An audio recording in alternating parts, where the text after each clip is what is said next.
met you. And this is crazy. Checkpoint. Look back at your 2025 on Discord. What the heck is that? Mama, come by me.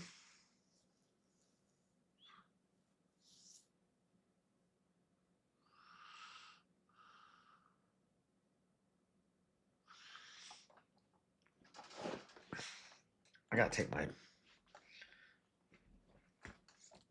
my jeans off. It's okay. I have sweatpants under my jeans because it's cold outside. I have 2 layers on. I'm not stripping. I'm just taking off a layer.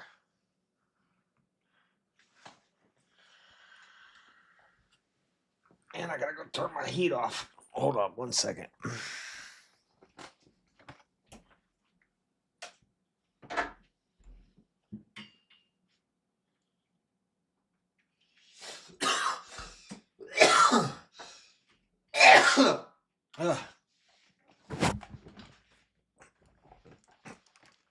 Cough sneeze coming.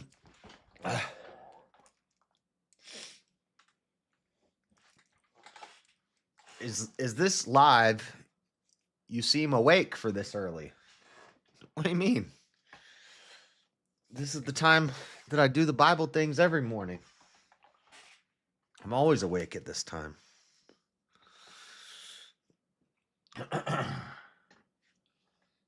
that. Look at that bald spot.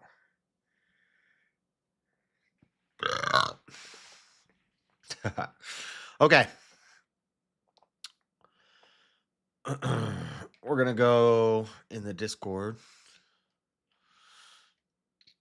See what these guys is talking about, and then we're going to pull up this video. Yeah. Hey, what's up, Jeff? This fucking guy. The third one? This guy. Yeah, for now, let's not talk about it. I don't need JS. Yep. Copy. Strategies here. Over now. You can't be talking about private stuff I'm not allowed to know about in my Discord. It's called counter files, Jeff. Counter files. Yeah, don't worry. It's actually for everyone's benefit. No, unless they're they decided to be our enemy. Anyways, that's all. You got folders. I got suitcases. Oh snap.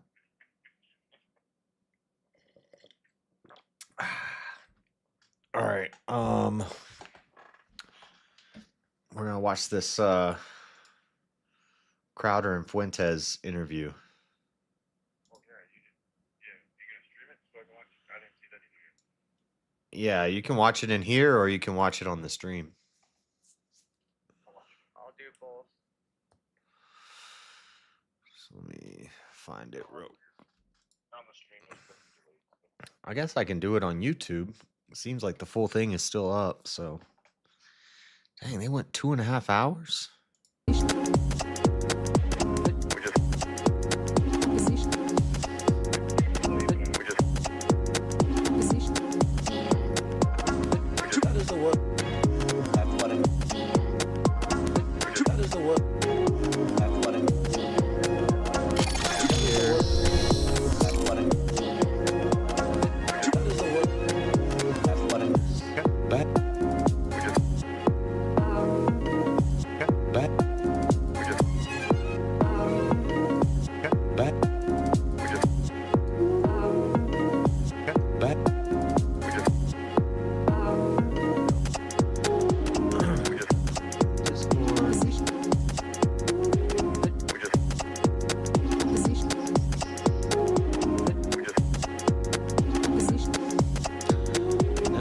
Skip ahead all through this.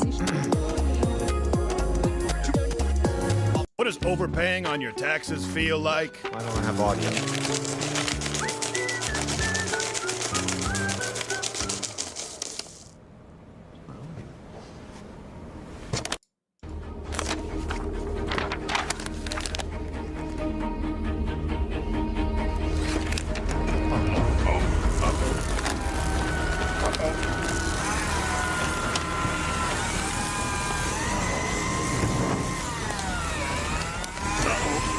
just go rapid fire.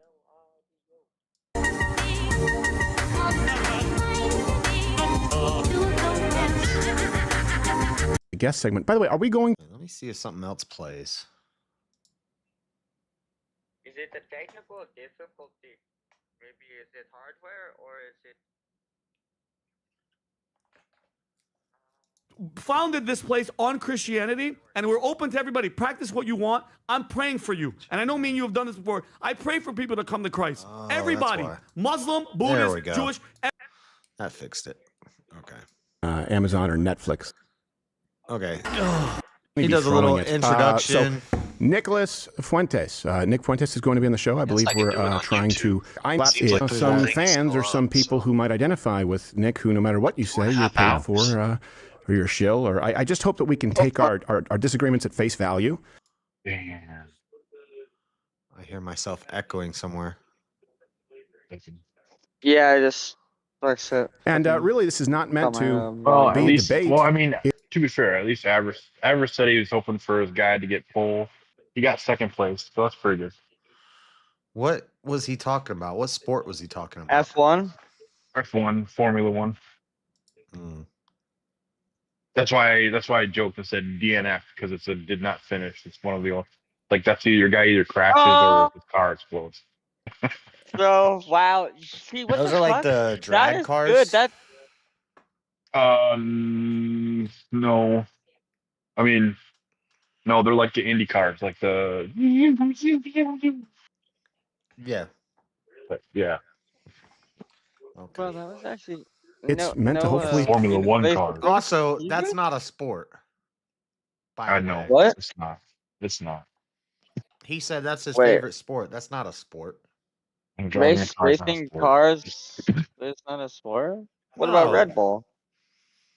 Yes. What about what? Snowboarding's not a sport. Skateboarding's not a sport. Dirt biking's not a sport. Oh, since when? Though, like the 40s? It's got to be. I don't know. They're games. Those are games. That was a stupid statement. I'm actually curious. I don't know what the That's I don't know what the class. I don't disagree with because I was gonna you, say it's but- got to be a team, but then they'll say, well, there's a race team or there's a. No, I don't care about that. I think it's a collective, a common collective that, or Yeah, you I don't can't know. say Maybe team there's because then there's quite a few individual sports. But so Like is it what? majority rules? Is there a hold motherfucker on. that, or excuse my language, go ahead. hold on, I'm thinking about it. Hold on, no, I said Tennis that. I'm isn't a thinking about it. sport. Yes, okay. That's my thought. I don't consider swimming a sport unless it's like water polo. Running, No. Tag, hide country. You and don't seek. like cross country, track and field. Track and field's not a sport. Wait, that's the Nah. Olymp. Maybe like That's right. nah.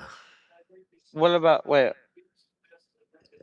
like the Olympics too? Like, Yeah, so essentially you're saying it has to be a team to be a sport.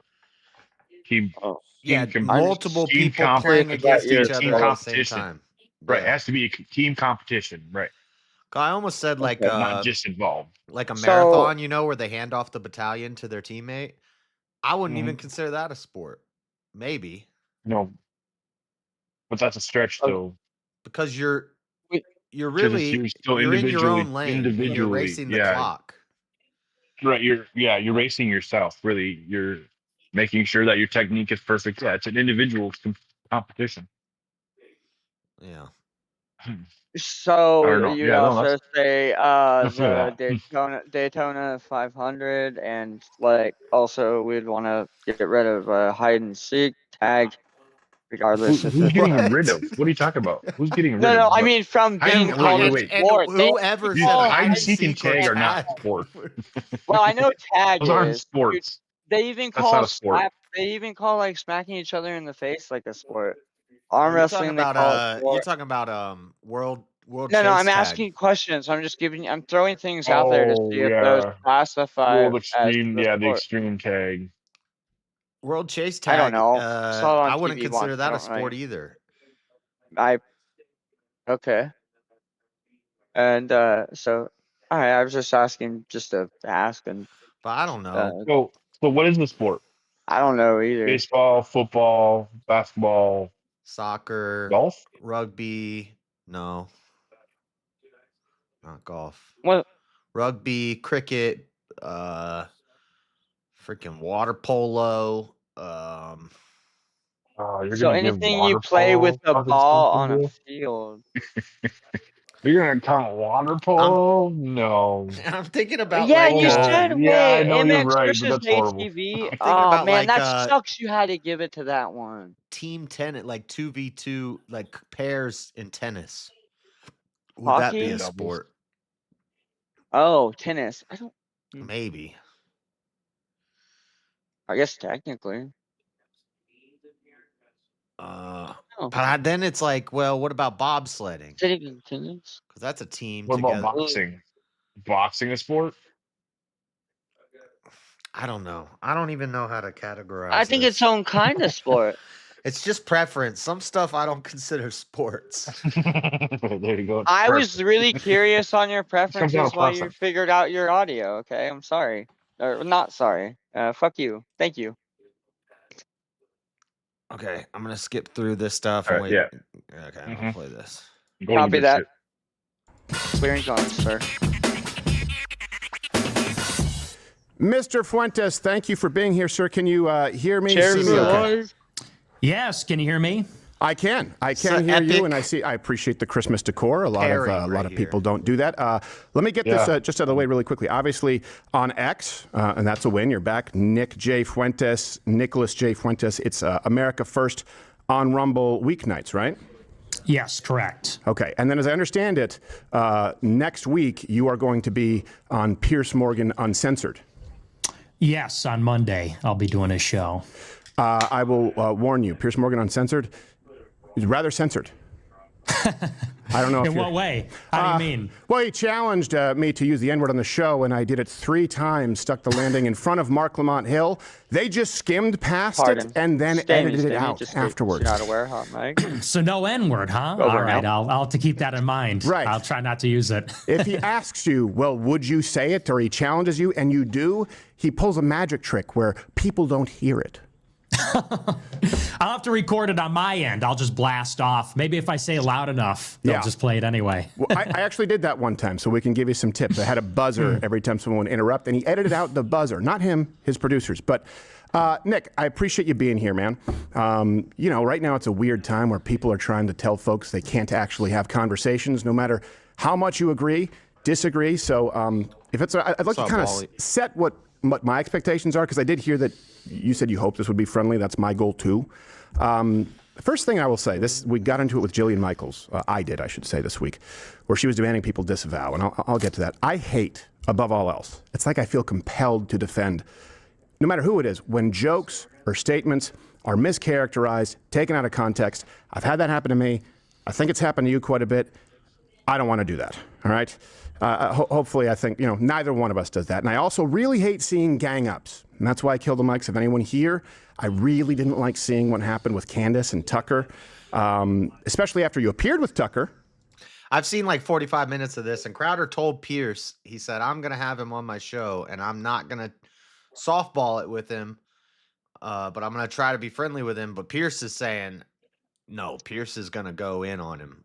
So that's coming up soon. And it seemed pretty cordial. And then he took pot shots once you were gone. I promise you, I'm not going to do that. You're going on Fuentes for what? Yeah, no, I appreciate it. For saying he likes Stalin, for everything Fuentes has ever said. Okay, I got. Okay, you're going. All right, I got you. I've seen like the first 45 minutes. Disagreeing, but basically. Apparently it's 2 hours long, so I haven't seen all of it yet. Okay. And what I really want to do is I want people to actually hear your views for what they actually are. And I know a lot of people are going to disagree. And some people, they'll be moved. They'll be convinced. And I want them to make up their own mind and be able to contrast it. So I asked that we're able to do that. I will also say, hey, look, I do want to thank you because, I've been subject to some concerted hit pieces myself. And you didn't join in on the dog pile. And I do appreciate that. Yeah, got to stand up for a guy. You know, it's bros before hoes. Oh, So, yes. so I'm with you. Now, I don't so much appreciate you implying that I'm bringing talking points from BlackRock or the Israel lobby, considering I've been sued by BlackRock and even Rumble had to fight back. So I think let's just make sure we take each other's opinions at face value. I don't think He called him out right there. I'm not sure what he's referencing, but apparently Nick said that Crowder is getting talking points from BlackRock, and Crowder is not pro BlackRock. He's talked against them quite a bit, so I don't know what he's referencing there. Also, yeah, there's links to the all the things in the description. Did you watch his like- when he met with what's his face? Fucking blanked out now. Crowder? When he met with who? No, not Crowder. Fuentes. With Tucker? Yeah. With Tucker. Yeah, it was Tucker. Well, everybody had backlash because Tucker went really easy on him and stayed real friendly. Yeah, with yeah. him. That's what I was gonna say. Is he really like was like really like friendly, cordial. Like you would have thought that they were like really good friends. I was But then- surprised that Tucker was so. But Yeah, then but- afterwards, Tucker kind of like turned on him again and was like, "Oh well, yeah, he said he admires Stalin, and that's crazy, but I didn't want to push him on it because he's a guest on my show." And Oh, fuck that, Tucker, you little bitch. yeah, you could. I mean, Yeah. you Hey, could have just I'm asked glad him they on at the least- Show first. Well, it actually was I'm worse glad the way they he did it agreed. because he said, Yes.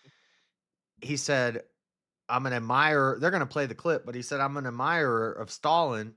And Tucker just lets it sit and moves on. And he says, we'll come back to this. And he never comes back to it.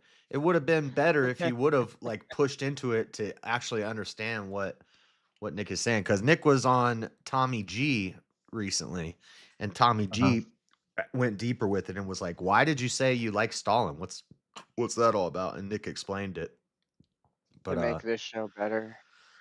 no, he said he admires him as his ability to totally transform Russia and as Right. a leader, but not necessarily that he was good. He said he was evil, but Hopefully, yeah, it was just like, kind of, Luke, like, kind of like, men's room talk, just saying.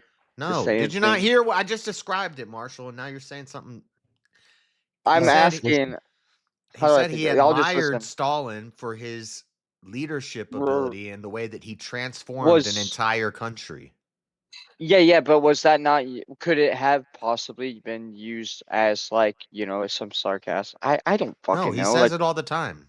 He's always Oh. talking about Stalin.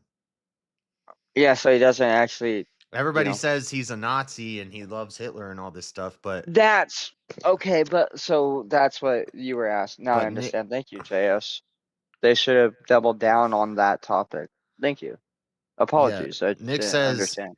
Hitler is boring and really wasn't even that interesting. He didn't even really do much compared to Stalin, which is true, by mean, the way. Yeah, technically, he is a fucking big bear. Stalin But yeah, killed sorry. I agree. Stalin killed way more Yes. people than Hitler. Mm. And Stalin affected the world more than Hitler. And Stalin totally transformed a country, and he got power and he yielded it. It's not a good thing, but that's what Nick says that he admires about him. And then people just say, I "Oh, wonder- you're a communist." But Right. Huh. Okay, I understand. I'm gonna play it.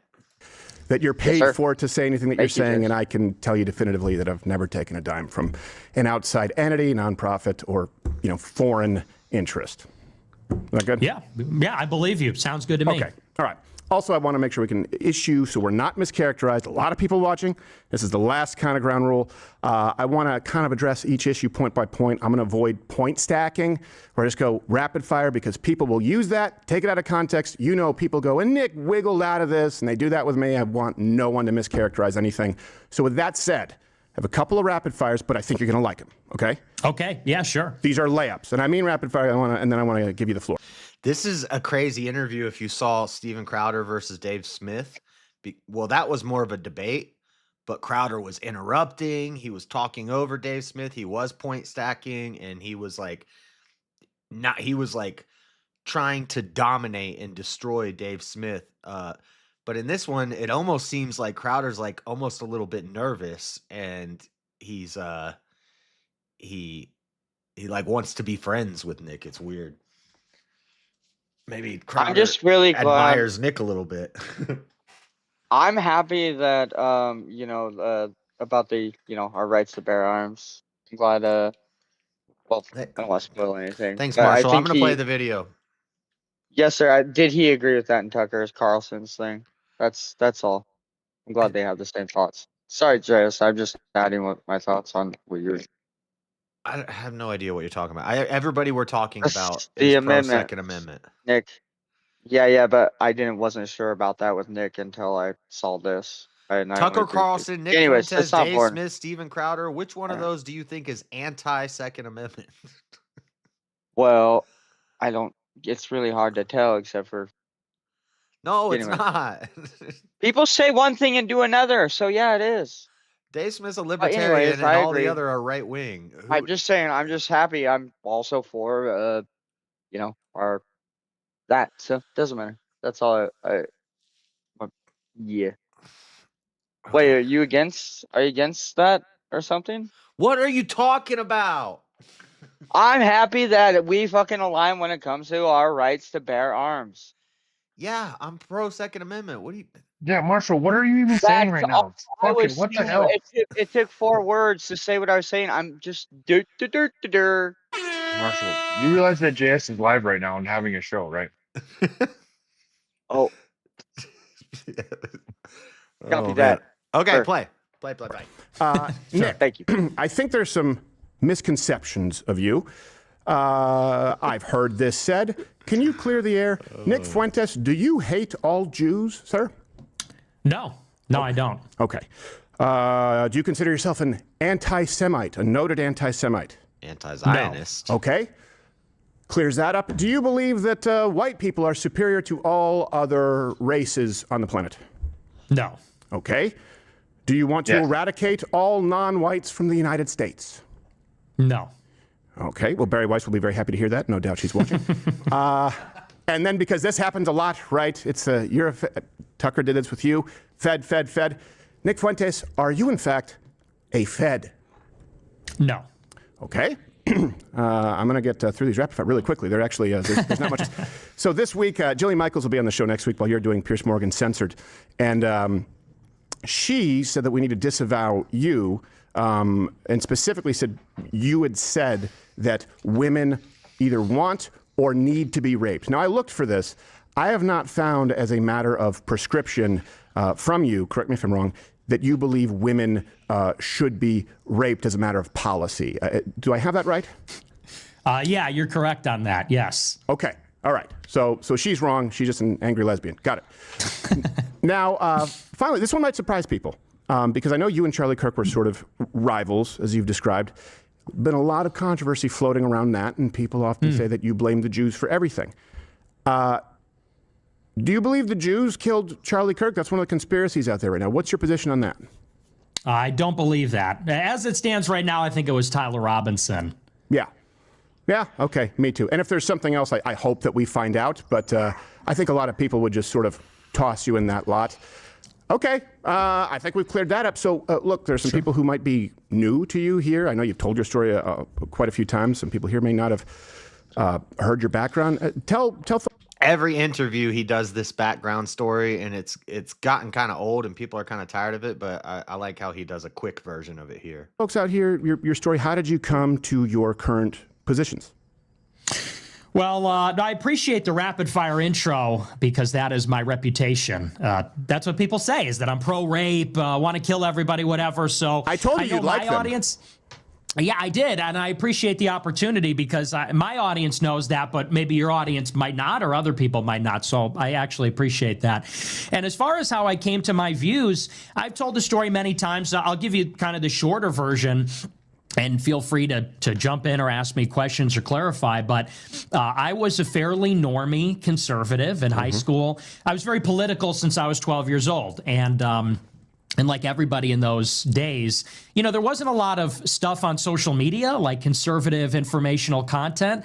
Right. And so what you had was PJ Media, you had the Hoover Institute, you had things like this. And that's kind of how I got acclimated into conservative politics, and Prager University, all that kind of stuff. And I would say that I was about as mainstream as it gets. I was pro-Israel, pro-free market, fiscal conservative, basically libertarian is what I would say about myself. And then the Trump election kind of just hit me like a train. And I had a series of realizations about the media, about immigration and demographic change in America, what the political implications would be for that in elections, but also just in society. And then obviously the biggest and most controversial one is I really love the idea of America first. Trump said that at his inaugural. He said that at the RNC. And when I heard that, I said, that's me. Like, more than I'm a libertarian or even a conservative, I'm that. I'm America first. Right. I'm a nationalist. And then I just began to notice that there was always just one exception to that rule in the conservative space, and that obviously that's Israel. And I remember I knew a lot of people from Daily Wire in college. This is jumping ahead a little bit to when I was in college. I met a lot of the writers there, and some of them were Jewish and some of them were not, but they were all extremely pro-Israel. And I remember first just thinking that was weird, because you had this set of talking points from PragerU, Daily Wire, whatever, and it was like, we're in favor of gun rights, low taxes, the free market, pretty standard set. And then it was always, and Israel has a right to exist, and Palestine must be destroyed. And I said, one of these things is not like the other. Like, this is clearly different, and it's conspicuous, and you never see a critical opinion on those things. And I tweeted that, I want to say 10 years ago. I said, I've never actually seen criticism of Israel on Daily Wire or PragerU. And I remember Shapiro called me an anti-Semite for saying that. And I said, how is that anti-Semitic? And what's more, I said, that reminds me of how if you criticize women or blacks or Muslims, they call you sexist, racist, Islamophobic. I said, so how's that different? Right. And for that, I got blacklisted, and they really made my life a living hell. Yeah. These people went to American Conservative Union. They got me banned from CPAC. Cabot Phillips, who was at Daily Wire now, back then he was Campus Reform. Dad is Tim Phillips at AFP. This guy was out to get me. He was, pushing hit pieces. Shapiro was going around calling me an anti-Semite and blowing up hit pieces about me. And basically ever since then, I guess I've been kind of like, I consider myself like the Revenant. You know that movie with Leonardo DiCaprio where he gets like killed by a bear? Yeah. And then he has to fight through the wilderness. That's kind of how I feel. I was like left for dead at 18. And then I had to kind of fight to repair my reputation and like prove what I'm saying. So that's kind of the What's crazy about that movie is the real story. The guy's actually more badass. I don't know if you've actually read about him. In real life, he sexually dominates the bear. But it's I remember that big controversy when there were a bunch of conservatives saying, we're not going to go see The Revenant. There was this rumor that he was raped by the bear. I don't know if you remember that. That was a big story. And I watched it. I'm like, it's just a CGI bear. I do want to go back. So Daily Wire. Sure. Because I don't know if you know this. We also mentioned PJ Media. That's where I was first doing stuff in 2009 after YouTube. And like you, I grew up in Canada, so we didn't have AM radio. We didn't have Fox News. I was at Fox News for about 4.5 years, and I'd never seen anyone who was there on air. They just threw me on a panel with Alan Combs and said, debate this guy. And then it just kind of went on for a while, and I reached the end of the road. But I don't know if you know this. I've had little bit of a, I guess you could say, turbulent history with Daily Wire myself. Not for the same reasons, but I will say this. There have been some things that I haven't talked about publicly regarding Daily Wire. People knew the contract issues, but I know you've used the term gatekeeping, and I can tell you that was something that bothered me behind the scenes too. Let me ask you this before we get to that, because it sounds like you're saying, and this is something that I've kind of seen, I've kind of watched you develop a little bit, and I can understand why someone who's young. I think he said that, like ironically or like tongue in cheek, Lone Wolf. He said he didn't vote. He didn't vote in the 2024 election. He said vote for Kamala, but he was just pissed off at Trump. He's still pissed off at Trump, but he's Who was that for the? Nick. He said Yeah, he's during the campaign. He's like, I might vote for Kamala, but he ended up just not voting. He said he didn't vote. He sat this one out. I hate to use the term lashes out. I'm not going to put you on a couch and ask about your mother, but I can understand why you'd be upset.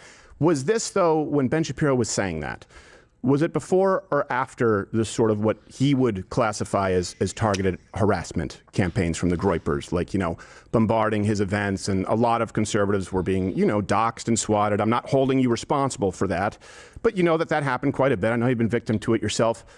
Was his blacklisting before that, so that your sort of campaign or your fans' campaign was a response, or was it after? It was completely before. Okay. So just for the timeline, it was December 2016, and I didn't start my show until February 17. So it's before I even had a show, before I was anybody, before the Groypers were even a thing. Groypers came around in 19, so it was way before. Okay. Because I did have the Groypers show up to like a comedy event. This happened a while ago, and they just sort of went away, and they were under the impression, I don't know if you said this, that I was like an open borders cuck. And it kind of fizzled out where I was like, well, no, I'm not. I think we should close the border, and I think we should deport people who are here, not only illegally, but have stricter immigration, period. That's not a new view for me.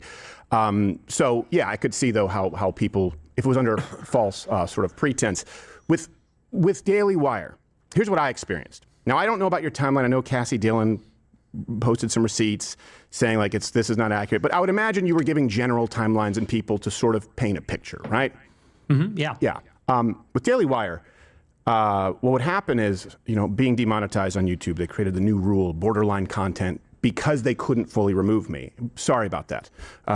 It was a third rule specifically because I had a lawyer and planned for this.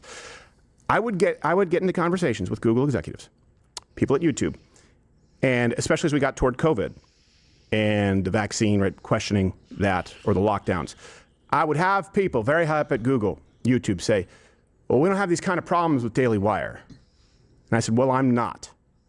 And without getting into any private information, there were conversations that took place, and that was something that really rubbed me the wrong way. It was sort of, you'll kill us last, right? And they famously bragged about spending more money on Facebook and Google than anyone else.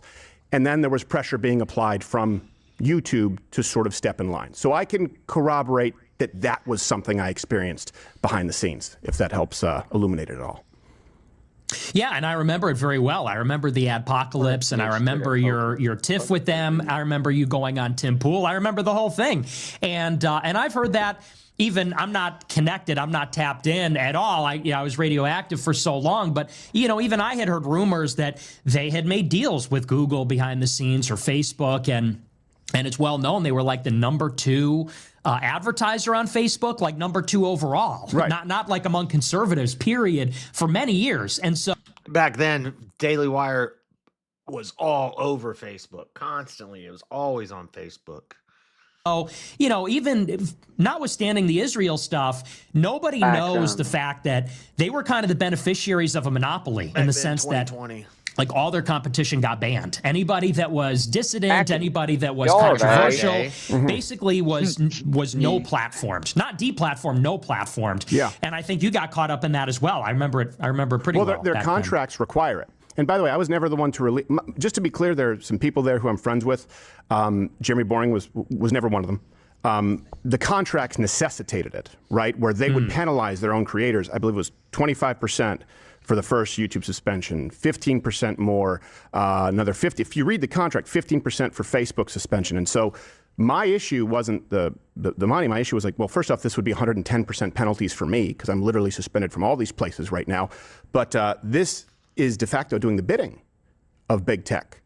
And that's the reason for it. I didn't like being put in that position, but yeah, so I can understand it. I can understand why a young guy would feel betrayed or feel hung out to dry. And I think that might explain it quite a bit, even if we disagree with your views. Like I told Ben Shapiro in 2016, 2017, I don't think we should be giving any money to Israel. Now, unlike you, I support them over Hamas morally, but I think we should stop funding all sides of the war in the Middle East. And hopefully you find that a reasonable position, whether you agree with it or not. I don't think that's extreme. And Ben didn't seem all too bothered by it. But I also invited him to be on the show, and he was going to, and he disappeared. But I just saw him on with Don Lemon and David Pakman, so I guess they're not so abhorrent. That's interesting. So he agreed to come on, but then he canceled? Yeah, it was just sort of informal, by text, and then I just haven't heard back from him. He's been on the show many times, so I'll give you credit, Nick. Candace, Tucker, Ben, Mark, everyone invited on. You're the only one with the balls to show up. I have to give you kudos for that. Yeah, no, and I appreciate, even though you didn't call me out, I saw the clip. I was like, where's my I knew you would call-out? show up. You're like the candy. You're like the candy man. I say your name 3 times on the camera, you'll show up. No, but we did reach out. I said we didn't want to because we didn't want it to be a conflict. We had already communicated, or my producer had, and I didn't want to call you out as though you were ducking. Those other people have been ducking. Oh yeah, totally fine. No, and I'm here, and I appreciate the opportunity to speak with you. And I think we agree on. Maybe this is going to sound like I'm kissing your ass. I'm surprised Nick didn't wear his suit for this. He wears a suit every night on his show, but then when he goes to big interviews, he dresses all casually. He'll wear like a hoodie or just like a flannel. But every night when he does his show, he's suited out. It's kind of weird. Yeah, even in a flannel though, it's like ironed and like it looks brand new. I also want to just tell you one thing before you press play, JS. Based off of nothing but no really hard evidence, but I feel like this is just a chess piece moved on the board. Figuratively speaking. What do you mean? That Nick Fuentes is starting to do big Conspiracy. interviews? Well, a conspiracy What- being that this was already done and talked about before it was done and talked about in a way. But I also have no evidence for that to go off of. This is just Marshall, based do you off know of, who either of these guys are? Yeah, Steven Crowder and Nick Fuentes. Yeah. Well, actually, I know a lot about Steven Crowder. Well, I wouldn't even. Okay. Nick, Wait. not as much. Steven, yes. And yeah, who knows? Okay. But you think- like they. And you think Yes, this sir. was a pre-done conversation? I Not- don't understand. Is that what you're saying? Not like. Well, no, They in theory, this was pre-arranged this conversation this was to then put on a performance. prearranged, but not like like scripted pre-arranged. I feel like this was like. I you think know, it was how do I pre-recorded. say? Right. Well, okay, that's Pre-recorded not what and I'm saying. released, I watched. or Yeah. I mean, I didn't catch- technically, it was pre-arranged because he had to say, hey, Fuentes, I want you on my show on this day at this time. So they kind of had to Yeah. pre-arrange that before he just showed up, and then So yeah, that's I know I'm was seeing arranged. this Nick guy showing up around a lot of the red spaces, and also like I don't know, randomly fucking my algorithm. And I've never actually heard about him too much or seen him once or less. That's because he's been canceled. He's been underground. Mhm. So unless you So this knew who is he was so and what went I and was. looked for him, you wouldn't find him because he Right. wasn't allowed Right. on any. Yeah, I'm you not- know who yeah.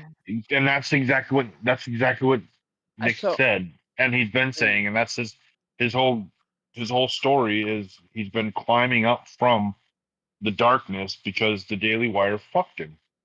Yeah. So is this Before a really he ever good had a way to chance, advertise? before he ever had it's before he ever had a chance. chance to get his name out there, or before when he was a kid. He was an 18-year-old kid, and they completely fucked his entire YouTube career. Yeah. Everything, crap, all he's younger platforms. than They us? nuked. Yes, yeah, he's way younger than us.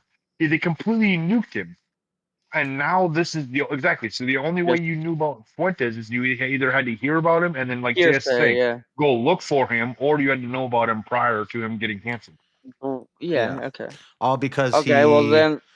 all because he talked about America Yes. sending Israel so much money every year. He asked, "Why are we sending Israel so much money every year?" And then when they canceled him for that, and then everybody said, "You can't talk about that. You can't talk about Israel. Don't talk about Israel." That radicalized Well, does him. he talk about it because he cares, or does he talk about it for clicks? He And just I'm starting to see explained that it. he talks about it because he cares. Did you not? No. That's what my thoughts were on it before I saw it. No, at go. first Just he right was there. just at first he just questioned, why do we send them so much money? Why Yeah. why can't we talk about them? And he got canceled just for asking questions. And then he went off the deep end and started, once Digging. you're pushed into like the dark sides of the internet, then you just go in on it. You get radicalized. But Oh, yeah, I guess. Yeah, you but go. now because Okay, I of get it. Makes- X and because of Rumble and because of alternate media becoming so popular, like and YouTube number one. the movement that he built underground, Okay. now they're like, we can't ignore this anymore. And Right, they're back in the mainstream. He did exactly what he said, and he had to climb up through the darkness to even be able to poke his head back to where he was at to begin with. He was on level with these guys to begin with, but now he's Yeah, I'm just starting to getting think this back guy there. has So a plan. it seems right. It seems like he's coming out of nowhere, but he's been there the whole time. yeah, he had a I feel like show this guy has a on plan and a mission. Thank you. he had a show on Right Side RSBN Right Side Broadcasting Network when he was like 18. And fresh out of or while he was in college, he had a show Yep. on a network, and then they canceled him because he was asking the wrong questions. Was this on radio or over? It was on it was Serious? well, Right Side Broadcasting Network. I platform. think it's internet, but Yeah, internet platform, Okay. Thank you. social media platforms, I guess. yeah, they might. I think you can get them on some TV like satellite channels. They might have like if you have satellite or something back then, you could. Local or some shit. Yeah, something like that. Thank you. I just like to overanalyze shit, whether it's a good or bad Yeah. thing, regardless. You do. All I right. feel like the Okay. guy's Thank- making moves. But thank you, Josh. That's all I had to ask. Right on. All right. Asked a little bit, but I do always right, feel okay. like you were less bad than all the other people in the conservative movement. That's high I don't- praise. Well, and I know that sounds lame, but I mean, during the Groyper War, I know that Groyper showed up to your events, and I remember thinking, like, Crowder's he's not even really bad on many of the issues, like Daily Wire, even like Turning Point was 6 years ago. They got a lot better in the intervening, maybe the past 3 years. Yeah. But I always think you have balls. So I think you're one of the more creditable people in the Con Inc. kind of scene. Well, come on, don't put me in that scene. That's the thing. I'm not in that scene at all. I've been rejected by that scene, just maybe not quite like you, but quite a bit. I mean, I said the N-word on Pierce Morgan. That counts for something. I will say this though. There was a. Did you encourage the Groypers to go, or was that their own thing? That's just to clear the air. I don't know. It was so long ago. You were not one of our major campaigns. We were really focused on Turning Point. So you might have been on the calendar. We threw together a calendar and said, these are all the speaking events in the fall. But we were really focused on Charlie Kirk more than anybody. All right. Well, then could you give me word that you're not going to send them to like stand-up events going forward? Well, I didn't send anybody to a stand-up thing. Well, it was But like if an you do event, it- but I was just basically I was dressed like Che Guevara, like it was a Halloween. It wasn't the same kind of thing as Okay. Ben Shapiro. It might have been Brett Kavanaugh with a beer helmet. Like it's not the same kind of show. Sure. Yeah, no, I won't send anybody okay, your way. all right. I promise. Because here's a funny story before we get into it. Because the Groypers back then, they kind of had like rankings. Do you remember that? Do you remember this? Okay.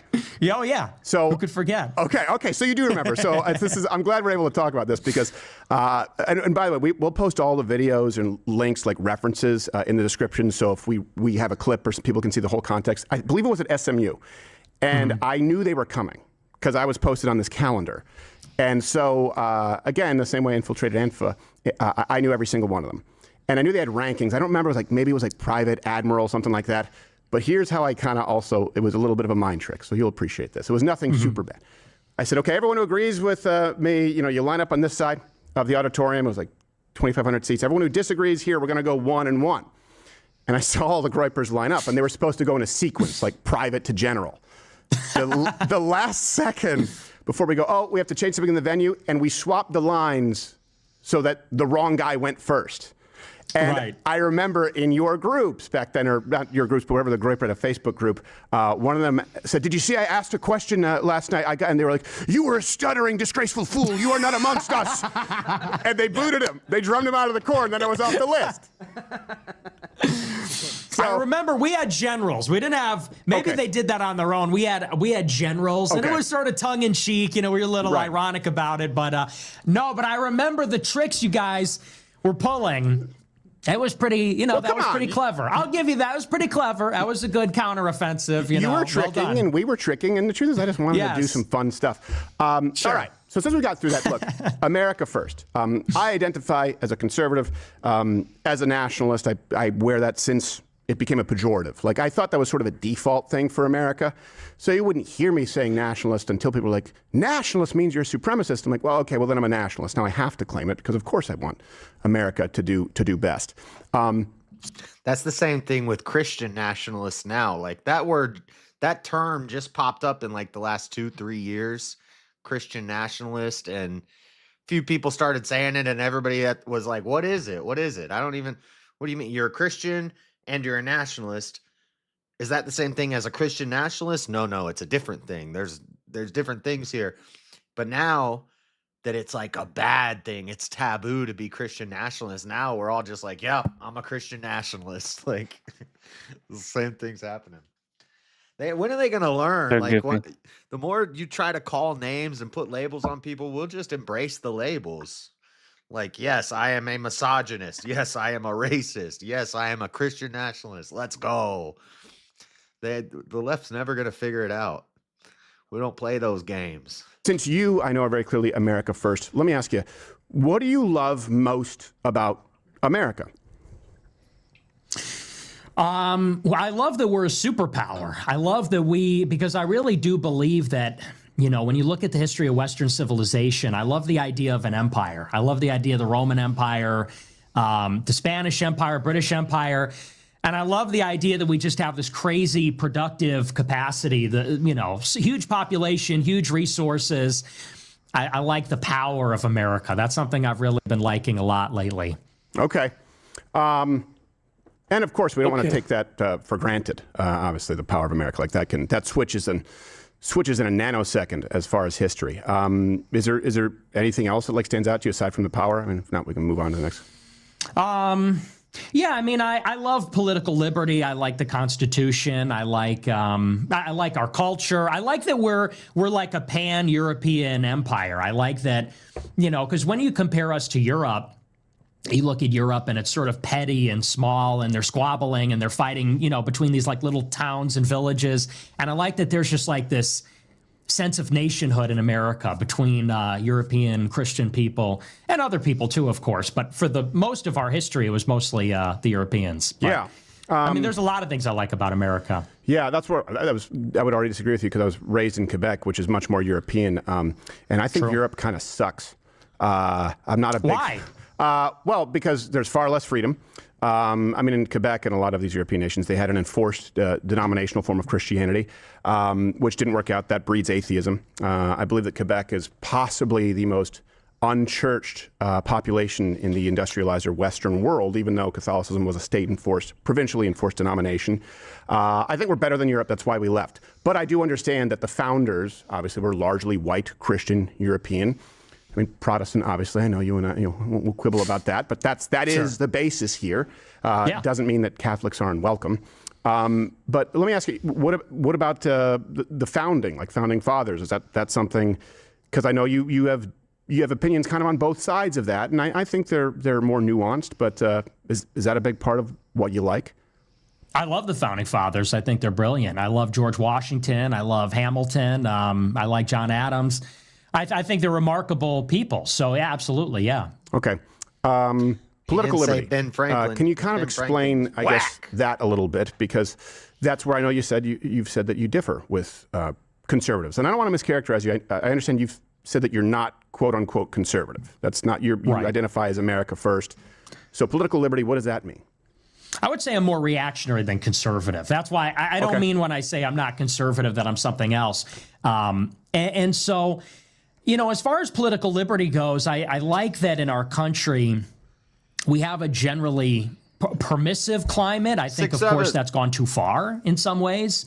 But I do like 76. That we have a free press. I like that we have the right to own guns. I am a capitalist. I'm not an ideological free market person, but I like that we have private property. I like we can own what we earn. And on some level, I like that we have a republic. I'm very into the idea that we have Republican sovereignty. That we have rights. They're protected by God. The Constitution respects that also. Okay. And I would say, because I could kind of see maybe, I don't know if you're comfortable with this, if I could go a little further here. Sure. I mean, go wherever you want. And as long as you're comfortable with me this is what I wanted to and know about. understanding that it's meant to be fair, but I'll let you know where I do. Hold on one sec. Yeah, because maybe I could see where you're going with this. Yes, sir. I'm really not like a totalitarian. I don't want a police state, to the extent that people say these things about me, like you're a fascist, you're a communist, or a socialist. I'm very much not in favor of that sort of thing. I just think that, in the past 30 years, we've gone a little bit too far in the other direction. That's all. No, and I wouldn't disagree with that last part, by the way. For example, I think it's very reasonable to say, you know what, maybe OnlyFans isn't a good thing. When you have libertarians going, oh yeah, if they ask for identification to prove you're of age to get pornography, the next thing you know, they're going to take your guns away. I'm like, I think that being 18 to get hardcore pornography kind of makes sense. So if addressing the hardcore libertarian sort of ideology, I would agree. If it goes towards like a theocracy or something like that, which I know you've discussed, I would disagree. And look, I want to play this because, of course, everyone's going to ask me to ask you this. Theocracies are based. Nick has said we should have a Catholic theocracy, or I think he said a Catholic theocratic monarchy or a Catholic something. Crowder calls him out because Fuentes doesn't love guns so much. No, well, there you go, Marshall. I haven't never really heard Nick's take on guns. Now, is that because maybe Nick says certain people shouldn't be allowed to have guns? Like maybe trans people? I'd go farther than, well, I'm going to make King mad here. I always say trans people, atheists, and Democrats shouldn't be allowed to have guns, but I'm saying cool. As long as the felons can't either, man. It's all good. You can't defend yourself either, bro. Right. I can't either. Yeah, felons also can't have guns. But that's cool. That's cool because I can pretend to be a Christian. You can't pretend not to be a felon. I'm saying that tongue in cheek. I'm okay with atheists having guns, as long as they're not like Satan worshiping. Right. No, I know what you mean when you say I know what kind of atheist you mean when you say atheists should have guns. Yeah, I'm talking about the crazy I know yeah. Christian hating radical. Yeah. And the ones who want to bring death to the Christians, not the ones that are like, I don't really care what you guys believe in. And when I say Democrats, I'm talking about like Antifa. I don't think Antifa should be allowed to have guns. I don't think that radical trans people should be having guns, but yeah. But I don't know what I didn't get that far into it when they got talking about guns, but I guess we'll find out here shortly. But this is the I think he's about to play the Tucker clip and ask about Stalin. Yes. About the Tucker Stalin clip. So what I want to do is play it, and then I know that you've already explained it more recently. I want to play a longer clip in context and then give you the floor, because otherwise people say, why did he softball him, and not ask about Stalin. Here's the clip for those who haven't seen it from Tucker Carlson. So it was like late December. It's actually funny. It was December 18th. I remember because that's an important date to me. And it's Joseph Stalin's birthday. Oh. I'm a fan. You're a fan of Stalin? Mm-hmm. Oh, I was an admirer. But we don't need to go into that. I guess. Well, that's okay. Let's get back. We'll circle back to that. And then he called you a gay fed. No, I'm kidding, but pretty much that's what he did. People are mad at him for softballing. I think he didn't. I think that would be fair to press. I just think he was fundamentally dishonest in a lot of ways, because the second you left, it was a different Tucker again. Is that a fair assessment? I was kind of surprised. Yeah, 100%. And I had the same experience with Candace. I went out there because him and I had beef. Me and Tucker had been privately and then publicly beefing for years. And he called me on the phone over the summer. And we talked a little bit, and then somebody arranged. Alex Jones was a part of it, and somebody else kind of put this together. I went out. Wait. Dinner for Alex 3 hours. Jones was the mediator? He was. You do kiss and make up. All right, come on, this is enough. I mean, I can't imagine him being the middle ground, but okay. He's a sweet guy, you know. He's a teddy bear. Guy. Yeah. So he didn't want to see us fighting because he loves Tucker. He loves me. He kind of put it together for us, and. So I go out there, we have dinner, we do the show, and at no point during the show or during the dinner was it really even contentious. Was there really even an explicit disagreement? We had some disagreements, but he kind of tried to avoid those. I don't think that he was very forceful or direct about those. And then I went on my show the next day and said, yeah, it was a great interview. I thought it was really nice, and we're on the same page now. And then every single interview that he has done since then, he doesn't say my name without calling me an anti-Semite. He's going and doing the circuit, and every show that he goes on, he says, you know, Nick is really talented and this and that, but I don't agree with his anti-Semitism and Jew hatred. And I'm like, okay, so where was that during the dinner? Where was that during the show? I didn't hear that during the whole thing. I'm an anti-Semite now, and I wish he would have brought that up during the discussion, because I would have loved to discuss that or to dispute that or whatever. But it's like you said, I got a completely different Tucker after the fact in all these other shows. He's going around and telling everybody, you know, that like it's the making of a murderer. Right. Like, I could see why people like him, even though he's like so you're awful. Like you're the Averys. Yeah, you know, you got them Jews there. Oh. Yeah, exactly. Yeah. And Candace will make another show about that like 9 years later. Okay, so that's fair. She did like something about making a murderer. I was like, well, this is very late. Okay, but going back to that's the clip that people say, ask him about Stalin. And I would have, in Tucker's shoes, asked you about Stalin. Now, I've seen you on another show explain it more recently. Tommy G. Can't play the whole clip because it'll be really long, but I want to play a longer one and then allow you to provide any missing context. I can't remember the name of this, something Danny D, Johnny G, play it. Tommy G. Tommy G, I was close. Agree you have some hilarious moments, but there was a moment from the Tucker Carlson interview I wanted to ask you about. Yeah. You mentioned Stalin. You're a fan of his work? Yes. Was that serious or a joke? That wasn't a joke. But, you know, it's like anything else. I love history, and I love stories. Did they do this in an Airbnb? What is the quality of this? Tommy G's got money. He's got a huge Weren't you channel. just talking about this?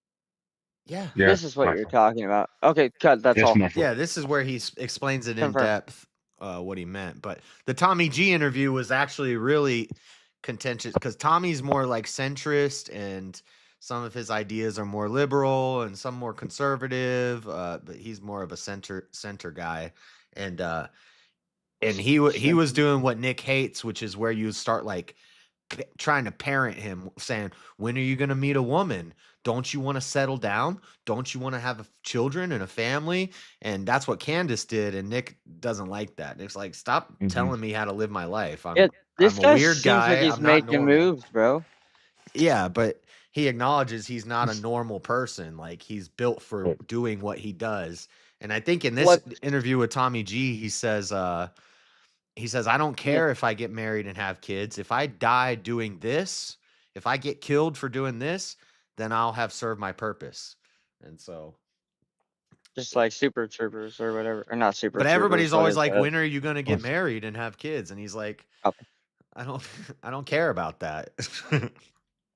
But anyway, he's answering the Stalin question. Hold on, Marshall. And to me, Joseph Stalin is an extremely compelling figure. I would say more, you'd be surprised to hear this, than Hitler. Too late. Everybody pegs me as like a Hitler guy. I'll tell you, and I'm not saying this to pander, I'm not saying this, because I care about what you think of me. I really don't even know that much about Hitler. I never found Hitler to be that interesting. I think that there's narratives about Hitler that are interesting. In America, if you talk a certain way about certain issues, they say, you're a Nazi, you're Hitler. So it's interesting in that way. But for me, Stalin is the far more compelling figure. And I say that because, while everybody focuses on Hitler, Stalin is a person who takes Russia, which is the most backwards country in Europe at the beginning of the 20th century, serfs and peasants and... Where's that other voice coming from? Does anybody else hear that? Yeah, no, I heard it too. I thought. Is it somebody in the Discord? Stamey. No, Stamey's deafened. Deafened. Is this coming from the Crowder video? I think it might be Crowder having some background noise. Yeah, I think it sounded like what's his name in Crowder's studio talking. That's weird. Yeah, I think Stamey fixes that. Must be For it. a second there, I was going to tell Marshall to stop talking. It sounded like somebody in the Discord had their volume really low. But here, I'm gonna rewind it and see if I hear it again. And beginning of the 20th century, serfs and peasants and just all around immiseration and poverty. He takes a country like this, and by the time he dies, it's a nuclear empire. It's a global superpower. It's like the most unbelievable story in the history of mankind.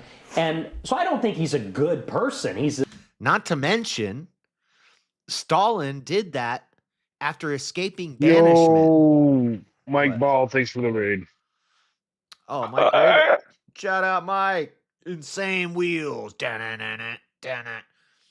Thank you, Mike Ball. That's what's up. But not only did Stalin take the most backward, retarded country, giant, huge, the largest land-wise, not population-wise, but the largest country in the world, and it was nothing. And he turned it into a nuclear-powered, global world power empire. But he did that after escaping banishment. He was banished to where did they banish him? That frozen tundra place. Anyway, Siberia. Yeah, he escapes from there. He goes to France. He studies Marxism, and then goes back to Russia and takes over. Like, what? That's crazy. What's up, Agripolis? I met him at DebateCon. All right, I'm gonna play this. Yeah, hit the light, please. Yeah, Siberia. He's an evil person. He's one of the... Also, could you imagine being banished to damn Siberia? How do you do anything from Siberia, much less escape? Start a global empire, take over Russia. Yeah, I can tell you're not using your U.S. credit card to get gas there. I did a Dissecting a Dictator series like 2 years ago, and each week I would go through a different dictator, and we did Mao, Stalin, Lenin, Hitler, Pol Pot, Stalin and Lenin too, but more so Stalin. Crazy. Hope you're doing great. JS was a great time, and she. All right, let me play this. Villains of history, but in terms of his effects, he's an effective ruler, and I think that's interesting. Okay, now that clip goes on, we'll make the link available. He said he was evil, but he was an effective ruler. You watch you, but. So with that, and I was asked about this on Piers Morgan. You can learn from your enemies. And again, asked to condemn, Stalin. I said, look, I don't know. He could have meant, and by the way, I don't know if you have a cold. I have a halls in my throat right now. I notice everyone's a little bit sniffly. But this would be like, and people have said this a lot. Like, if I say Hitler was a great ruler, that doesn't mean I'm saying he was a good guy or a decent guy. I'm saying great as in what he did was crazy, but he was nothing compared to Stalin. Or if you say, and it's the same way you could do it the other way. If you say God is a terrible God, terrible, great, these things don't mean good and bad. They just mean like grand. Or even if you said, I've heard people say before Hitler was a genius. And they go, what do you love Hitler? No, dummy. I'm not saying that he's a good guy. I'm just saying he was smart. Right, yeah, exactly. Saying something like Hitler was a great orator doesn't mean that I agreed with a damn thing that he said, but you can't lie that motherfucker, when he got in front of a podium and spoke, people listen. Like, they fucking listened to him. Like, they took in everything he was saying. Like, he was that's how he was able to do what he did. Yeah, right. Rivals and opponents will. He did it with his word. Like, But yeah, I'm not saying that his words were good. They weren't. They were evil, vindictive, horrible words. I mean, but the way he laid it out, he got people to buy in. Like, that's the crazy part. Like, the words are insane, but people still bought in. Yeah. Wow. I heard Hitler. I got better at chess. I don't know if this is true or not, but we talked about it when I did that Dissecting a Dictator series. It's a rumor that when Hitler couldn't get off normally, he only had one testicle. He lost a testicle.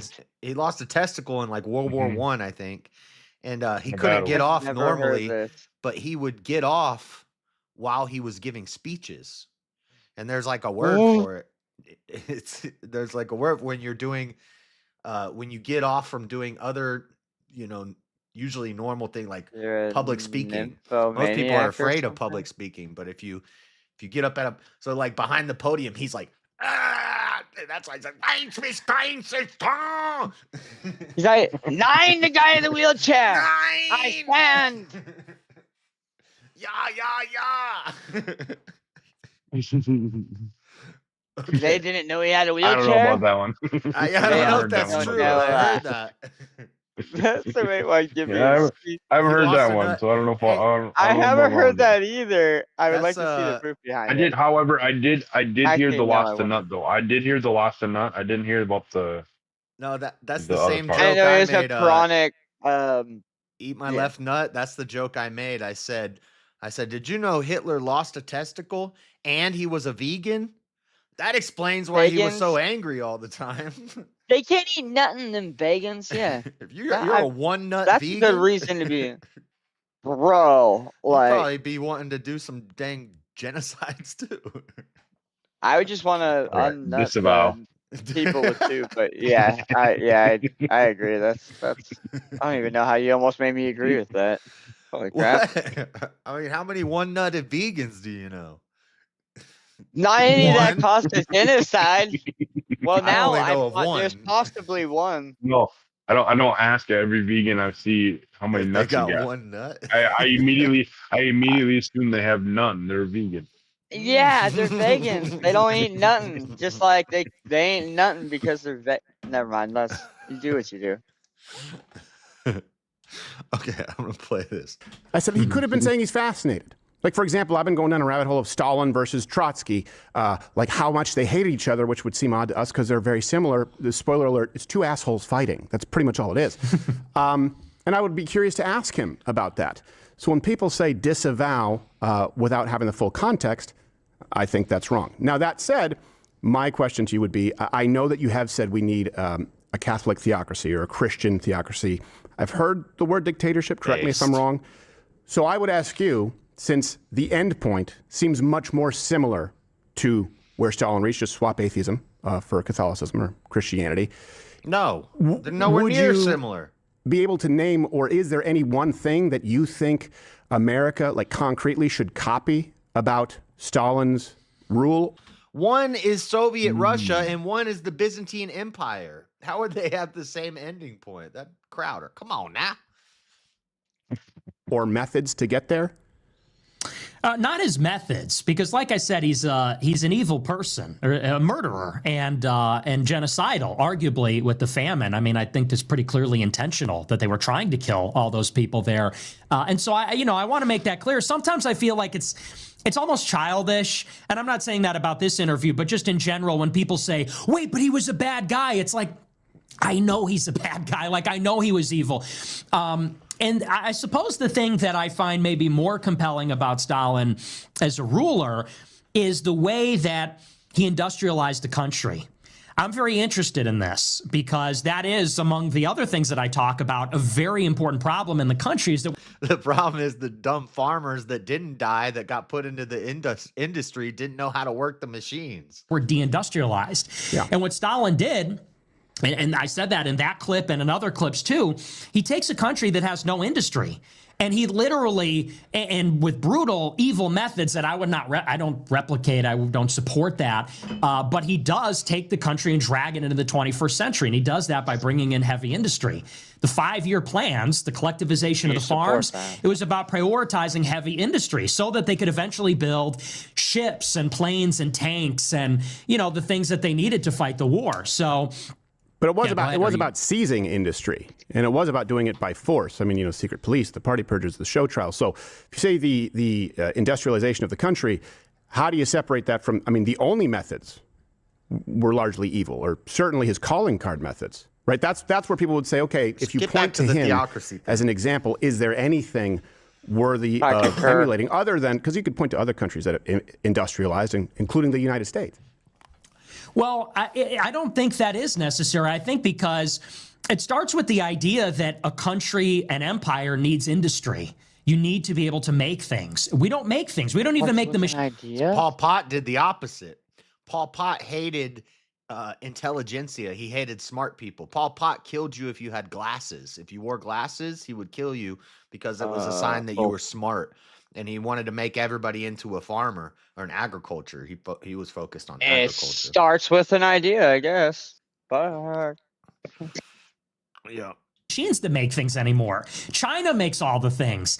And so starting from the idea where Stalin says in the 20s, he says, we're either going to do in 15 years what it would normally take us 100 years to do, or we're going to die. Our country will not exist anymore because we are encircled. And I feel like America's in sort of a similar position where we need to race ahead. I have not read The Killing Fields, but I've read excerpts from it on my show. Of China, or else we are going to be destroyed. We need industry back in the country. And I don't believe in taking grain to feed the factory workers and enslaving people in gulags, but I do think the government needs to set. I think they made a movie sort out of of like it. when JFK said we're going to go to the moon in 10 years. I like the idea, this ambitious idea of we're going to catch up in 10 years. We're just going to go out there and do it. We're just going to build it. And I don't support, you know, killing people. I don't think you need to kill people to achieve that, but I like the idea of urgency, setting targets, having a national strategy. And, you know, and doing it for the sake of power projection. Well, and I agree, by the way, industrialization, right, is good. We went through that in America quite a bit before Russia. I don't like this feral cunt, but I appreciate the conversation. Just so you guys know, you know, for transparency, in case anybody's wondering, Steven Crowder is probably my, like, introduction into politics. I didn't get into politics until I was, like, 33 years old, and I'm 38 now. And Steven Crowder was like my introduction into politics. He's probably one of my biggest inspirations to start a show and to talk about politics and be into it and stuff. Fuentes, I like him, but I'm not like a Groyper. I'm not a huge Fuentes fan or anything like that. And I think can you explain Groyper too? Sorry, when you're done. They're his fan base. That's like what they call themselves. Okay, thank you. Yeah. I just learned about this guy. I would probably agree with Crowder on like 90% of things, and I probably agree with Nick on like 65, 70% of things. The reason I had to play catch up is because it was an awful place and they had to do it by force. So my question is, am I mischaracterizing? And everything that I ask is genuine here because I'm trying to see where we disagree. Because I think Stalin is a fascinating historical character. You're talking to a guy. We did the Great Diktatov, where we did brackets for 3 days of Hitler. I do make fun of Crowder though because he gets a little whiny sometimes, and he's definitely like acts when he speaks. He does the whole thing where he goes, and you know, well, you know, and it's like an act while he's speaking, which. That kind of sometimes annoys me. Like a stage thing. He also gets halfway through words and sentences and like, so would you, and you would, yeah. I used to have on my soundboard when he was arguing with his wife and he goes, no, that doesn't work either. So I was like, no, that doesn't work either. I think I'm guilty for doing that on accident, but I wonder if he does it on purpose or is it natural? Well, he was a child voice actor on the show Arthur, and so he's been in like the industry his whole life. So he is a trained trained I voice wonder actor. if it's Yeah. I wonder if it's been like it would make sense that he can't practice. speak normally because anytime he goes into any type of emotion, they'd be like, "You need to inflect on the emotion." Yeah, no, I can get it. Yeah. Thank you. Stalin, Pol Pot, Mao. Funniest one was Papa Doc in Haiti because he sucked. Pinochet, who wasn't all wrong. And we were very clear about this. By the way, after I finished my Dissecting a Dictator series, Crowder did the same thing. He did the dictator dick off or whatever he called it, where each week they would have two dictators versus each other, and they had a what's it called? A tournament bracket system until they found the worst dictator. And everybody who watched my show was like, bro, Crowder's a show watcher, confirmed. He watches your show. He's stealing your ideas, because I did it. And as soon as I finished, like a week later, he started the same thing. I was like, oh, he's watching my show and stealing my ideas. Yeah, that happened with Easy and Jesse Lee Peterson did the hot seat.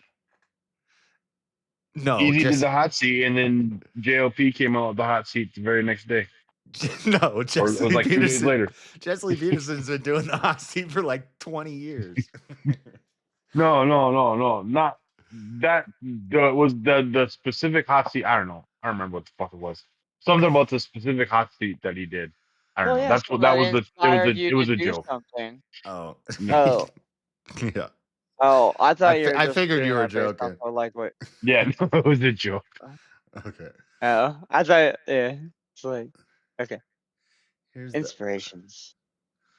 Most idiots who subscribe to Marx never read Plato. Did you know Plato's Republic was one of the formative books used to inform Marx and the communists? So I would disagree with you on that. Eat my left nut. Plato's Republic is the ideas in Plato's Republic were used to form Marxism and communism. Just look into that. And I think Mao ended up winning. Might have been Pol Pot, though the number wasn't as high, but he was just really dumb and really brutal, which is a bad combination. How could you get, if we're talking about now, to Stalin's industrial results without Stalin's methods? If you want to get to a Catholic, first off, have you said Catholic theocracy? Is that, am I misquoting? I might have said it, but I don't believe in a Catholic theocracy. I think that the government should be Christian, but not a theocracy. Okay. Not a dictator? Okay, that's different, because he said before he wants a Catholic theocracy. So, but that was years ago. So maybe he's changed his stance since then. Either. We might need a very powerful executive for a short amount of time. I think that's maybe unavoidable. Okay. But not an ideological totalitarian state, no. So how do you get to that in the industrialization that you talk about with Stalin? How do you get it? How do you get there? I think that you need tariffs. I think you need subsidies. I think you need a massive public works program. Marilyn, you don't know what you're talking about. Marx said communism isn't even actually a thing. It's just what happens when everybody is a socialist. When everybody's a socialist, you get communism. Well, communism is the resulting system of government that comes from everybody being socialist. Something like the New Deal. And I know you're probably not a fan of that because I know you're a huge free market guy, but I think that one of the things the free market doesn't do well is it doesn't allocate resources efficiently on like a long-term timeline. In a long-term timeline, America needs to have a ton of industry to be able to support its Navy, to be able to protect supply chains and trade routes. And the free market has not been able to accomplish that. So I think that the government needs to intervene in this case and basically say, like, we're not going to import these manufactured goods from China. We have to make them ourselves. We need to subsidize them. And maybe we bring people on, onto the dole of the state in a public works program to accomplish some of these things. So I believe in an intervention from the state to do that. Well, okay. So I understand, by the way, tariffs, I understand. And especially when you look at the revenue they'll be generating. I don't think that's an infringement of the free markets. I think it's a correction of an unfair market, of a market where we've been fleeced. So I think we agree on that. Subsidies are massive public works. I mean, we have a debt. Is it 39 trillion? I haven't looked at the clock recently. So I certainly wouldn't say that we haven't been subsidizing things. We absolutely have, and we can't afford it. And the old joke, right, in Russia is they pay us to look like we're working, and we look like we're working. Like they look like they're paying us, we look like we're working. We've done this here in the States. I mean, if you go back to FDR, and maybe you're a fan of sidebar, since they're talking about the debt. I saw a short the other day and it was pretty interesting. This girl says the world is $192 trillion in debt. Everybody's borrowing from everybody. What? The debt of the entire world is $192 trillion. Where's all this money coming from? And the guy said, let me break it down for you. If a guy walks into a town where it's a small town, and everybody in the town owes somebody else in the town money. And he walks into the town, he goes to the hotel, and he goes to the hotel owner. He says, how much is your room? And there's a sign outside the door. It says 24-hour return policy or refund policy. So if you don't like the room within 24 hours, you can get your money back. He says, I'll have a room. The hotel owner says, okay, $100. He gives the hotel owner $100, checks into the room. The hotel owner owes the shoemaker $100. So he takes that $100, he pays the shoemaker. The shoemaker... The tailor? Shut up, Marshall. The shoemaker owns the tailor $100. So he goes and pays the tailor $100. The tailor owns the butcher $100. So he goes to the butcher and gives him $100. Eventually it goes around the whole town. They all keep paying their debts to the other person until somebody gets the $100 who owes the hotel owner $100. He goes to the hotel owner, gives him the $100, and then the guy says, I don't like this room. I'm going to check out. I'll take my $100 back. And he leaves. That's why the world is $192 trillion in debt, because money is just a concept. It's just it's just an idea, and debt is powerful. Thank you. Yep. Of FDR's approach. Certainly Barack Obama, the biggest modern spending package. I was around for that. Shovel-ready jobs was awful. And same thing for Russia. I mean, if you throw enough bodies and human suffering at something, you can get something done. But even then, it was still significantly behind the world that was more free, the United States. So where have we not done it? Because I look at it and I go, well, we have been subsidizing almost everything. I agree with you on China. I agree with you on tariffs. I think that's a huge threat. What would that look like? Well, I don't think we've been subsidizing industry. I'm not saying just like subsidies across the board. I mean, we need to actually subsidize and prioritize the industries that we need in the country. So like, for example, the CHIPS Act, I think that was a great thing. I don't think it was enough, and I don't think it was comprehensive, but I want more things like that. Like, there's no reason why... they're doing it in Arizona. They're bringing TSMC over to Arizona. They're building a chip fabrication facility. We need that. And I think the government should give tax breaks or just straight up give subsidies to the companies that are going to do that. And I think that we need aggressive trade negotiations. I guess maybe where we differ ideologically is that I want a very smart government. I liked what Doge did. I like the idea of bringing people from the private sector into the government. And even Trump said that in 2016 to work on trade deals, to work on, for example, China steals all our intellectual property. They steal all of the developments that we have. We need people that know about technology almost in a technocratic way, like true experts guiding our trade policy, guiding in some ways our economic policy, setting a benchmark that it's like, we need like 10% of the economy or 15 or 20% of the economy to be productive in 5 or 10 years. We need to be making ports, ships, or we need to have countries in our orbit that can do it for us, like South Korea or Japan. But we just need people that are in charge that are, kind of aware of this problem. So I guess that's maybe the difference. No, I don't think that's the difference. I can outline maybe the difference based on what you just said. I don't have a problem with tariffs. Sure. I know what you're talking about with the CHIPS Act. I agree.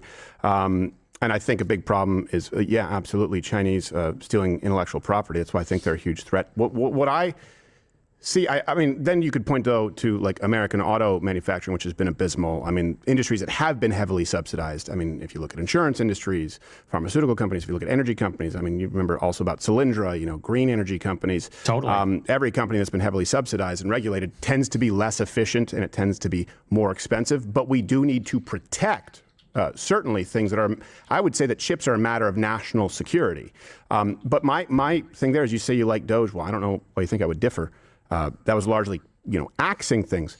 You've just mentioned stuff that really for the first time has been done under this administration. And where we differ is I go, is it perfect? No. Is it a step in the right direction compared to Biden, compared to Barack Obama? Yeah. And then I know that you've also talked about having to burn it all down. So where I differ is, you've said you're reactionary, or I've heard you use the term maybe accelerationist. Well, accelerate toward what? Because if that's what you want, and I agree with you, we're getting more of that than ever before. So how would you get there, and why would you burn down the progress that's being made?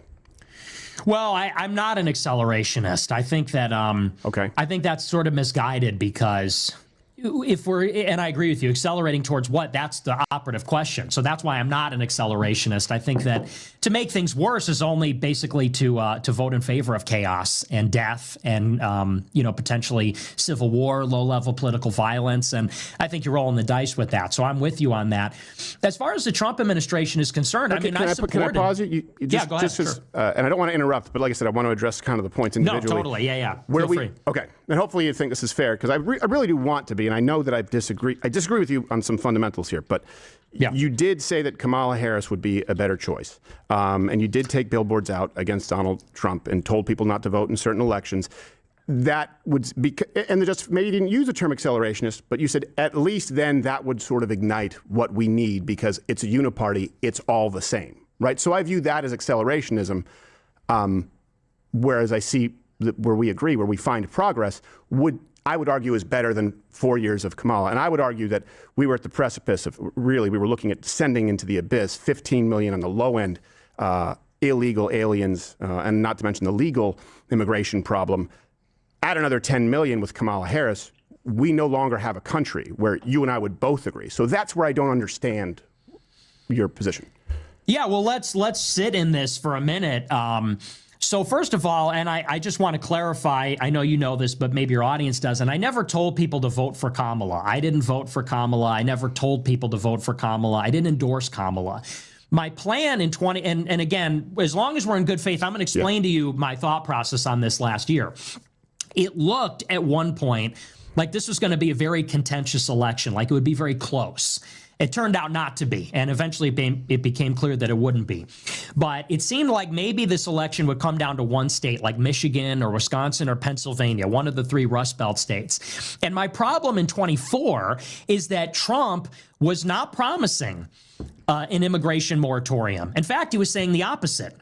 He said that he would staple green cards to diplomas, which is a very famous policy. It's been around for decades, and Democrats and Republicans have said, we're going to give green cards to every foreign student. I said, that's a disaster. That's terrible. And then the other thing is, there was a rumor that he definitely did not like that. That's when he started turning on Trump during this last campaign run, and he's gone more and more against Trump, which is something I disagree with Nick about quite a bit. He had a quid pro quo arrangement with Miriam Adelson that he would allow Israel to annex the West Bank and intervene in the war with Iran. And so those were kind of my two issues. As I said, if we elect Trump, we're going to get all these Chinese and fuck Iran. They're making nukes. I don't want damn terrorist countries to have nukes. Bomb them. Indians. They're going to get green cards, and we're going to get H-1Bs because that's what Silicon Valley wants, and we're going to get a war with Iran. And so I looked at it this way. I said, if the base, if the America Firsters rise up and sort of tell Trump, here's the ultimatum. You can come out and say you're against the H-1Bs and the F-1 and green cards, and you could say you're not going to bring us to war in Iran, and we'll vote for you. But if you don't, we can't vote for you. And that was kind of the idea. It was like a contract with the Trump team. Now, ultimately, Trump became basically, his advantage grew to be so big that he didn't He wasn't worried about losing in one of those states. And I felt that way. I said, we don't have leverage anymore because he's leading by so much. It's clear he's going to win. And that's why we sort of abandoned it in the middle of it. But aside from, so that's where that came from. Just to clarify, abandoned what? Abandoned that project, the Groyper War II. Because we were going to go to Michigan and we were literally going to knock on doors and hand out leaflets and stuff. And we said, you know what, let's just not anymore because he's going to win anyway. So we bought one billboard. You were going to knock on the doors and tell people to vote for Trump, the Groypers in Michigan? Not to vote for Trump. Yeah, no, to sign on to something like a pledge that would say, we will not vote for Trump unless. That was kind of the idea. And we sort of spun that up, but we abandoned it when it became clear that he would win. Okay. And I understand that, by the way. I understand the idea of holding the representatives accountable. I mean, that's why we have primaries. But hopefully that's a part of your strategy because a lot of people just don't run in primaries, and that's a viable option. But I do remember what caught me off guard, you saying that Kamala Harris was a better choice. And I remember part of what you said was because Trump, if he's elected, legitimizes the system. And that would be worse. You didn't want Trump to be elected because it would legitimize the system. Explain what you meant by that, because that sounds to me like you want to delegitimize and almost revolution instead of Trump. Well, and here's the thing. I think that Trump is obviously the better president if you're just taking like all the nominal figures, like fewer illegal immigrants, he secured the border, the economy's going to be better, the government's going to be more efficient. We're in agreement on that. Here's the problem, and I try to make people think about it in these terms. And I don't want this to sound like a cop-out, but I'm trying to get people to think, which is that Trump gets elected, and let's think about what happens on day number 2. Whereas in 2020, everybody said the election is rigged. Like 86% of Republicans said, the election was BS. Now, it was close to half of Democrats, too, I think. Yeah, it was substantial. It was across the board. Now nobody believes that. And whereas at one time people believed the system really needs. The reason nobody believes that anymore is because social media and mainstream media ran a campaign to vilify anybody, cancel people, shut down any voices who said the election was stolen. Now we can talk about it, but at the time that was radioactive. Do not talk about the election being stolen. You could lose your channel. You get canceled on social media. So that's the way they effectively shut down that narrative and changed. And then they memory hold everybody, and they made everybody forget about it. But the real ones know and still say the election was stolen. Academic same thing with COVID. I don't know. Same thing with the Hunter Biden laptop. Yep. People don't remember. Well, I got banned on Facebook for saying Kyle Rittenhouse was innocent. They said I was supporting a terrorist. And so they banned me. They banned me for supporting terrorism because like that as to why people don't remember it as if it didn't happen because all of it was Kyle Rittenhouse ended up being proven innocent, and then it was like as he should. Yeah. We're not going to revoke your ban, but support terrorists. Forget that we banned you for supporting a terrorist because you supported an innocent man. Now you deserve your reparations. There was a laptop? Yeah, there was a laptop. Well, 6 months later, we found out that was totally true. Remember, 86% of Democrats said they would have voted differently if they had known about the laptop, but they didn't know about the laptop. I got banned for that too. On Facebook. Well, people forget, man. Yeah, man. I was active politically on Facebook for like 4 years before I ever started on YouTube. Well, not 4 years, but a couple years before I started on YouTube talking about politics. But I used to get banned on Facebook all the time. Now I can call people retarded and I don't get banned on Facebook. I've tried to get banned on Facebook and they don't ban me. I think I have 11 or 13 bans for bullying on Facebook. You said words. Oh my no. Sometimes you're not trying. You must not be trying hard enough. I still catch 24-hour bands, bro. Do you? I guess maybe, or maybe it's because I'm going too They soft. don't like. I mean, you're right. We got retarded back on Facebook, but we didn't get the F slur back on Facebook. Yeah, we're working on it. We'll get there soon. I mean, coming back. retard It's coming back on YouTube.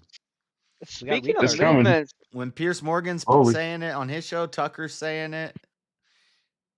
Fuentes did a show the other day, and he was talking about how Tucker went on Pierce Morgan. Did you see that when Tucker interviewed Pierce Morgan, and he said, why don't you just say the word faggot? Just say it, and then he says it 3 times back to back to back, boom, boom, boom, boom, boom, and Pierce is like, I'm not gonna say it. I don't want to say it, and then Tucker's like, you won't say it because you'll go to jail. That was a good laugh. Yeah, I'm working. I gotta work. I realized Tucker is like Mickey Mouse, and I can do Mickey Mouse. So he just he just where the flag is Pluto? Yeah, you kind of do a little flag of penguin. Yeah, you turn Mickey Mouse into like a normal person. You're talking a really high voice, and you go ha ha. Yeah, interesting. I like that. Yes, bundle of sticks. Facebook can eat my name. Eat my left nut. You do have a cool name. Yeah, you made a comment to him, and then it took me a second for it to click. I'm like, wait, did you just read that chat and tell the chatter? Oh, but you started talking about eating nuts, and James hopped in. Yes. Yep. But, exactly. What Nick was saying. Surprise! Brandon's awake now too. Nick was saying Tucker dropped the F-bomb. He said he dropped the F-bomb and retard like 10 times on Pierce Morgan's show. And he's like, on the live? And well, Nick said, at first I heard it and I thought, oh, based. And then he said, but then I kept thinking about it and I realized it's not based. He's 57 years old and he's never said this before on any platform. And now all of a sudden, after interviewing me, he says it over and over and over again. But then Pierce asked him, would you ever say the N-word? And Tucker said, no, no, no, no. And Nick's like, that's because you're not a real nigga. You're not a real nigga, Tucker. The real niggas are out here saying the N-word. You're trying to be like me. That's what you're doing. You're trying to co-opt the Groyper movement. You're trying to be like me. It was a savage rant. Radio songs. Yeah. Yeah. Needs to be overthrown. Like, we really need radical change. Now they're saying, oh, Trump won. Oh, I feel relieved. Now we're okay. And look at the things that Trump has done. And we're going to get in. I can tell we're going to get into some of these things. The Epstein files, bombing Iran. And I'm not gish-galloping. I'm just giving a little lip. Yeah, because we're in the middle of watching a video in the middle of a show, and you want to talk about having the show?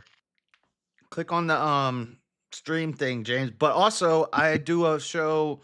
I stream Friday morning every week. Yes, he does every morning or every Friday before VK. That's why sometimes he sleeps in pretty late while VK. For VK, yeah. Yeah. I'm taking a nap after this. Thank you for the content, Josh. Because last week I went pretty late, but I won't go that late this time. But we got to get through this video. List of things I don't like. The H-1B visas, the 600,000 Chinese students. Yeah. All these things happen. And because they're happening under Trump, he is legitimizing them, and he's legitimizing the moneyed interests that are responsible for them. And I do think that deflates a lot of the fervor for change that existed before. And I just think sometimes, is that necessarily better in the long term? I don't disagree that Trump is, there's a very big pragmatic benefit, but in the long term, I worry about that. Yeah, I definitely think it's better in the long term. And I agree with you completely on 600,000 Chinese students. I don't know if you saw, we did an entire hour on that. H-1Bs.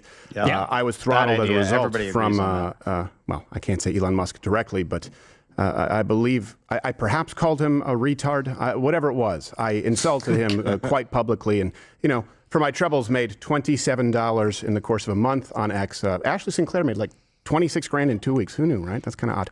But I think the Trump campaign saw the backlash against the H-1B crap that they were trying to pull, and they pulled back from that. They're like, okay, maybe that's not a good idea. And now Nick said on his show recently, well, I'm going to talk about it on Monday, but Trump put out this long True Social post.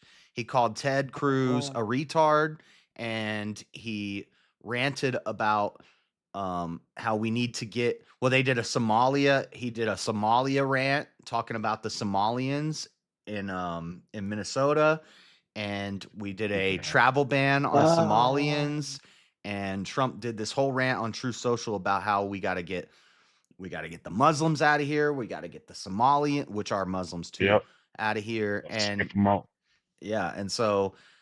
and Nick said, if this is true and Trump's not just doing it, just saying it like to get some clout or what, or to gain back some momentum, if Trump actually does what he's saying he's going to do, this will redeem Trump. So we got a bunch of Minnesota lawmakers that are putting out public statements right now, specifically stating, and we've had so far one police department specifically state that they are not going to cooperate or help ICE in any way, shape, or form in helping the Somalians leave Minnesota. And I hope they come here, and I hope they deport every single one of those stinky bastards. And I think Trump needs to put those people in jail. If politicians are putting out public statements saying we're gonna not help Trump to get rid of and we're gonna it's one thing that if they're low on people who they hire that are like police officers, and for them to have better stuff to do than ICE needing their backup, but to go out and point out that you're going to go against that. Recently, the police chief in Moorhead released a statement saying that they are not going to cooperate or help ICE in any way, shape, or form. Because the politicians in these Democrat cities are telling the police to resist ICE, to not help them. The politicians and police work for us. No, okay. You must live in. What do you live in, Candyland? Checks and balances, man. I mean, Candyland's better than. Anyways, Somalia, obviously. Oh, you're so naive. Well, just because it could be a thing doesn't mean I believe it's a thing. Sanctuary cities, they effectively said, we're not going to turn these people in. Illegal immigrants. It's becoming Cherville? Illegal immigrant criminals, they would release them from jail, give them hotels, give them food cards, and effectively hide them from the federal government. And now, why have these judges? Shut up, Marshall, and listen. Yes, yes. They're sending ICE. They're sending when they send the National Guard to D.C., Trump wants to send the National Guard to Portland, California. They're blocking it, and they're saying no. They're protecting criminals, and they're protecting illegal immigrants, and they're saying we're gonna resist this. Our police force is going to resist ICE. Mm-hmm. So, those politicians and those police who do that, you'd be jailed. They need to be locked up. Thank gosh I got a bunch of blue-haired rednecks. Or at least charged with something. Yeah. I don't want to say charged with sedition because that's the fucked up part is they won't, because no, I'm telling you, it's literally erupting right now in Minnesota. It's going all across because they got this one Minneapolis person who released a statement saying there's over 300 and something million dollars in tax revenue that the Somalians pay in Minnesota that are going to be gone, and President Trump doesn't even care. But then there's a person in the comments who's literally like, yeah, but that's only 2.6% of the overall of the overall revenue, no, of the overall tax contribution in the state. Like that's 2% of the overall. Well, that's nothing. They're literally a scratch. And then exactly when it's like 46% of them are on EBT, SNAP, Section 8 housing is up to 60-something% are on Section 8 housing. Like they're on all the welfare programs. Not to mention the $1 billion frauds that they have just uncovered twice now. That they took money that they were specifically taking, and then they were taking money in welfare programs and shipping it directly to Somalia. Yeah, where the American dollar is worth like 10 times the Somalian. So they're making their family rich off of our welfare money in Somalia. Yeah. And that's a talking point the Democrats always use. They say, well, illegal immigrants contribute $30 to $40 billion to the country every year. And if we lose them, we're going to lose that $30 to $40 billion. But they don't mention that they cost the country on the low end, $150 billion a year. On the high end, up to $350 to $400 billion a year. So even if I'm generous, they put in $40 billion. They cost us $150 billion. That's still $110 billion loss. So no, it's crazy. It's insane. No demonstration of what they preach. Yeah. Yeah, I agree with you on H-1Bs. I will tell you, worse than 600,000 Chinese students would be another 15 to 20 million illegals and changing the census rule, which is what we were looking at, where that redistricts the entire map. And there's no chance to any type of conservative, Republican, nationalist, populist being elected again. And I do think that there was a lot of progress made. I would go, I mean, a lot of wins, not only the border. 99% is not marginal to me as far as a reduction. I think that's pretty significant. But I'd like to go to, I understand where you're coming from. I understand that perspective. If we would have had 4 more years of Biden's border policies, Republicans would have never won another election again. We would have been fucked. And I mean, I've said this before, all Trump is doing is delaying the inevitable. Like, I pledge allegiance to the flag of the United States of I don't know, what would we call it? Pardon me. It's not America anymore, but well, after, let's say, oh, God forbid, dude, I'm I don't want to say afraid, but I'm almost afraid if AOC runs and wins this next, because that's what every Democrat, all the street interviews I watch, all the, man on the street or protest stuff, everybody says, which Democrat candidate do you think should run for 2028? Who would you vote for? Everybody says AOC. And if AOC wins, if AOC becomes our president, she's old enough to run, right? If she becomes our president in 2028, oh, man, it's going to get crazy. Is she 35? I'll show you a clip of a 40-year-old losing their cell phone. That's a female. 36. She's 36 right now? Right now. Ah, okay. I didn't know she was 35. Guys, if AOC wins in 2028, if she runs and if she wins, oh man, a lot of ifs, but never happened. It's over. It's over. If Commander-in-Chief acts on emotions and not rational thoughts, I hope that don't need a woman as Commander-in-Chief, Marshall. It's the only time I'd be down for president puppetry. It's not even just a woman. Like if it was, I mean, there may be outliers, but I don't know if it's like Kristi Noem or. I don't know. Back in the day, we had Sarah Palin. Oh, that's Sarah Palin. Oh yeah,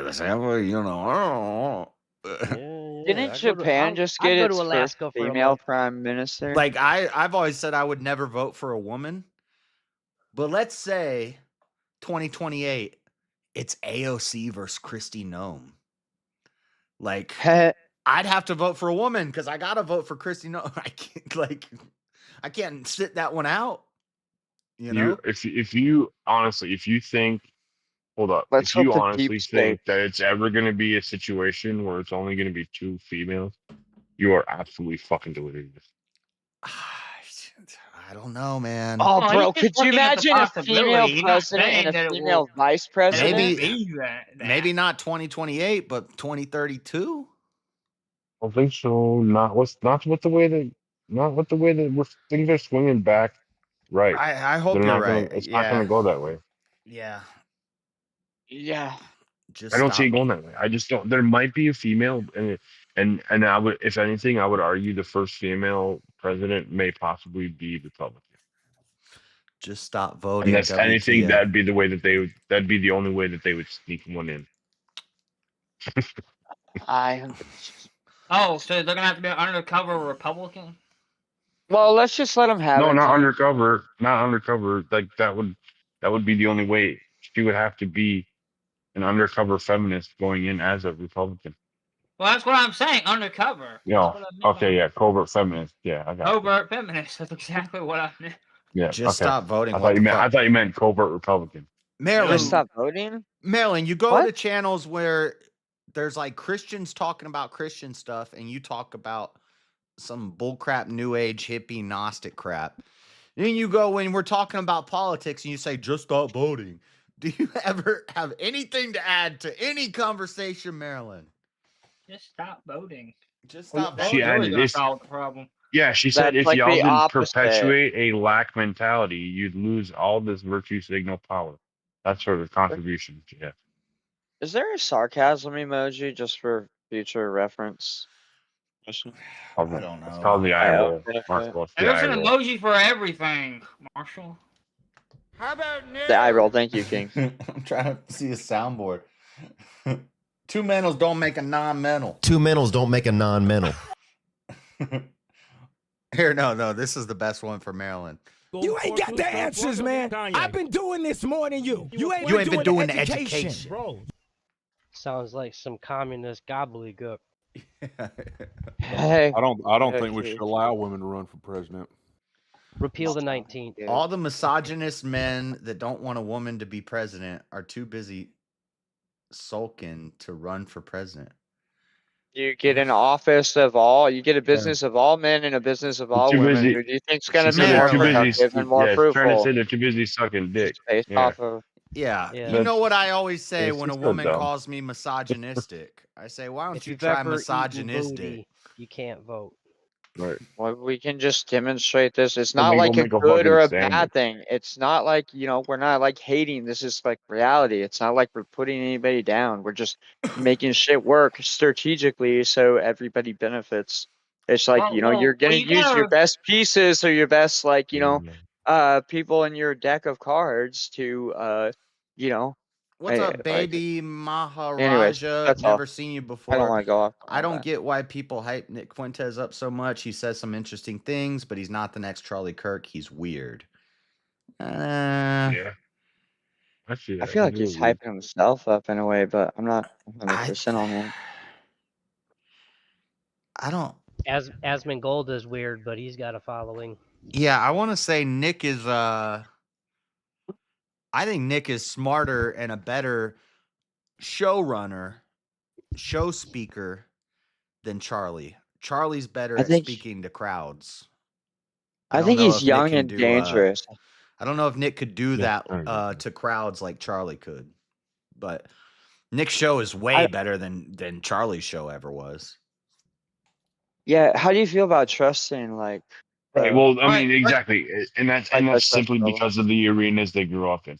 Charlie Kirk grew up in front of a crowd, and Nick grew up in front of a camera.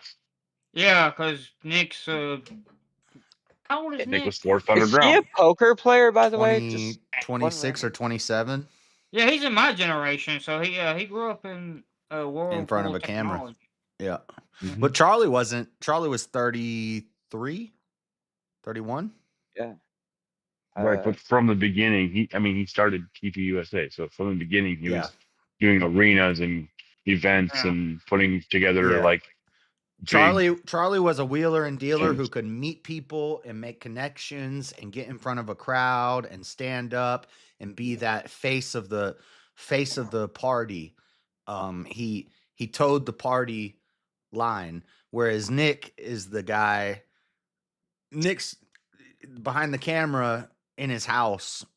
Nick is way better than Charlie's podcast. Like, I couldn't watch Charlie's podcast. It was not it was boring to me. Not entertaining. No. Unless he was on the street, I agree. But that's my opinion. But I did like watching Charlie go to colleges and sit at a table and take all people coming up in front of a crowd of kids and just destroy them.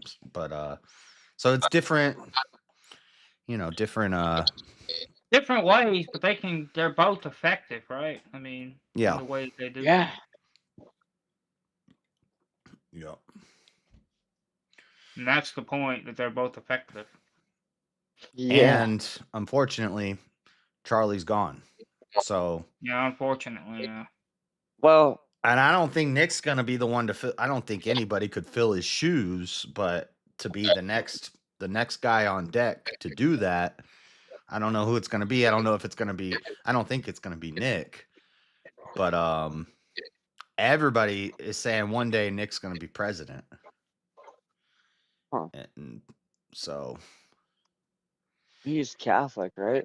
We need to convert him to Christian. Well, you don't think Catholics are Christian? That was a rage. That was just a rage comment. I'm a form of Christian. I'm not. I used to say Catholics aren't Christians, but I've stopped saying that because. Yeah, I know. It's kind of a something that just gets under everybody's skin. Yeah. Just in case anybody goes back and watches old streams of me when I've called out. Oh, that's my opinion, and nothing. Far from that was a anything long you time believe ago, in. JS. I don't think you have to worry about that. Well, wait, you used to it's be all still on the anti-Christian? internet. What, Marshall? Wait, did you used to be anti-Christian or something? No, I used to be anti-Catholic. Oh. Yeah. Either way. But anyway. Thank you. Let's move on. I'm going to play this. But I also don't understand what the threshold is as far as, okay, burn it all down, or we want to delegitimize the system. Because I know we lived through that, like you just said. Republicans thought it was an illegitimate election. I did as well. Not a whole bunch of folks at the Daily Wire back then, so I think we were on the same page. And I also, obviously, when we had the lockdowns, all of that, we then lived through 4 years of Biden, right? So it was already seen as not legitimate. We saw the results.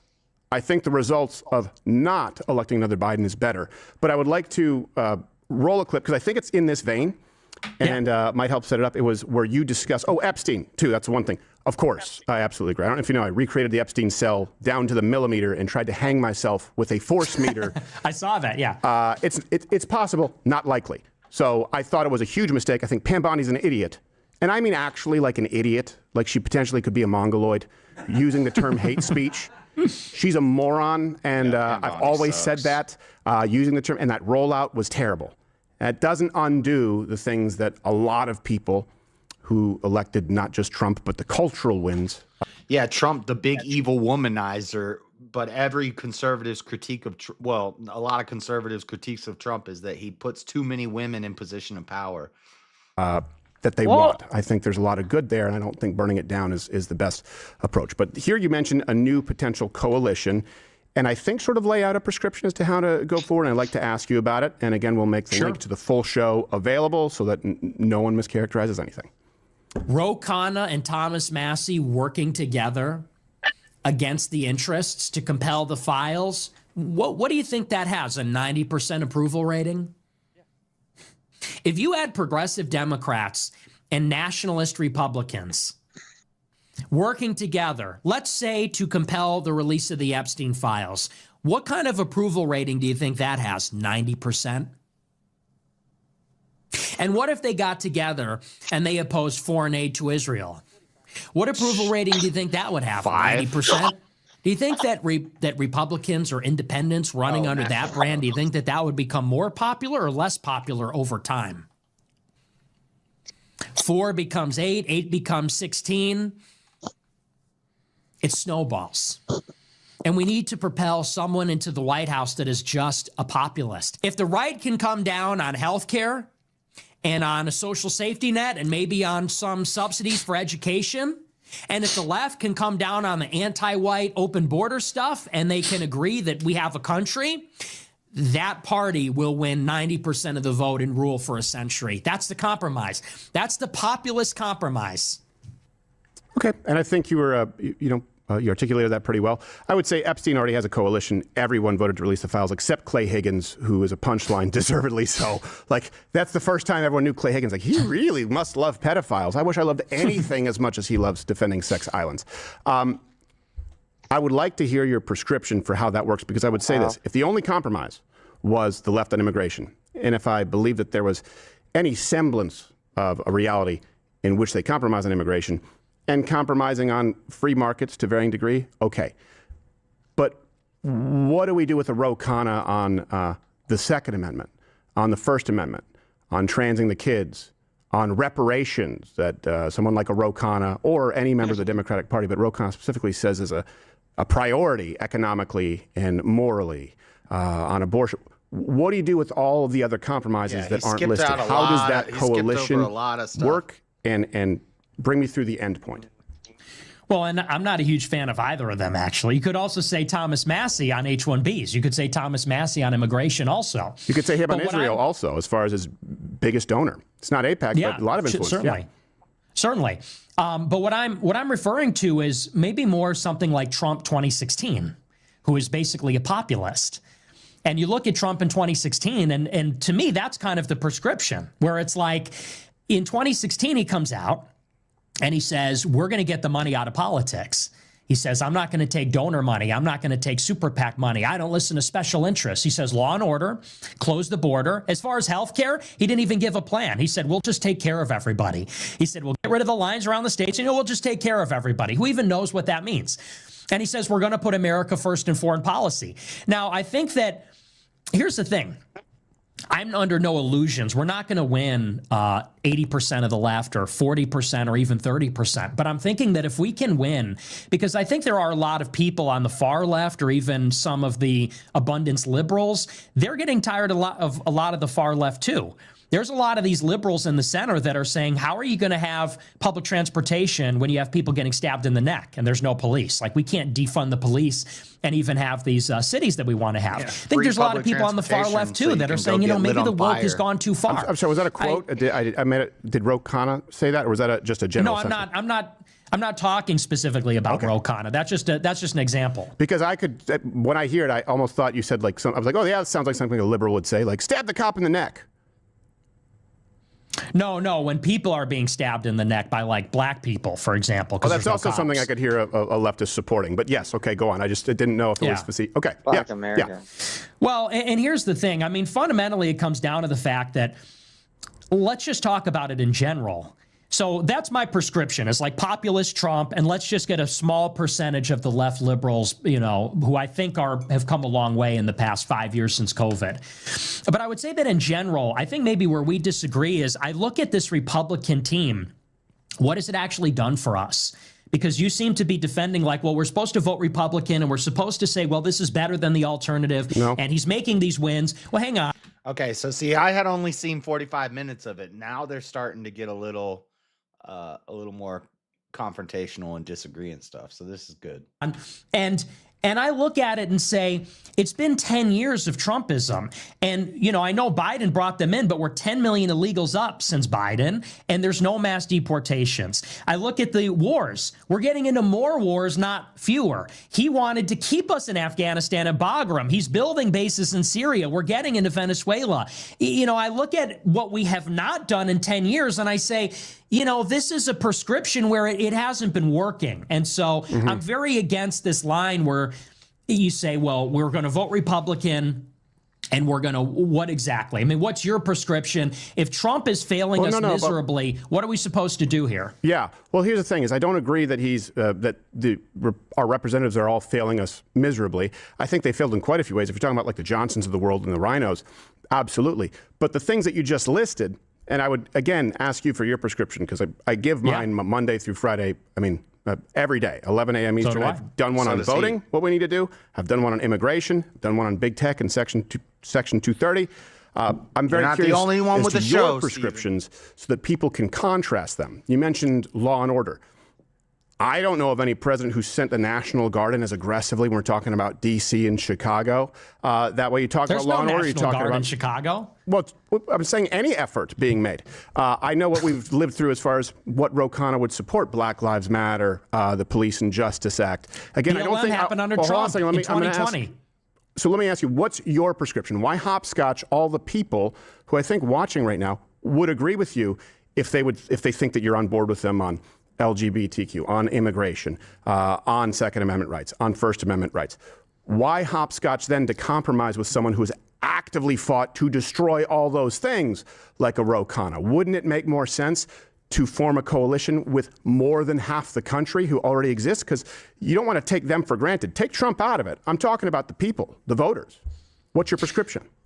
I would say that it's a structural problem, which is that the reason, first of all, I mean, we have to deal with the fact that Trump is not delivering. Like, if you don't want to gish gallop, let's just start there. You say, well, I don't think it's a complete failure. Yeah, it is. And you bring up BLM. BLM happened in 2020 because Trump let it happen, because Sean Hannity was calling him every day and saying, this is better for us in November if BLM burns down the cities. So the Summer of Love happened in 2020 when Trump was president. And then Trump comes back. No, it started under Barack Obama with going back to Trayvon Martin. The George Floyd Summer of Love. Yeah, it was a continuation. Well, I think they kind of picked up on it. Don't you think? It wasn't like it was ongoing. I was there, and I had people on my show back then with Hands Up, Don't Shoot. And I remember the assassination of the Dallas PD. Donald Trump was elected specifically his first term because of how disruptive Black Lives Matter was and law and order. And I would say there was significantly more than under Barack Obama. But if you say they're the same, that's just where we disagree. Well, wait, what are we debating about? I mean, in the George Floyd Summer of Love, maybe I'm wrong about the calendar. It was in 2020 when Trump was president, and it was the worst, arguably the worst BLM violence, I think, in the 21st century. I think that was worse, actually. But that was all part of a plan to get Trump out. The Atlantic wrote an article about this, how they used the BLM thing and social media to make Trump lose the election, his re-election. Than Mike Brown or Trayvon Martin. And Trump was president, and he didn't intervene because he was told it'd be better for him. And now in 2025, there's no National Guard. He chickened out on that. He chickens out on all that stuff. He was going to send him to Chicago, going to send him to every major city. Never happened. Even here. You know, they're doing the deportations in Broadview here in Illinois. They brought in like 400 National Guard, and ICE is still getting chased. And they got boxed in by a bunch of different protesters, one with the semi-automatic rifle. There's no law and order. Irina Zarutska died under Trump. The crime in New York under Trump. The crime in Chicago under Trump. It's a failure. And we're 10 years in. And so you say, what is it going to take? Because we elected him once, twice. Can I ask you something, though, just because this is the point I'd like to address when you say Irina Zarutska, and obviously we've covered that, and I think we're in agreement when you look at the judge and you look at the man who was released, I believe, 14 times, right, under the guise of equity, Black Lives Matter, precisely the kinds of policies that only exist because they have been supported by the radical left who run the entire Democrat Party, right? So, yeah, some of that happened. Nick also keeps saying 10 years. We haven't had 10 years. We had 4 years. And then we got interrupted for 4 years. Now we've got a year. And under Trump's watch, and I agree, he's definitely far from perfect, and I think he's failed in a lot of ways. But who has been orchestrating? You talk about these constructionists, right? They want that, and people like Ro Khanna, people who you talk about in your coalition, it's their raison d'etre. So why hopscotch the voters who would not vote for that coalition precisely for the reasons we're discussing? Because they're against all of it. Because Trump hasn't done enough to fight. I mean, COVID happened under Trump, too. Huge mistakes. Fauci, awful. But I certainly think that 20 million illegal aliens in 4 years is worse than a reduction of 90-something%. I certainly think that the people who orchestrated Black Lives Matter and the people who ran those cities and the people who have blocked ICE from doing anything is worse than the guy sending in ICE with any effort at all. But let's talk about even that. Why do we get all these people from Venezuela? Because Trump hired John Bolton to destroy Venezuela's economy, and then on his last day in office gave Venezuela a temporary protected status. That was one of his last acts as president, and that means they can't be deported. And then you got 6 million Venezuelans in an exodus, and how many of them ended up here? And by the way, Trump ran in 2016 saying, we're going to build the wall and we're going to solve immigration. It didn't happen. There's no wall. He didn't solve it. 451 miles of wall were built, and now the wall is being built. I just saw a thing the other day of a guy walking down the wall, and he says, look, they say the wall's not being built. Look at this wall, and there's tanks every 2 miles. What he did was executive orders. I barely saw which coverage Biden of that. immediately overturned when he took power and then brought in 10 million. Okay, so Trump gets elected again. What does Trump do? You're right, he did secure the border. That's true. But we're 10 million deep. That's a little too late. He promised mass deportations. We've had maybe 300,000 deportations this year. Is that going to go up during the midterm elections? Is that going to go up when everybody's running in the primary in 27? I don't see it happening. And either way, it hasn't happened. So this is my frustration where I'm like, I was with you made it better in the first term. Because in the first term, when I was in college, I was like, yeah, like, vote for Trump, never coming down. If he falls short, we'll go on Twitter and tell him to try better. But 16, 18, 20, 22, 24, Republicans have called for our vote all these times, and things are not getting better, like, at all. And that's sort of the frustration where I start to say, let's turn the table around. And I'm not hopscotching over the voters. I want all the right-wing voters. What I want to hopscotch is the donors. I want to hopscotch the party, which is the RNC, which is Little Tech, Silicon Valley, which is the Israel lobby, which is Wall Street, because they're driving the stuff. Like, the reason that Trump is not really what he delivers, or what he promises, is because, if you were to deport all these illegal aliens, it's going to be bad for big agriculture, Wall Street, inflation might tick up. And so Marjorie Taylor Greene's construction company. That's right. Yeah, 100%. And that's what I want to bypass. Okay, so bypass. So, and nobody is saying that President Trump is perfect. And I'm not a micro-political guy, a cultural guy, largely. Right. And I think there's been a major shift culturally. I mean, half of all gay characters are going to be going away, and GLAAD is lamenting that. I don't know how much more happy I can get. I think that the replatforming is a big thing. Right? I mean, as someone who's been also debanked, demonetized through PayPal, Shopify, all that, very similar to you. The fact that you're able to sit here now and have this conversation. Yep. I mean, it took a lot of work. The fact that I'm able to review this video on YouTube right now with no fear of being canceled. That's Trump. Well, you might get shadow banned, but it's partially Elon too. But Fuentes lives in La La Land. You can't run for office without donors unless you're a billionaire, like Trump. Yeah. Oh. Yeah, and he's using like some lefty talking points, like the whole thing, like, oh, we destroyed their economy and that's why they came here. Like, see, this is where he annoys me. Well, they say those things too, JS. I would agree. It annoys me the most because they say those things, but they don't explain what would have been better, who would have done it better. Well, why? Well, he's just said he's a populist, and he thinks we need a populist leader. And I think Nick, this is a thing about Nick, is he does have his finger on the pulse of the Zoomers and the younger generation than my generation, and I've talked about this before, how people just hate whoever is in charge. A lot of people, I saw this both Trump presidencies. Everybody's on board. We're voting for Trump. We're MAGA. We're MAGA. As soon as Trump is in office, everybody starts turning on him. And then they're like, we're going to vote for DeSantis. DeSantis, during the campaign trail for 2028. Also, Dane the Blue Man, you still owe me $100 because he said DeSantis was going to win the election. What? Stupid bet.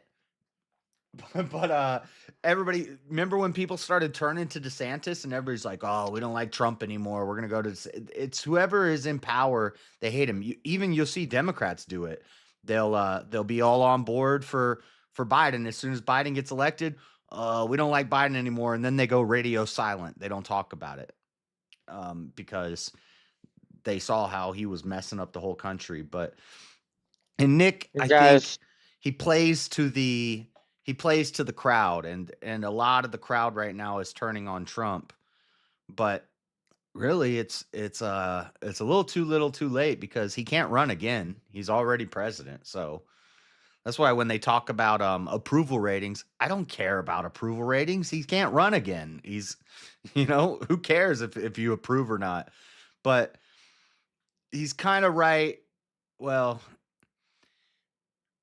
when Trump says, I'm going to send the National Guard into all these cities. I'm going to send the National Guard to Chicago, Portland, LA, New York. And then it doesn't happen.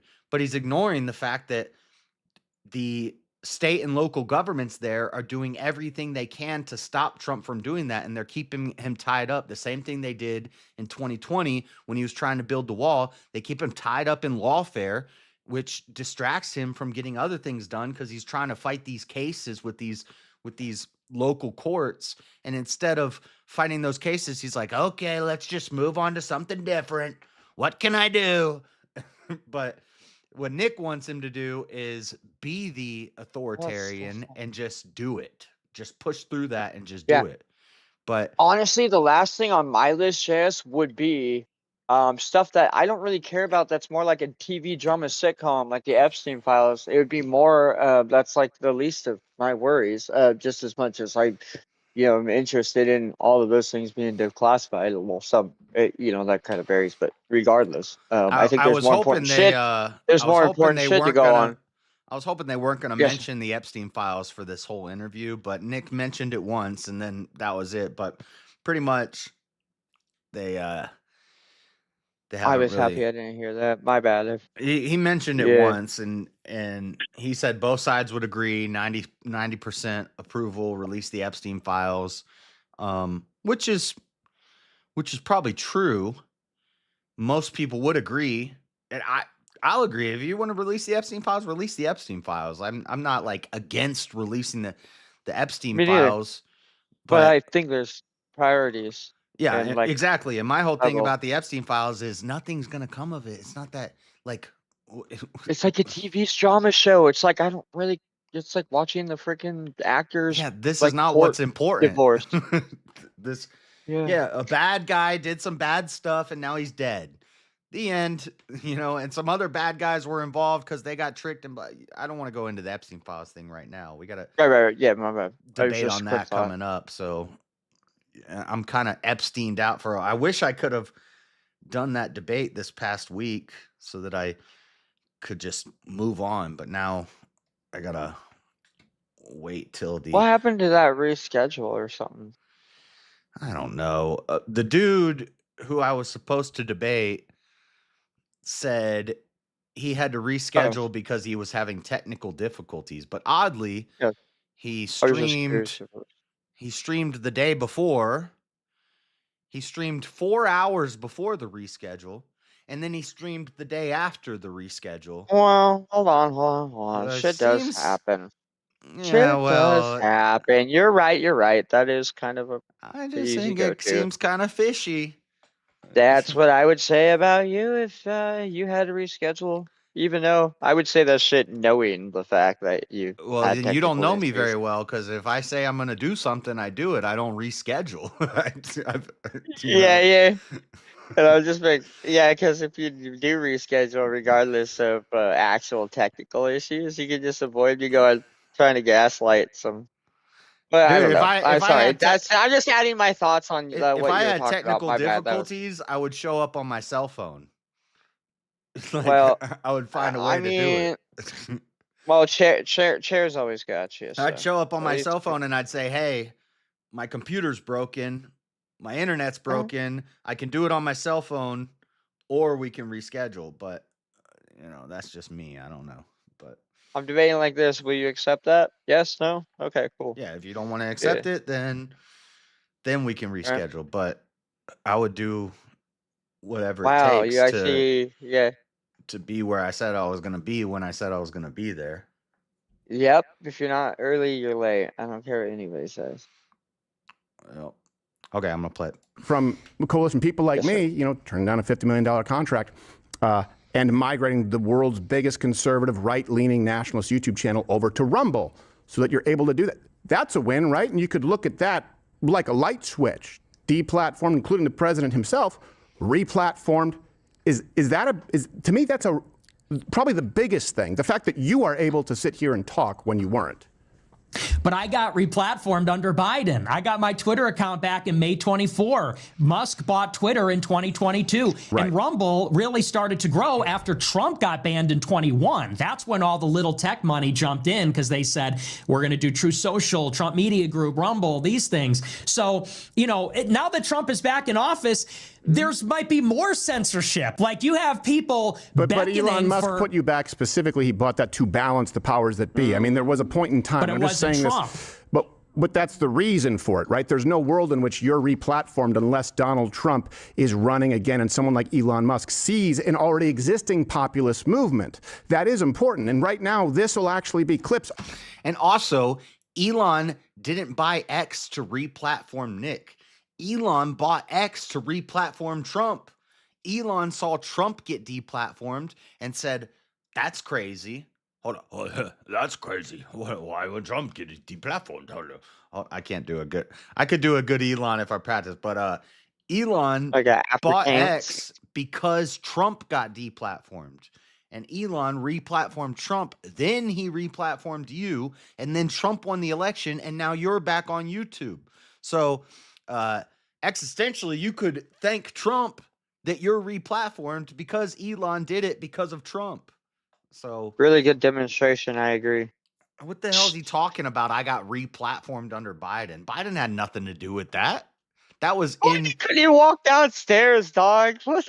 That was in protest to Biden. That was Elon protesting Biden and saying replatform Trump. Hell, if anything, the Democrats couldn't stand that Elon took control of it.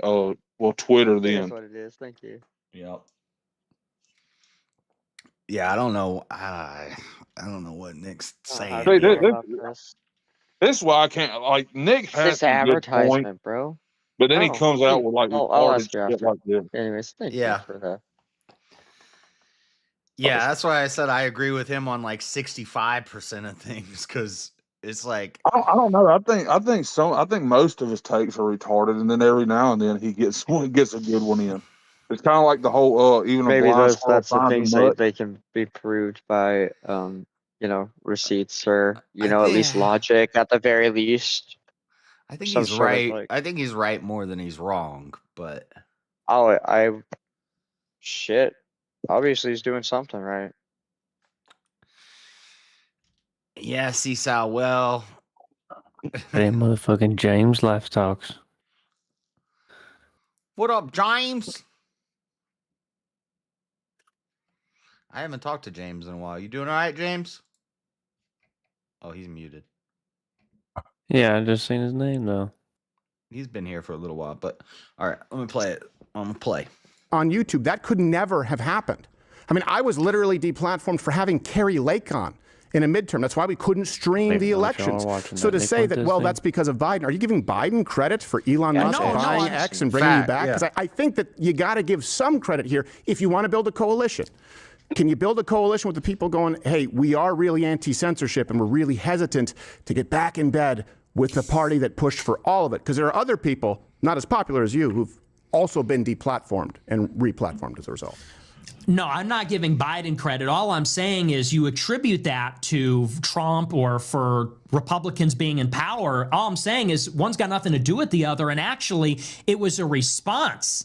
Musk buying Twitter was a reaction to the overreach of the Democrats because they banned the president from Twitter. Yeah. And I would add to that also,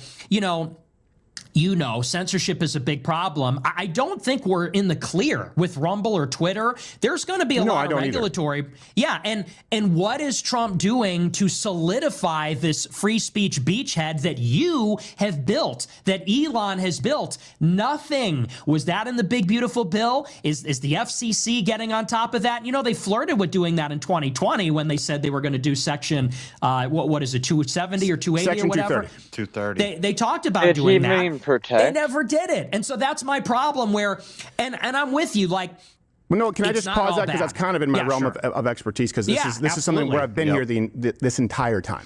Platform versus publisher. And not to take credit, but certainly a pioneer in being demonetized and hiring. My biggest expense, especially coming up, has been legal outside of payroll because I saw this type of censorship coming. I'm the only one who was named in the Facebook files. What do you by name? That's how I met my lawyer. The Twitter. What did he just pour one sip of water into his mug? What was that? He poured like literally a sip of water into his mug. Censorship coming. I'm the only one who was named in the Facebook files. My biggest expense, especially coming up, was legal outside of payroll because I saw this type of censorship coming. I'm the only one who was named in the Facebook. You might be right. Perhaps you're right. Actually, I was like, what is? I was Cheech and Chong. Nah, I think Nick's like a teetotaler. I mean, at least that's what he says. But why would you pour a little sip of water into your mug? I get you don't want to drink from the bottle on stream because you're advertising for the bottled water company, even though you showed the bottle. But what the hell is that? I'm nitpicking now, but that was well, weird. he'd rather advertise his own mug than. That's what I'm saying. I feel like this is all like some sort of a campaign to maybe I don't know. That's my theory. I think it's some sort of advertising. There is no theory. You haven't even. I don't even know what you're saying, Marshall. But all I'm saying is I think he's making moves. I also not sure based on my. Anyways, not conspiracy. It's just theory. I think he's doing something. Is he working? Okay, I didn't hear him like very much. Yes, sir. Or ma'am. Don't call me ma'am. Just because I told you don't call me sir doesn't mean start calling me ma'am. Oh, you told me what not to call you. Yeah, ma'am. Could you say that again? I wish I could reach through the internet and just smack Marshall right now. I felt the energy coming from you that once. So just instead of smacking me, he smacks his TV. Jackass. Dude, I almost broke something just now. Okay, shut up. Facebook files by name. That's how I met my lawyer. The Twitter files and Susan Wojcicki and Congresswomen. I don't know if there were any men. I know there were a few women. I think Pelosi and what's her name? The Hirono, the lady from Hawaii who always talks about sex, asking for me to be. Have you ever had sexual relations with someone? That's how she opens every single hearing. It's like, how horny are you, lady? So that is something that I've lived through, and I think you're maybe discounting how bad it can get. And 230 is important, right? I've issued a prescription on how to fix that. And yeah, I'm disappointed that there hasn't been something fully solidified, but I would say there's a reason you're back. I don't agree with that, C-Sal.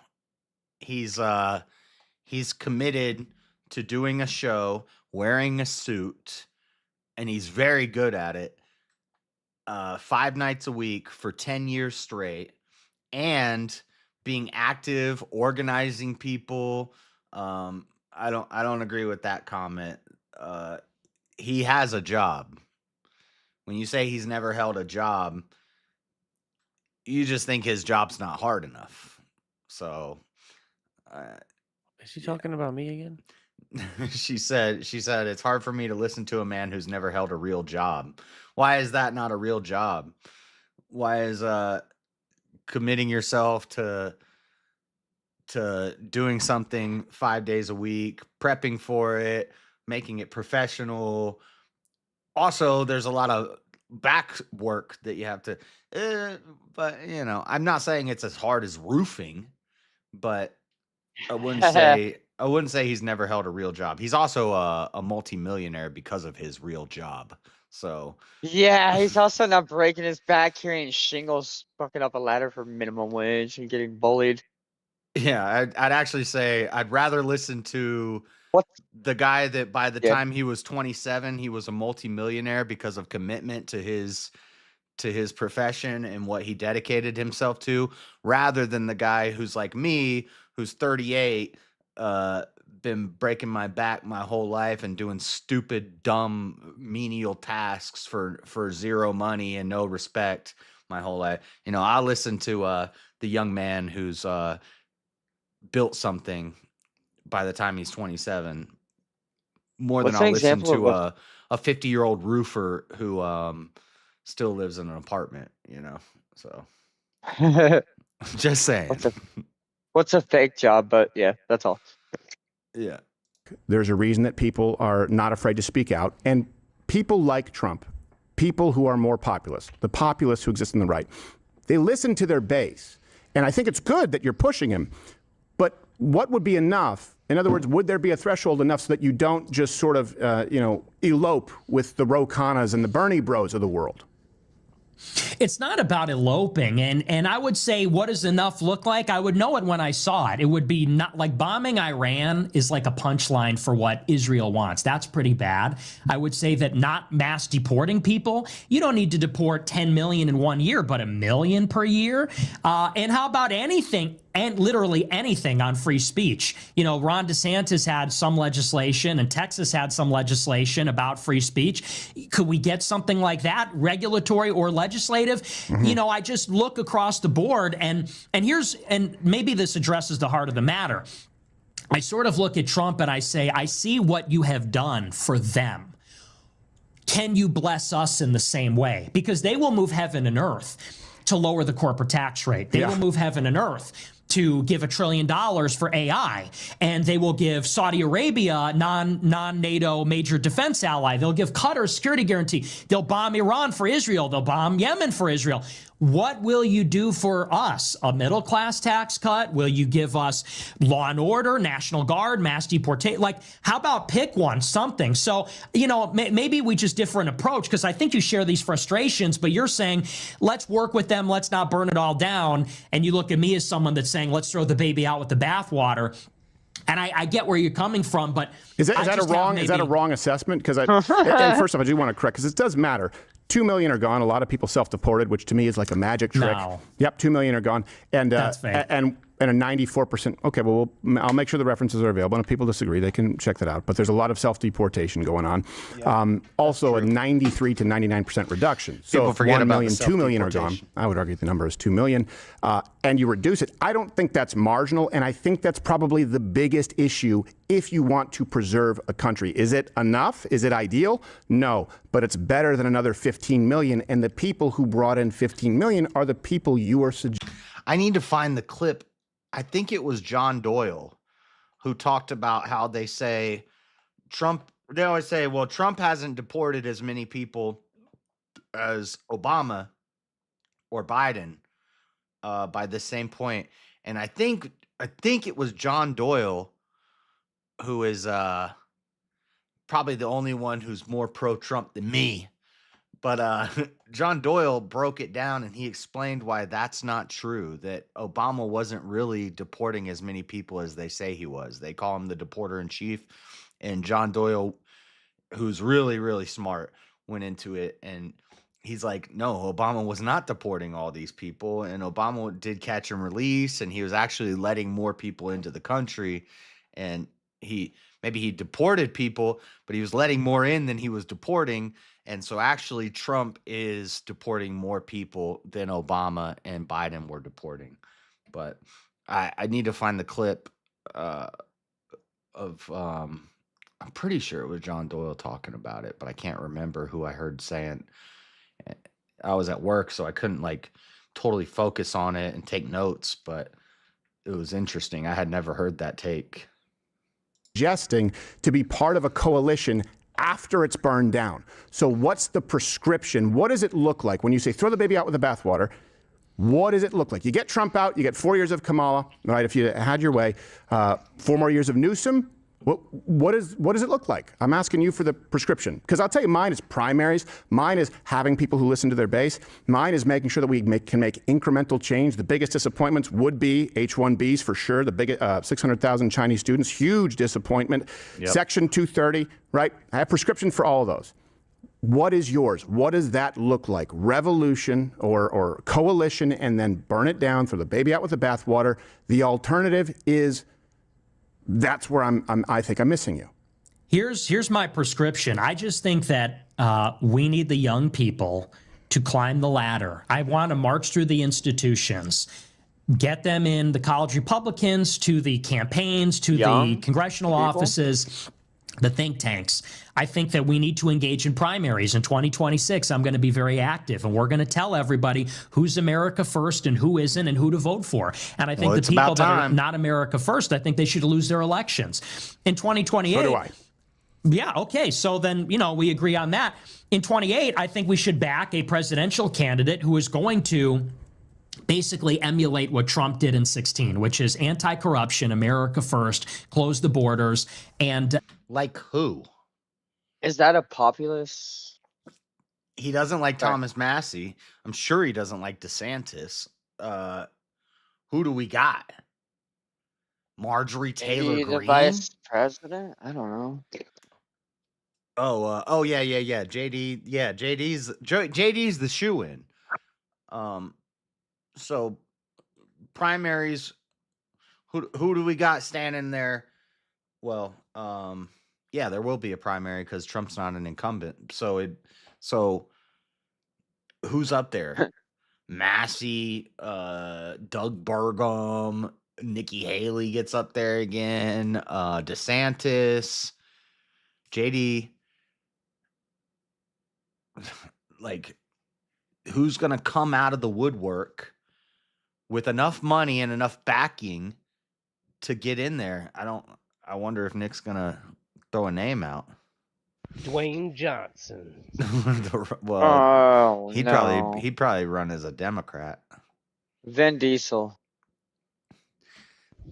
Democrats gonna have AOC. Oh, sorry, Newsom.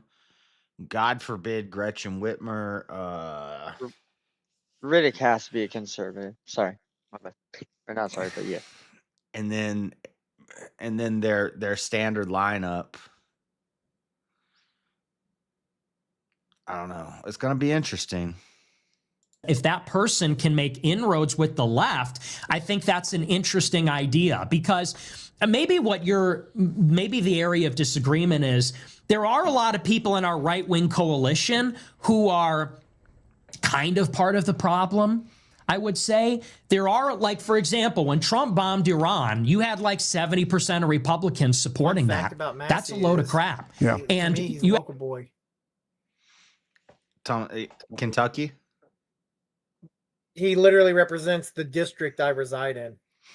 Yeah, a lot of people like him, but So isn't even the reason people like him because he's real anti-Israel? But Crowder said one of his biggest funders is Israel, but not through AIPAC. But I don't know what he was talking about. I don't know a lot about Thomas Massey. I don't know too much about him either. My mother hates him. Is your mother Democrat or Republican? No, she's Republican. Well, as of now, she's Republican. Does she like Trump? Oh yeah, dude, she's very, very, very, very Trump. Dude, I'm just worried it's gonna be like Marjorie Taylor Greene or something. Everybody loves Marjorie Taylor Greene. I'm not a fan of Marjorie Taylor Greene. Never been.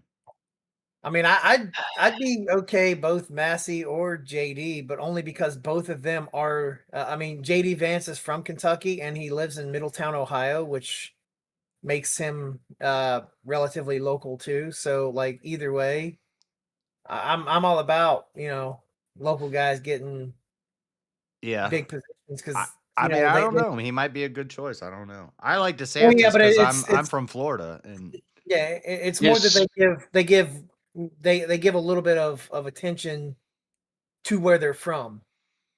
Usually, yeah, English being their first language is a good start. I know DeSantis he's an Israel guy. They're all gonna be Israel guys because that's funding. But DeSantis, and he needs media training for sure. He needs to stop wearing the Paddington Bear boots in the Hurricanes and high heels and stuff like that. But I don't hate DeSantis, the guy destroys his own campaigns half the time. DeSantis did more base stuff for Florida than Trump has ever done. Like, but he's retarded on his campaign trail. That's the problem. Like he doesn't run.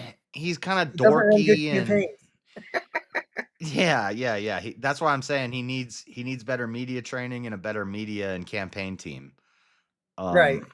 But like he's my guy, like who I would vote for if in the primaries.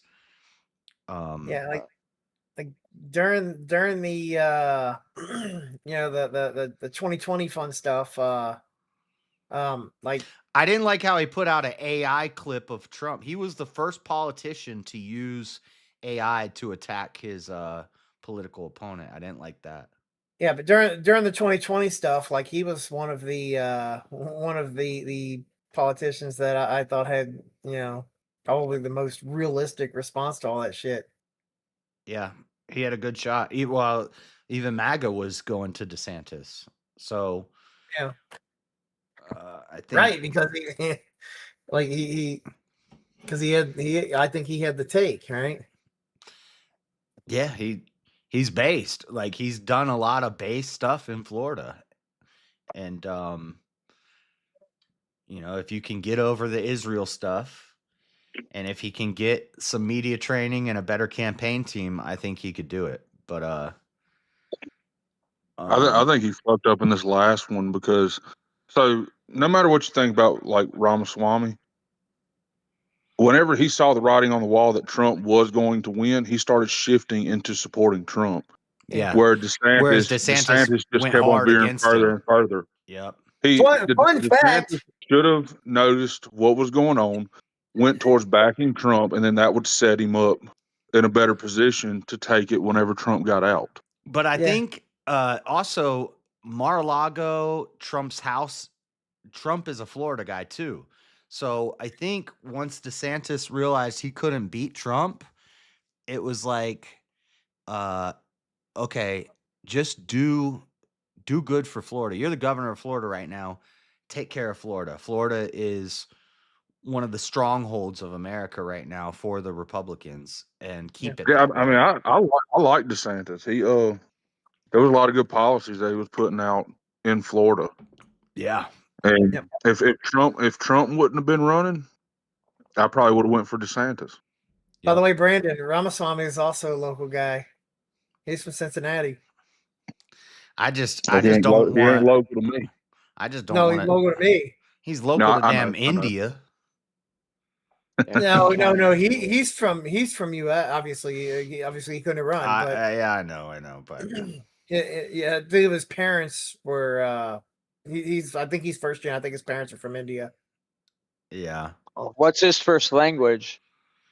Is English. it U.S. English? American. Good. That's one of my main questions. But what was I going to say? Oh yeah, Seesaw. You remember the State of the Union address when Marjorie Taylor Greene was wearing the all red suit and the MAGA hat, and she was yelling the whole time? And I was live streaming during the State of the Union address, and I was flipping out. I was like, "Get her out of there! Get that woman out of there! I do not stop it! You look like a clown, dude." But Marshall, if he ran for president, though, that means he was born in this country, which would make his first language English, even if he's homeschooled and all of that, because everything is going to be tested and presented to him in English from an education standpoint. Marjorie Taylor Greene resigned, but that doesn't mean she's not going to go for something else. She might be resigning so that she could get in Congress, or I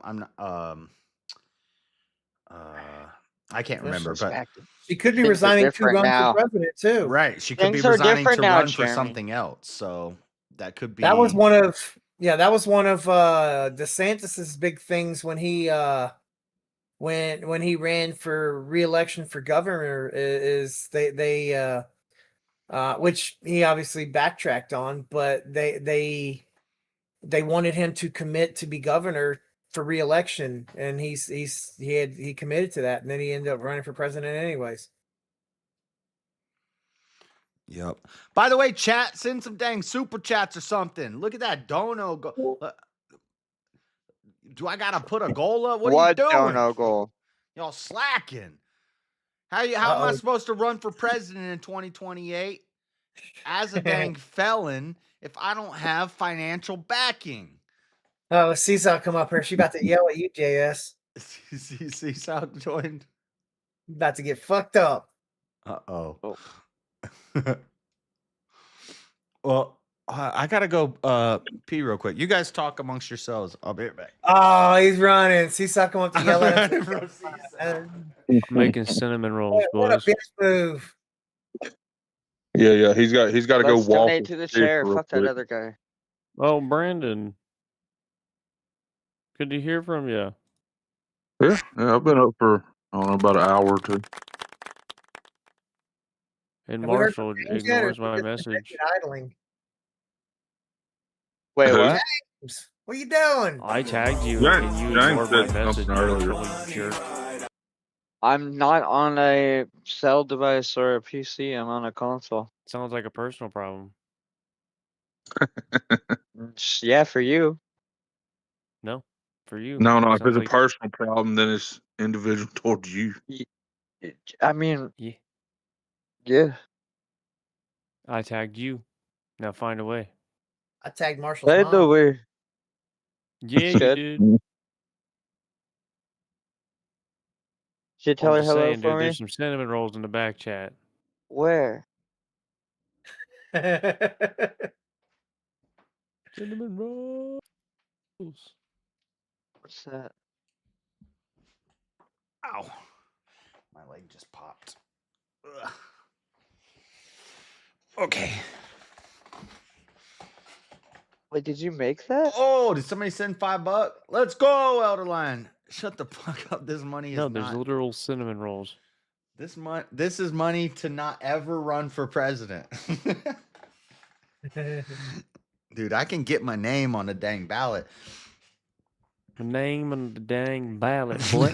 It sounded like motherfucking Theo Vaughn for real.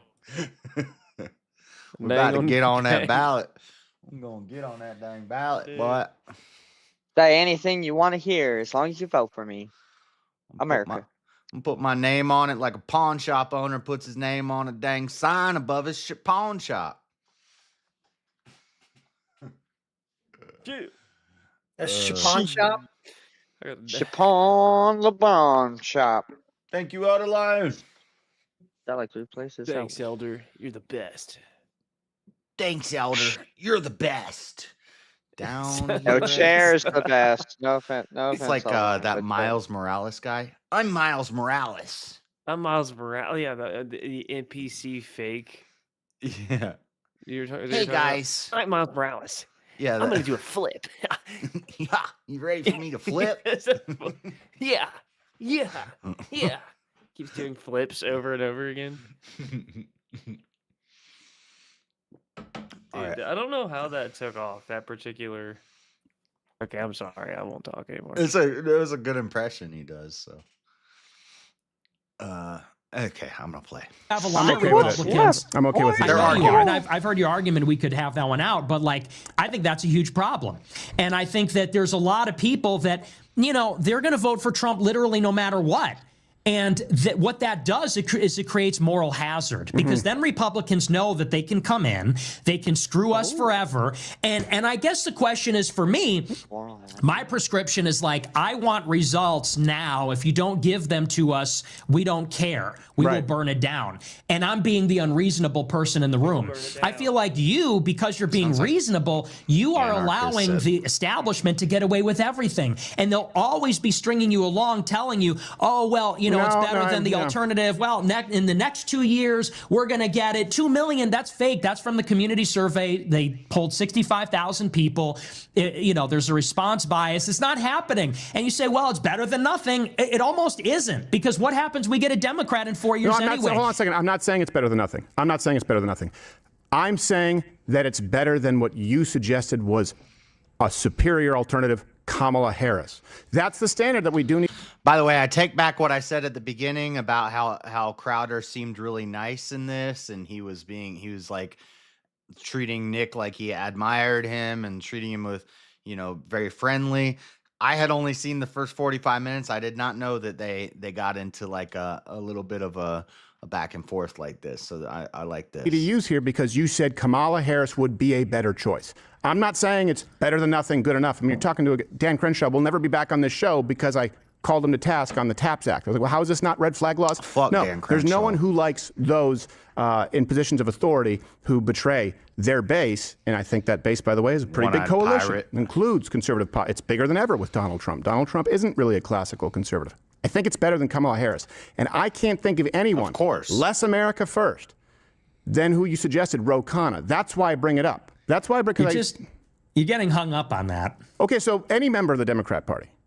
I can't think of anyone less America first than the current Democrat Party. Republicans are flawed. I believe that, go through it, Warren, Kamala Harris, who you said would be a better choice, Gavin Newsom, Whitmer. I believe they fundamentally hate everything about America. I can't name one thing. I'm not talking, Ro Khanna, I'm not talking about him specifically. And like I said, I'm not even talking about Thomas Massie. I'm using them as an example, as a model. Well, as a model, because as sort of a proof of concept, because you have a Republican and a Democrat who, by the way, I don't even agree with them on most things. Like, I criticize Thomas Massie a lot. But it's an example of bipartisanship on a populist issue, an anti-elite issue that everybody... Bipartisan means communism. Supports. And who is against it? The Republican establishment. Trump, Johnson. And I'm saying that's... Yo, I just figured out if you hit C, it turns captions on and off. Because I actually... Wow. We learned a new... We learned a new hotkey today, boys. You just found a shortcut on accident?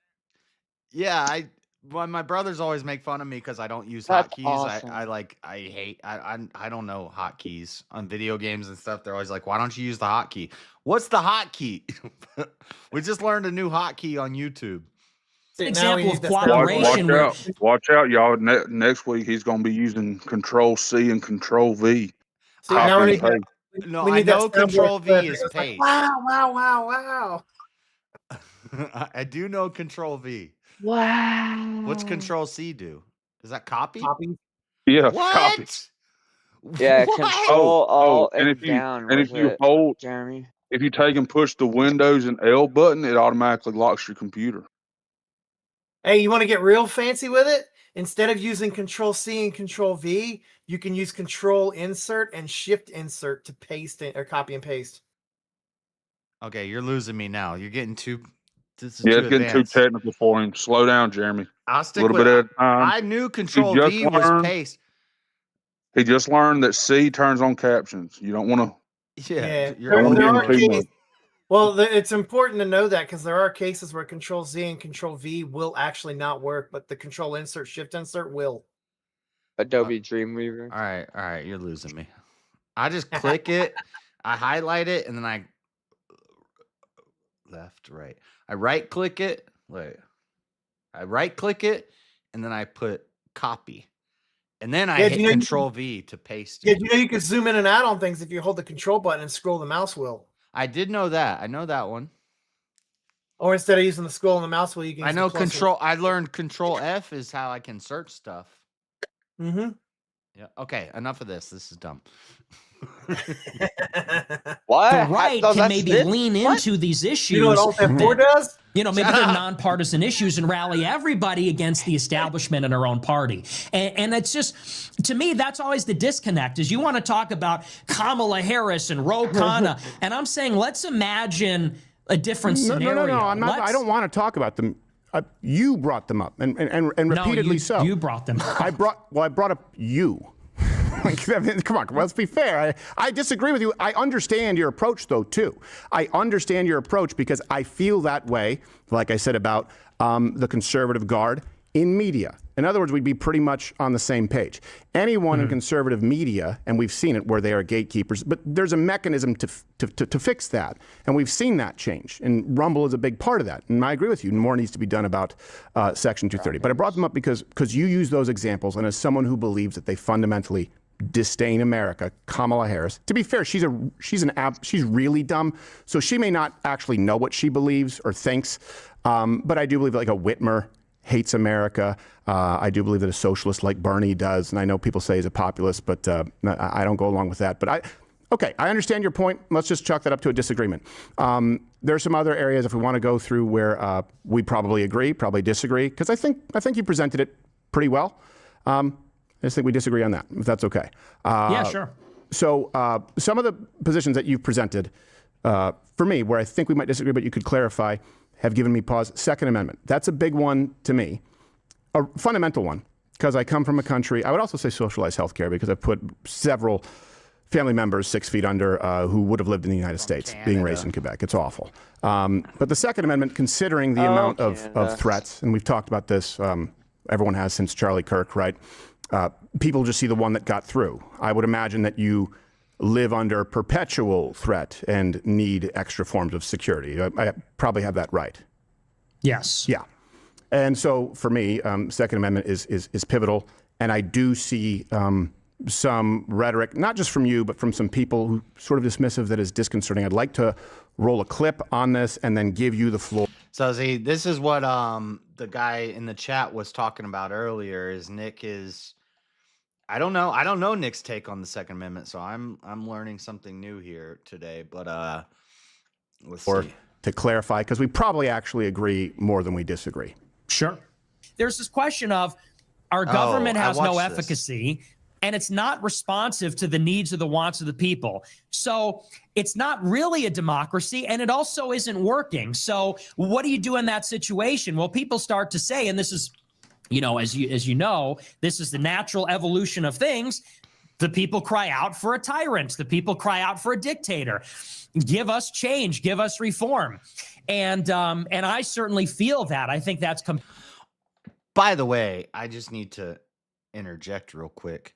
Warren Smith, you can't afford StreamYard, bro. Why do you have the watermark on your? I'm nitpicking, I know, but it annoys me. This is why I don't use StreamYard, is because I can't afford StreamYard. It's a lot of money, but Warren Smith can afford StreamYard. He is using free StreamYard right now, and he has the freaking watermark. Get that out of here. Sorry. Compelling. I'm a little skeptical of it as time goes on, because as I get older and more mature, I think we maybe take for granted the institutions that we've built up. And I've become ironically more conservative in my disposition and saying, like, maybe let's not race ahead of ourselves and get rid of things which have been around for hundreds of years. I would argue the constitutional system is already impaired because it's being abused by all the other organs of government. Even the Supreme Court voted 8-1 that said these injunctions are out of control.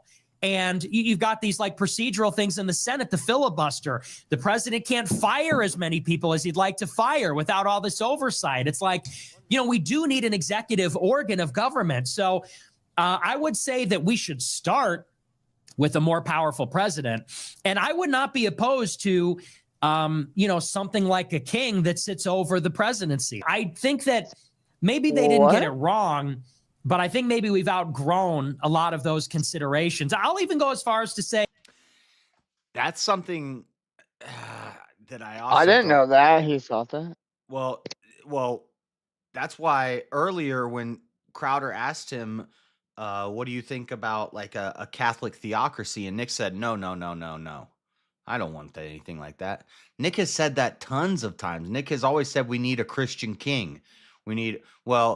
So maybe it's not a Catholic theocracy, but it would be a Catholic theocratic monarchy where a Catholic king is in power. Nick has said that forever. And so when Crowder asked him, would you want a theocracy? And Nick said, no. Like, he kind of is chameleon-like. He knows how to play to, which is the populist thing. He knows how to play to the different audiences, but that's why I asked if he maybe plays poker here and there, because it's hard to read the guy, but he plays to the crowd for which audience he's on. And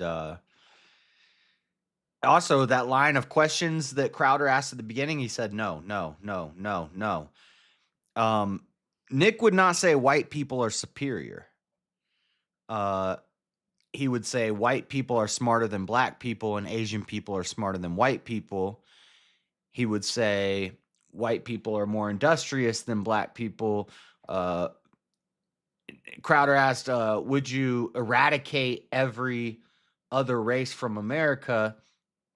And Nick said no. But if you go deeper into it, Nick would say, but this should be a white country. So it doesn't matter what the color is. The best solution that you find to your equation, or like whatever you're like mathematically, it's like you do the best, like whatever works best, like what adds up. It's like, yeah, but anyway, what I'm saying that's is what matters.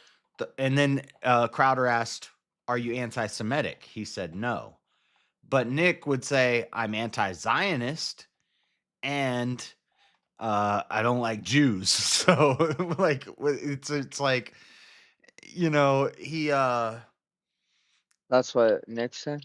He knows how to address the audience of each show. Because Nick wouldn't like me. I'm ethnically Jewish. Shut up, James. What does that allegedly? According to allegedly, it's not allegedly. I have the records. According to fake records. Well, stop this and start talking. I'm just kidding. That was really stupid. But you have the records, but you don't have the DNA. I do have the DNA. It's in the DNA. You haven't had the DNA checked though. Yeah, I have. I sent my saliva in. Oh Lord, you sent your saliva to the Mormons. You're getting baptized by the Mormons. Supposedly. All right. I just came up. I'm about to go back to sleep. But James, you're not fucking Jewish. You are not ethnically Jewish. Well, that's your belief. Stop. That's not my belief. It's what you said. You said that you have paperwork. What the fuck does that even mean? Well, no. Now he's took it a step farther. He did the DNA I did test. that a long time ago. He did the DNA test. He did the DNA test, but it wasn't confirmed. It's just some obscure fucking DNA that comes from Eastern Europe that he assumes is Jewish DNA. That's what it is. He is AKC registered Jewish. AKC, what the fuck does that even mean? That's what they do. When you have to do a dog. Purebred. But yet, they didn't let you into the synagogue, right? But they had to do a background check on me to go to that synagogue. I don't know. You want to go to a church where you got to do a background check on your DNA to get in the door? I wouldn't want to be part of that. They had to do a background check on your DNA. They had to do a background check on your back, like your I'm guessing like your DNA, record. Your lineage, your heritage. Oh, your criminal record and shit. I think that's what they meant by a criminal check. Record background check. Are you getting a job there? I don't know what exactly they meant. God wants to make sure you've never committed any crimes before they let you in. Bro, I don't want to be one of those. I didn't exactly go through. I don't want to be a member. I don't want to be a member of any religion where I can't walk into the doors and take part in it. I haven't heard of any religion until very recently. Look. Synagogue's got to be careful. Synagogue's got to be careful. You never know when somebody's going to snatch something up in there. You know what I mean? Yeah. Oh no, you dropped a penny. Now I also those jokes. These are jokes, by the way.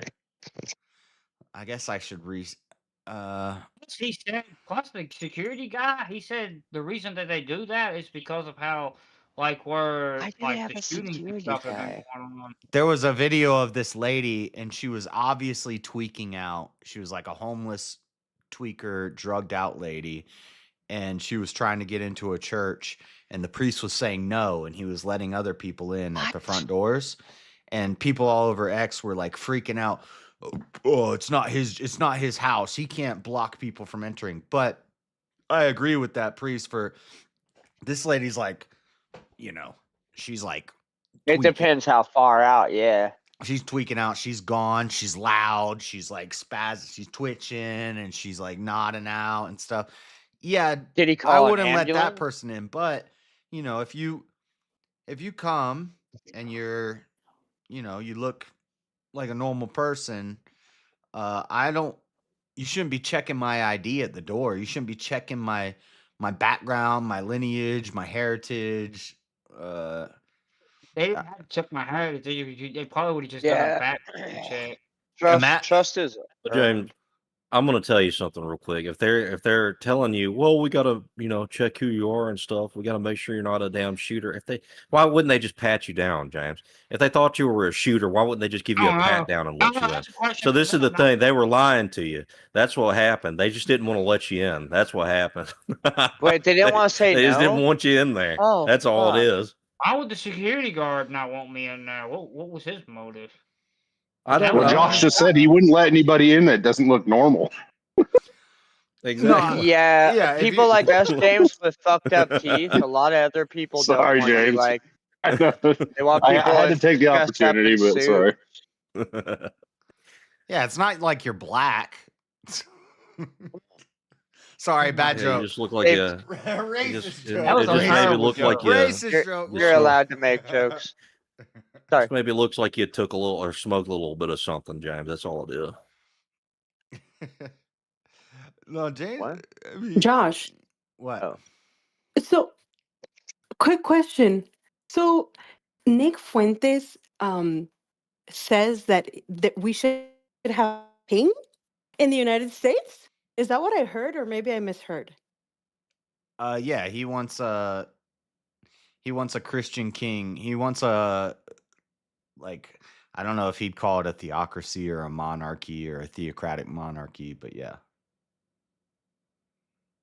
So I don't get it. Like, he's constantly bitching about Trump, right? What makes him think that having a king would be better? Like, if we do get a king, wouldn't that be way worse? He's just gonna complain about that king nonstop. Yeah, probably. Search on the We internet. talked about this probably. last night. What if we got a king and you personally as a citizen, or just the majority as a whole, literally got everything they wanted and you had no complaints? What would be wrong with it? Just the off chance. Got everything they wanted. Do you know the majority are chance that retards? if the Number one, king the changes majority. his mind, you have no. But that's no say why. in it?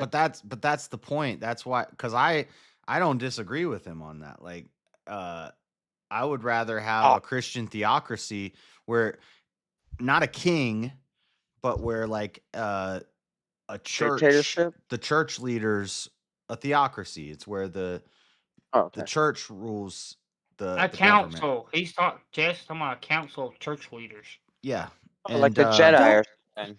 Well, yeah, but number one, this happened in Israel. Because like in you First said, and most Second people Kings are and Joel. retards. Democracy is where 51% of if 51% of the country are retards, they choose the president. Right. But well, technically, we don't even have that right now, right? Like, the ones that actually choose the president, it's the what's it called? The electoral college. The electoral college, yeah.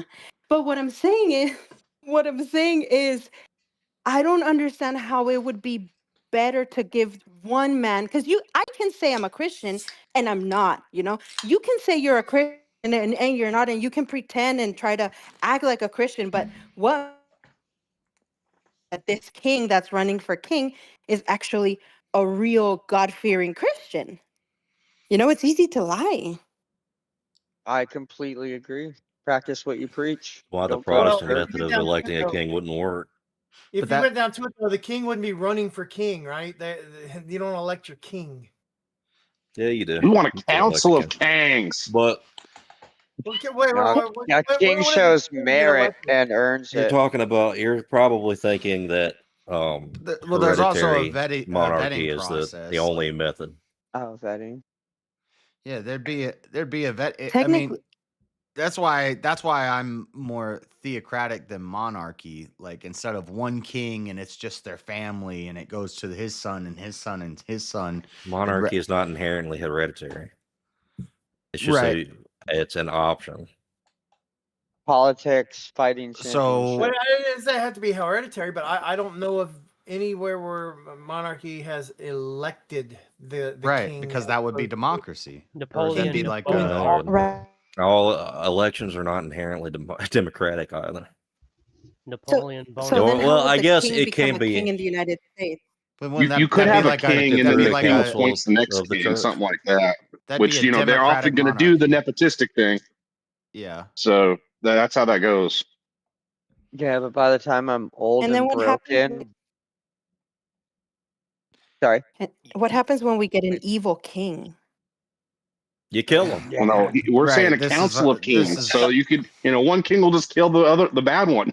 A king gets Well, an no, evil son. she's arguing against what Nick said, which Or is daughter. monarchy. I know, I understand. Yeah. And so in I'm sick of this monarchy, pussy shit where we Yeah. just, we don't do what's right. Fuck that. Like, if there's a bad king, kill him. Fuck it. Yeah. What but if then it's an evil offspring? who becomes the next king? The guy that took his head? No. Yeah, it's not The sustainable. better one that's elected through the. It's way more sustainable PFC, than democracy. the It's just, politics democracy is a fighting constant state of Well, degeneration. it's the way we do. It's the way we do democracy. That's the problem. No, This is why no, it's not the way theocracy we is do it. better This is the than best monarchy. democracy that's ever existed. Democracy. Now, what about Switzerland? Does that? Switzerland does that direct It's the same democracy type. shit. I agree. No, Yeah, it's not. They it's a vote little bit directly better, on. but it's not. They vote directly on all the bills, like the public. Now, Well, yeah, you it's could a- get it's still you a- could get it's still totally more- fucked it's doing still that. Don't get me unstable. wrong. Like, It's not stable. This is why It's something theocracy that- is better than yeah, but monarchy. at This is why least like What- okay. So this is Okay, one thing so about like the way this is- Switzerland. Hang on. Let me land it. The way Switzerland does it, at least when you vote on directly on a Switzerland. bill and it turns out being an issue, you are the responsible party for voting. Whereas now what happens is if you vote for a bad politician, you go, "Oh, he didn't deliver my promises." Switzerland. Yeah, and like, it's Which is- also a which is system- exactly it's also what a they're doing system with that Trump. only- white. A Everybody's direct bitching about democracy Trump also- because he's not doing exactly what they want. White. A direct democracy only works with as long as you have a populace I didn't that know cares that. about the nation. I get it. Once a massive influx of Muslims happen, and they that's a start to problem. vote, Yeah. Well, and they I'm not saying influence we what the should do culture that, Elder is. Lion. I'm saying like if we could kick out all these fucking retards that don't like America, that could maybe be I sustainable. just say fuck them, but like I don't even understand why we listen to them. That's why I don't like democracy. That doesn't I don't happen. understand why you don't shoot somebody that's lighting your fucking That country's doesn't flag happen in on a fire theocracy. and raising in theirs. a Christian theocracy, we Excuse my don't let language. Muslims in. Yeah. We There you also go. don't let atheists in. Yeah. I retract. Pew pew. Bye, Marshall. And the ones that are here assimilate and but their grandchildren are going to be Christians. Well, how is that freedom of speech? That's all I'm just had to Fuck add. freedom of I speech. Who mean, cares about it? apologize for the TOS. I didn't hear what you said that was TOS, but anyway. I said pew pew. The guy's burning our flag. Yeah, you don't you have to- you apologize and then you said it again. He goes, "I'm sorry, I did TOS," and then he does it again. Double down. Well, I don't you think can we take a gotta. We picture of don't it have to with the shoot them. We camera. can just beat the fuck out of them. We don't have to do that. We can just beat the That's crap out even of better. them. Yeah, Put them in you're jail. right. Death is the easy way out. You're Break right. their We arm should or give something. them Throw 'em in a consequences. cell real quick. My dictatorship, you wouldn't vote for me to be the dictator, Auntie. There would Who be the no hell would voting. vote for Josh? It would be. We'd vote for your chair. It would be Back the in the day- council of the well, back in the day, topmost church leaders.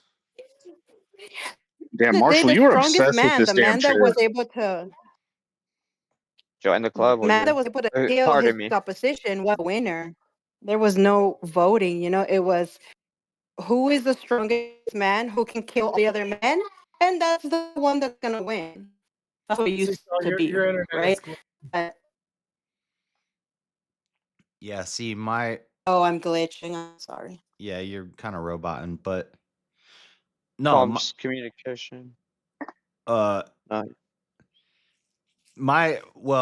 I say my ideal theocratic government would not be strength based, as in the king would not be the strongest guy that could kill the other strongest guy. Why not? The strongest in the faith. Why not?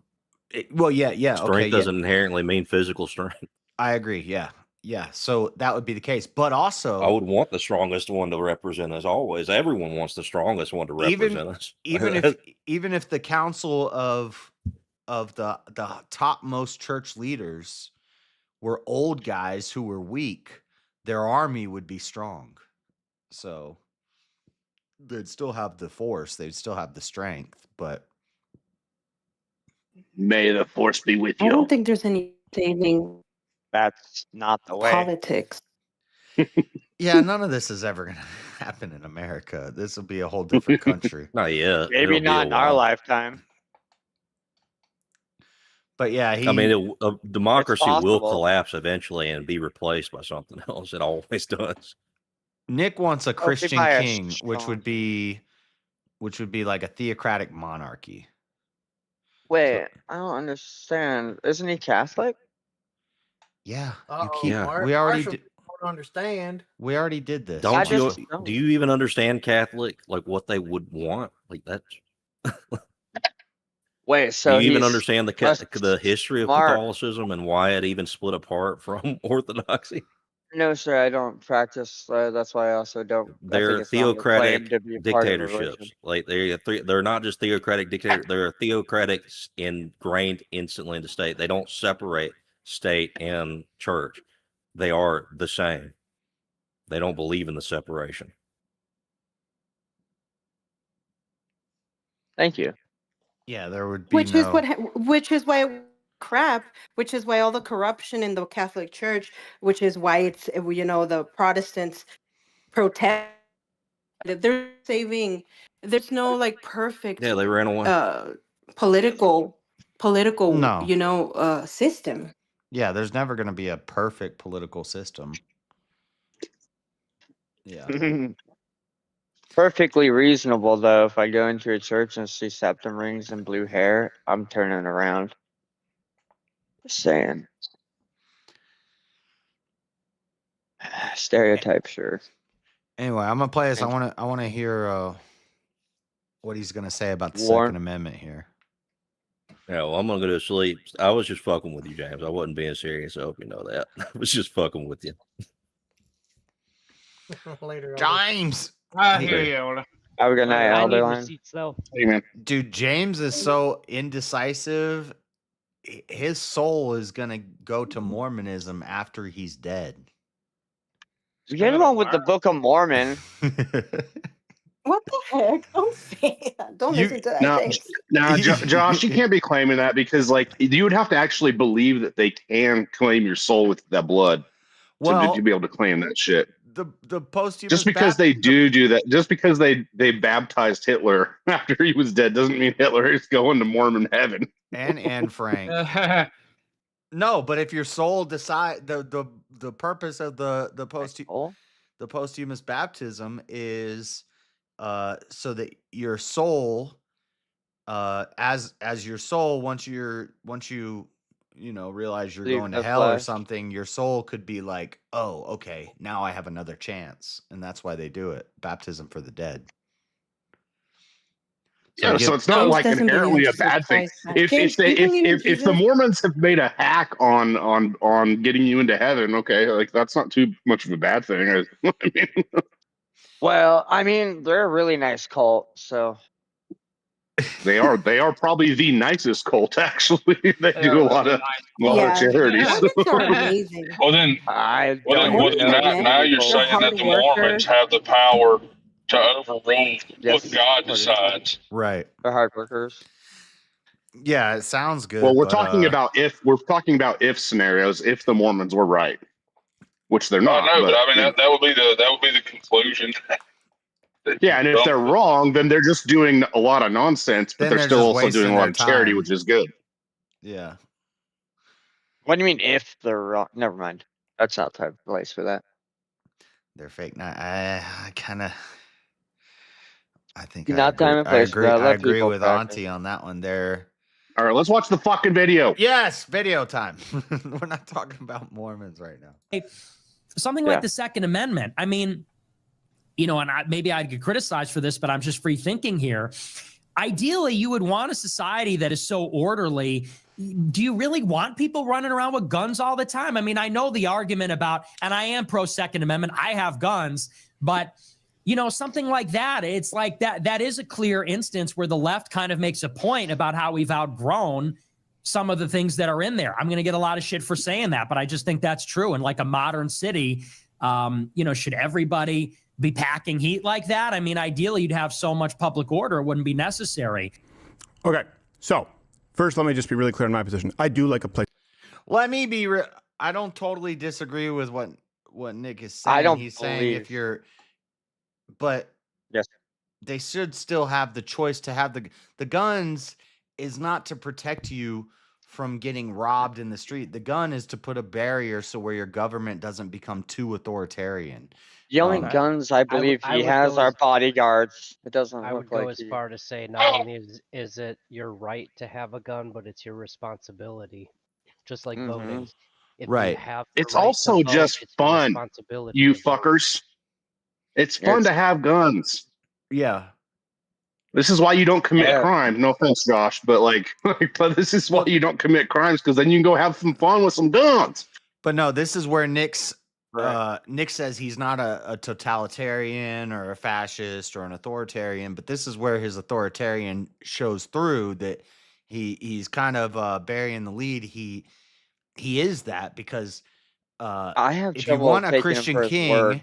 and you don't want people to have guns, you want the king to have ultimate power, which is where you start getting into radical authoritarianism. Really bad guys in military have the weapons. Shut up, Marshall. I'm in the middle of a sentence. Yes. When all of the people have guns, it prevents your government from getting too authoritarian. You could still have a mildly authoritarian government, law and order and all this stuff, but when all the people have guns, your government can't they can't overreach too much because the people will resist and the people are armed. And so that's why we, to prevent against a tyrannical government. So, or who knows who coming out of the sky on parachutes.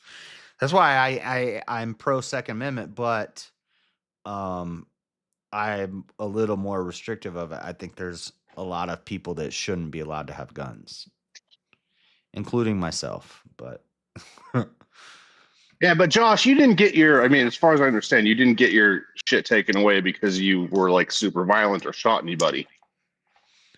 No, I just have. Yeah, so that's the problem is you have to have a one-to-one like reclusion of that. If you stole some candy bars and they take away your guns, that's stupid. Yeah, and there's a pathway to get your guns back. It just there's some. You're just too lazy to do it. Well, there's some. There's always safe. Okay. Let's keep going. Yeah, there's other sorry, Joe. stuff, but no, I never did nothing. Yeah. Well, I got one. I got your back, Josh. But if you need somebody with a gun, I'm over here.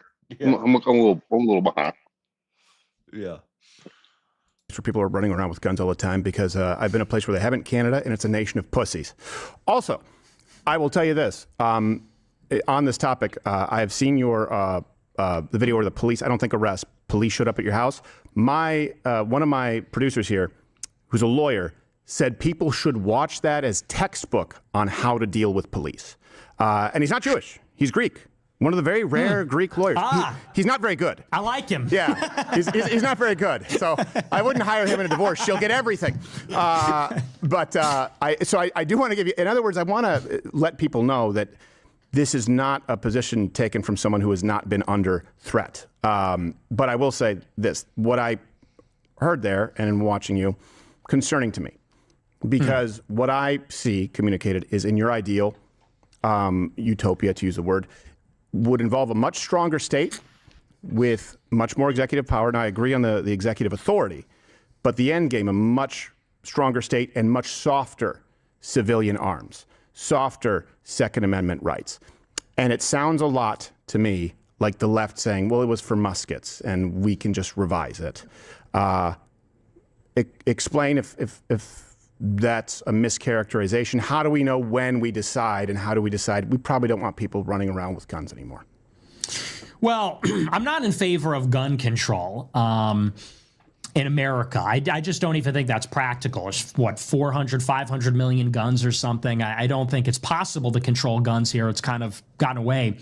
But I will just say it really comes from a feeling. I don't really have a fleshed out, like, hot take on it. But I do think about a modern city like New York or DC or LA and think, where do we draw the line? You know, I know in Texas, for example, you have open carry. And I've done it. I was down in Texas with John Doyle actually years ago before we became enemies.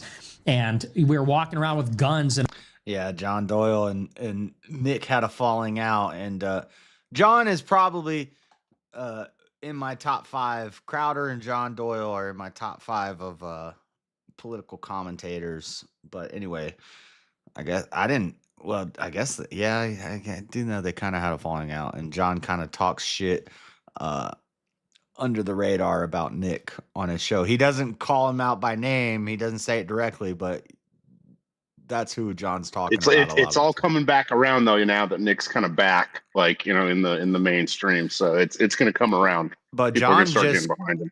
John Doyle just got put on Blaze. I think he took Alex Stein's slot. Alex Stein is not on Blaze anymore, and John Doyle is now on Blaze. Blaze is awful, dude. I that's like one of the worst. Like, this is probably why Alex is leaving. No, he cried. He cried on his last show. He wanted to really. He lost his contract. Well, I mean, that doesn't surprise me, but because his show kind of sucked. But but John Doyle, everybody's biggest complaint about John is he only put a video out like once every 6 months because every video was like a 2-hour dissertation that went so into depth into stuff, and it's really like highbrow. Well, that's what was good about John Doyle though. Like, so if he starts doing like an hour-long entertainment thing every 5 days, that's going to be shit. Like, because, like, you know, unless he has a whole shitload of producers, but, you know, whatever. It's still well, he's been doing it.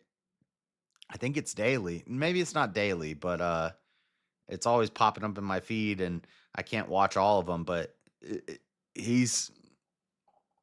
But that's what I liked about that guy was like that, like he did, you know, like you didn't get a lot, but when you got it, it was, you know, it was pretty in depth. I mean, it was, you know, it's different than like that whole daily fucking thing, like. Yeah, he's got a whole new studio. He moved. He's doing a regular show under Blaze, and it's pretty good. He's still John Doyle, so I don't know, but he's always taking like shots at people who turned on Trump, and I think he's talking about Nick.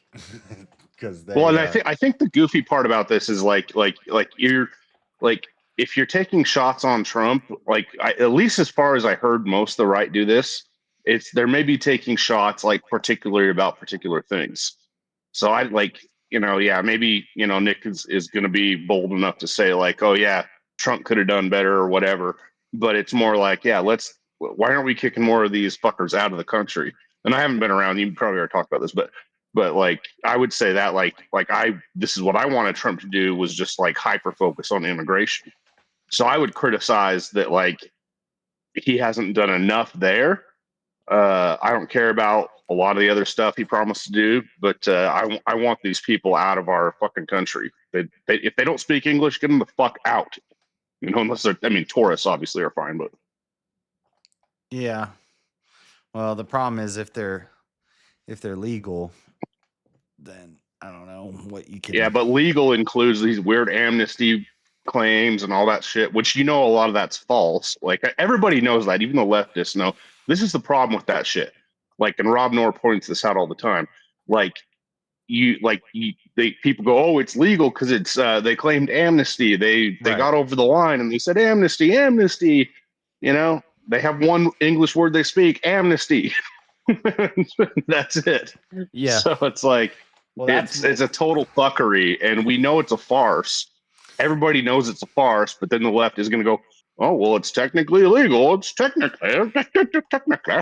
Yeah, I know a thing or Sorry, two about amnesty. That's why I got married. But but all right, let's go. Let's play the video. Okay, play the video. Our back pocket in the gas station.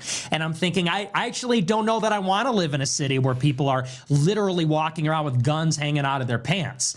I guess I already do live in one. I live in Chicago. They don't do it legally. Well, I was going to say that might just be a Chicago thing because everyone in this studio is strapped right now, and I love it. Like you're almost making me erect in your description. I caught myself. I'm like, oh wait, that sounds like the South Side. It sounds like Inglewood actually, but so I guess I'm in favor of like concealed carry. We should be able to own guns. I just maybe it's a cultural thing because I did grow up in the Midwest, and my parents actually trained people in how to use firearms, but we're not like a gun nut family. Forgive me if that's a pejorative statement, but we're not enthusiasts, and so there's something to me about it that I just feel like at a certain point it becomes less safe more than more safe. So, but like I said, I don't really have a fleshed out take. I'm ideologically in favor of the Second Amendment. I do support it. I don't have any prescriptive gun control measures. I just think there's a limit to it, and I get a little uncomfortable by some of it sometimes. Okay, well, I think that's a fair answer if it's just sort of a feeling thing. I think that in combination, hopefully you can understand where it's prescriptive as far as a stronger state or theocracy or I feel like I know I've heard you use the word dictatorship. It could be, again, tongue-in-cheek with softer Second Amendment rights. That's a huge concern to me. But I think that's a fair answer if you don't actually have a prescription for it. All right, I would ask that you not create any kind of a coalition with someone who would take any guns away because I have them hanging out. No, see? Yeah, go to a fire range and shoot a gun. I have the prescription. How about when in Texas there's a child drag queen story hour and they've got a bar where they serve alcohol and there's children in there watching drag queens strip and get money put into their G-strings with children in a bar, and outside there's Antifa with AR-15s in their hands. Take those fucking people's guns. They do not get to have guns. Of my pockets just give me a all tank. the time. I don't as a matter of care. fact, I've created new pockets for my guns. I keep forgetting you're Canadian. That seems like a big hang. Maybe because you come from a country without it. But those guns. I am American. I was raised in the land of pussies. So I was born in Detroit and was raised in the land of the spineless from 3 to 18. Trans-American, huh? You identify as American, huh? No, Yeah. Well, I've actually tried to publicly denounce my Canadian citizenship many times, and I don't know how to. I've just said it on air, like I denounce it. I'm so ashamed of that. And my mom, who was French Canadian, I mean, gosh, many decades ago, is embarrassed by it. So I'm not Canadian. I'm never running for office. I just don't want people to actually think I'm Canadian because that would be awful. Okay, sure thing. Well, I mean, me as far as just one last. We agree. Look, Canadians are awful. We have to agree. They're the worst. But they're your people, Steve. They're your not people. Oh, son of a bitch. Yeah, eat my left nut. That's a true story. That happened. And there were a bunch of patriots who were protesting it. If those Antifa members with AR-15s weren't standing there, we would have ran up in there and shut that shit down. But there's a bunch of Antifa with AR-15s and masks on, all black bloc, standing there with guns in their hands. No, those people should not have guns. Well, you're safe from them as long as you're not ICE or like law enforcement. I mean, Marshall, what you don't understand is like up if there was a hypothetical you're safe from them. If invasion. I walk up to them and punch them in the face, they shoot me. Yeah, you don't understand, Marshall. Like what these black bloc fuckers do. Would do that they have like a strange like people say they're not organized, blah blah blah blah blah, but they are very very organized. It's absolutely insane, dude. If you go to one of these rallies, you will see that. I don't have to. I traveled to pick up a vehicle and I witnessed it. But yeah, the transgender Tennessee school Aubrey, whatever. How about Tyler Robinson? You're in Discord chats talking about radical stuff, and you have a transgender boyfriend that you're living with who's crazy, no, those people should not be allowed to have guns. I don't care if you call me. People don't get why does Steven Crowder have to hire security? Why does he have to hire security? I remember when he came out to the U of U, right? And because so I went crazy up radical there. leftists have guns. So It was absolutely nuts, man. These people were out there, and look, I mean, I support open carry and all that stuff. That's fine, but I'm like these, like they were the intimidating factor, not the like just people that are just trying to show up and listen to what Steve had to say, listen to what Jordan Peterson had to say. This is another. It was like in a hockey, like it was a hockey rink. I went to this hockey rink one time to listen to Dave Rubin and Jordan Peterson speak. And outside, there's these fucking just black bloc with guns, but they're all behind these like old ass grandmothers. It was like the craziest. Like I'm like, you have to be organizing that. It's stupid. Yeah. How about Salt Lake City No Kings protest? Arturo Gamboa walking around with an AR-15 in his hands, and then the peacekeeper Matt Alder shoots and kills somebody in the crowd. That dude still isn't even prosecuted, dude. No, he got arrested 2 days ago. Oh shit! I haven't. I guess I'm behind. Shit. He just got arrested. I'm going to talk about it on Monday. Good for it. Okay. Ronnie wannabes he finally got arrested. But guess what? I didn't know. Like I'm like a week behind on everything. But yeah. in my ideal magic wand, I'm the king world. Neither of them have a gun. Bring back the Bloods, the Crips, the freaking Banditos, you name it, Hell's Angels. They'll set those. Okay, so let me ask this opinion. Well, they're organized mafia, right? Well, I want to because like in my ideal world, I already stopped Charlie Kirk from dying. I already stopped Afalu getting killed. I already stopped a school shooting. I already stopped the Virginia Tech shooter from buying Josh, a gun. I want to ask you about this. Well, I want to ask you about this because like my thought, you're live, right? I assume you're live, but like my thought about like the 2A is like there probably are some things. I don't think open carry is great. Like I get like hunting and like some of that stuff, but I think people should just do like I would support like universal concealed over open carry because you can't like conceal like an AR and that kind of shit. So like I would say like yes, you like, should so, like, be. if I was going to a competent person. if I was going, Marshall, I'm just saying. Let me land it. I was just saying like if I was going to like modify this in any way, it would be like you can carry a gun, right? You're out of prison. We've said you're okay, right? You've done whatever process you have to do. But I don't like this thing where people just like actually are displaying it. But concealed carry, I think, is cool. Yeah, like I think that's the better way to do it because it's like that's a whole different debate. What would you guys think about instead of a gun buyback? I'm not talking about how you can carry your gun. Thanks, Marshall, for just derailing. I will not derailing. I'm saying fucking add like recognition to every firearm. Did you just say do a gun buyback? Gun buyback. No, instead of a gun buyback, you take the guns and you apply a technology to them, so only that gun is fired by the people that are like got the merit. That's stupid, Marshall. That's that is stupid? Absolutely retarded. Only you can. That is the most retarded. That's the most retarded thing. Okay, so let's say like Josh went out to a protest or something. Why is that retarded when you're out? I'm going to tell you why. Okay, so let's say Josh goes out to a protest and he technically can't fire a gun, but he's got somebody with a gun with him, and that guy goes down. And now Josh has to protect himself. If he takes that gun off that guy and the technology prevents him from firing it, they're both fucked. Well, that also might even lead up to some sort of system that can lead the people to not be eligible to have a gun, like some punk ass kid that wants to walk around with a face mask everywhere they go. It's like, nobody's ever hacked an iPhone. Nobody will ever hack that technology. This is the stupidest fucking thing I've ever heard. None of this matters because it doesn't matter because criminals are going to buy illegal guns. So. Right.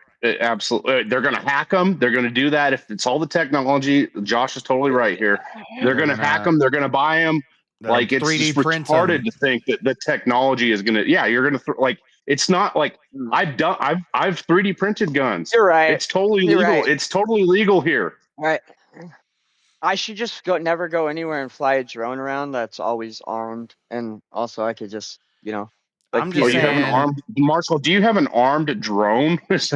Are you that rich? I don't think you have to be rich to have a fucking Walmart drone and something you could make on. You said an armed drone. You have an armed drone, is what I'm saying. I A can think of Walmart a drone potato ain't gun armed. that You would. I'd fucking rather be retard. shot by a 5.56. Okay, sorry. You can kind of jerry rig just about anything. I also got a truck that is now a snowplow. I don't know how I did that or how I achieved that, but it's a thing. Yeah, it's you put a plow in the front of a truck. It's not that difficult, dude. Yeah. Well, blocks to drones. Makes sense. I don't know if you asked a rhetorical question. Yeah. Pardon me. Marshall, have you been going this whole fucking night? Did you get any sleep, dude? Like 2 hours, if that. All right. Yes, Callum. Well, actually, no, actually, that was the night before last night. So no, I've been up all night. You can't even... Okay, all right. Let's watch the video. Fucking hell. Yes, video. What? We got to get Sorry, through Josh. this. I gotta go to bed But you got a bunch of dickheads here, including me. I hate that country. It is awful. It's also, by the way, probably why I'm much more in favor of a two-party system, because I come from where I was raised, a parliamentary system. And when I had it explained to me, I said, so someone can become the leader of this country with like 28% of the vote. How is this not retarded? And it doesn't work very well either. It doesn't mean that either is perfect, but yeah, Second Amendment is a really big thing. But I also understand too, because I was under that impression coming from a place where not a lot of people had guns. But I will tell you this: my prescription is there is no limit. You would probably consider me an extremist on that, and almost all mass shootings take place in gun-free zones. The lowest number you'll find is 94%.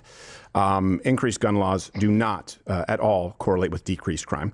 Right. Matter of fact, quite often the opposite. And guns save far more lives each year than they take. So that's one of those, if you're a pragmatist, which I know you've said, guns, homicides each year. And this is my soapbox, and I'll get off just since I know you said you're not convinced either way. There'll be anywhere from 15 to 20-something thousand each year homicides. Defensive uses, low end, 500,000 to 3 million. And that's a low count because so many defensive uses of firearms, like you mentioned, just someone showing it, right? They don't need to be fired. They save far more lives than they take. And that's one where I say, yeah, I want an armed society because I know what it looks like where they're not. And in Canada, Montreal, where I was raised, they pretty much invented the school shooting. We had École Polytechnique, Concordia. I had friends at Dawson College where there was a guy who roamed the Maritimes with like a shotgun and shot multiple people for days, and no one could do shit. That's how bad it is. So that's me making a pitch, since you seem like you're reasonably open to it.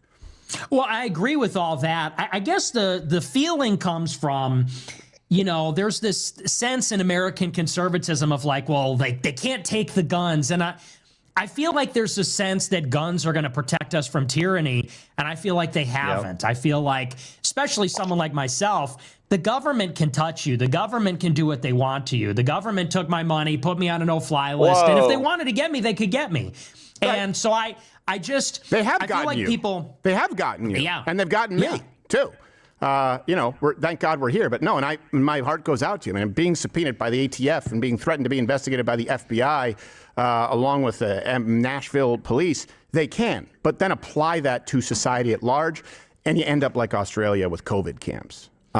Yeah, and I'm not against all guns. I just think that conservatives need to think beyond that issue, because they tend to consider that the last line of defense. I feel like if you lose everything else, the guns won't protect you either. That's why I'm more proactive. Like, we really need to do other things, and that's why the Second Amendment's less of a concern to me. Yeah, and I understand that. I would just say, if you're not pretty steadfast on that, you will lose everything else. Historically, there's no exception, and that's why it's so important to me. But I think we're pretty close on that. And maybe if ever you're around, I can take you shooting. What about this? Because I have a little gun right here. I had to take it out because when I sit down, it digs into my gut. Don't fast. hold it on the stream. That's a cute little gun, right? That doesn't intimidate you. Look at this tiny little thing. It's That's a good gun. No, you it's can like hold I it. You wouldn't can even hold it. give You just that to can't my point it. wife. You know, if you come down, we can shoot it No, sometime, and then we won't even know about it in no, Chicago. no, Yeah, that There's was a wild difference. that he did that. on Yeah, YouTube. well, no, because I don't think. No, he is live. He does do that live. Well, it's probably pre-recorded, but Rumble. it's No, it's no, it streamed is a live live. showing. I No, watched this 5 was minutes of that live part yesterday. last night, right, Jeremy? No, yeah, like you can do that, but like Hold it's No, not you like can't. Hold on. Just You might want to because, go review the terms of service. You cannot touch those guns. They can be used. Yeah, he doesn't care. Not He doesn't because. care about oh, monetizing. yeah, terms of service. I don't know You if got an they have a issue, fucking workaround Callum? for how live it is, but maybe it's totally live. But Crowder might not care because remember, He's already demonetized on YouTube. Yeah, he's demonetized on YouTube, and he gets taken offline and all that, and challenges them all the time. He cares more about Rumble side than he does. Yeah. Yeah, he gets a lot of money from Rumble. I think he's the top dog at Rumble. Rumble Don't Dumble. carry illegally. He used that- Okay, that so that's a big Cafe issue for me. lawyer I would say on the biggest retainer. issue, since you can go back when I was a teenager as well. We share that in common. Second Amendment, First Amendment. Again, socialized healthcare, very important to me just because of the results. I understand where you're coming from, saying that our system is broken. I just have seen how much more broken it can be. Immigration, I think, is probably the biggest issue of our time, both legal and illegal. I think we agree, maybe different methods, if that's fair. But I am for you. I don't want Texas to look like India. We have a segment, Eye on India, where it's pretty much just human beings throwing shit. It's a terrible, terrible place. And I don't believe that they're smarter. I don't believe that we should be replacing Americans. So I think we're on board there. But freedom of speech, big thing for me. The fact that we're able to have this conversation and the fact that I will take so much crap for even having it. I hope that you can appreciate it, and I would do it again. That's a big one. Now, I want to play a clip for you that The Hill took, and they edited some stuff in this clip. I'm sure you're aware. And then towards the end of this, for fun, I want to go through some rapid fire viral clips that have no context so that you can address them, because these are the ones that people see of you sometimes. Sure, yeah. So this is the one from The Hill that they ran regarding, I guess you would say freedom of speech, but seems pretty severe. And then I would like to roll, not the whole 2-hour show, but a longer clip so that people can see what they cut out, and then we can talk about it. Is that fair? Sure, yeah. Here's the Hill clip with, I think the two hosts who presented it, I think one of them is gay or just acts like it. There is an occult element at the high levels of society, and specifically among the Jews. So many of the people that are perpetrating the lies and the destruction on the country, they are evildoers. They are people that worship false gods. They are people that practice magic or rituals or whatever. And more than anything, those people need to be, when we take power, they need to be given the death penalty. Straight up. And I'm far more concerned about that than I am about even non-white people or mass migration. These people that are communing with demons and engaging in this sort of witchcraft and stuff, and these people that are suppressing the name Christ and suppressing Christianity, they must be absolutely annihilated when we take power. This is God's country. This is Jesus' country. This is not the domain of atheists or devil worshippers or perfidious Jews. This is Christ's country. Now, for those watching, that is what The Hill ran, right? And of course, people were horrified. They did edit out a very particular portion of it, which I think is relevant.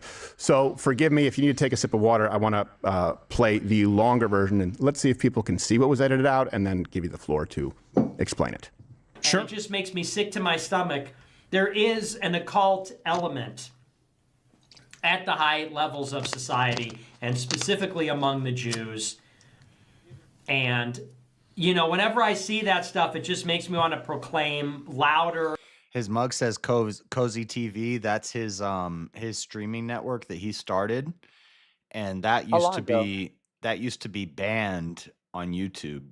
To write that in a chat, if you wrote, well, because of the .tv, it was a link, so you couldn't post it anyway. But if you talked about Cozy, it was not allowed. And more firmly and more rigidly sounds like a good that it is business model. nothing other than Jesus Christ. No pagan stuff, no false gods, no deities, no demons. It is Jesus Christ. And we need to start saying that name more. I feel like I haven't said his name enough on the show lately. But that is what breaks the spell. It's the name. It's the name Jesus. Talk about it. Say it. Pray to him.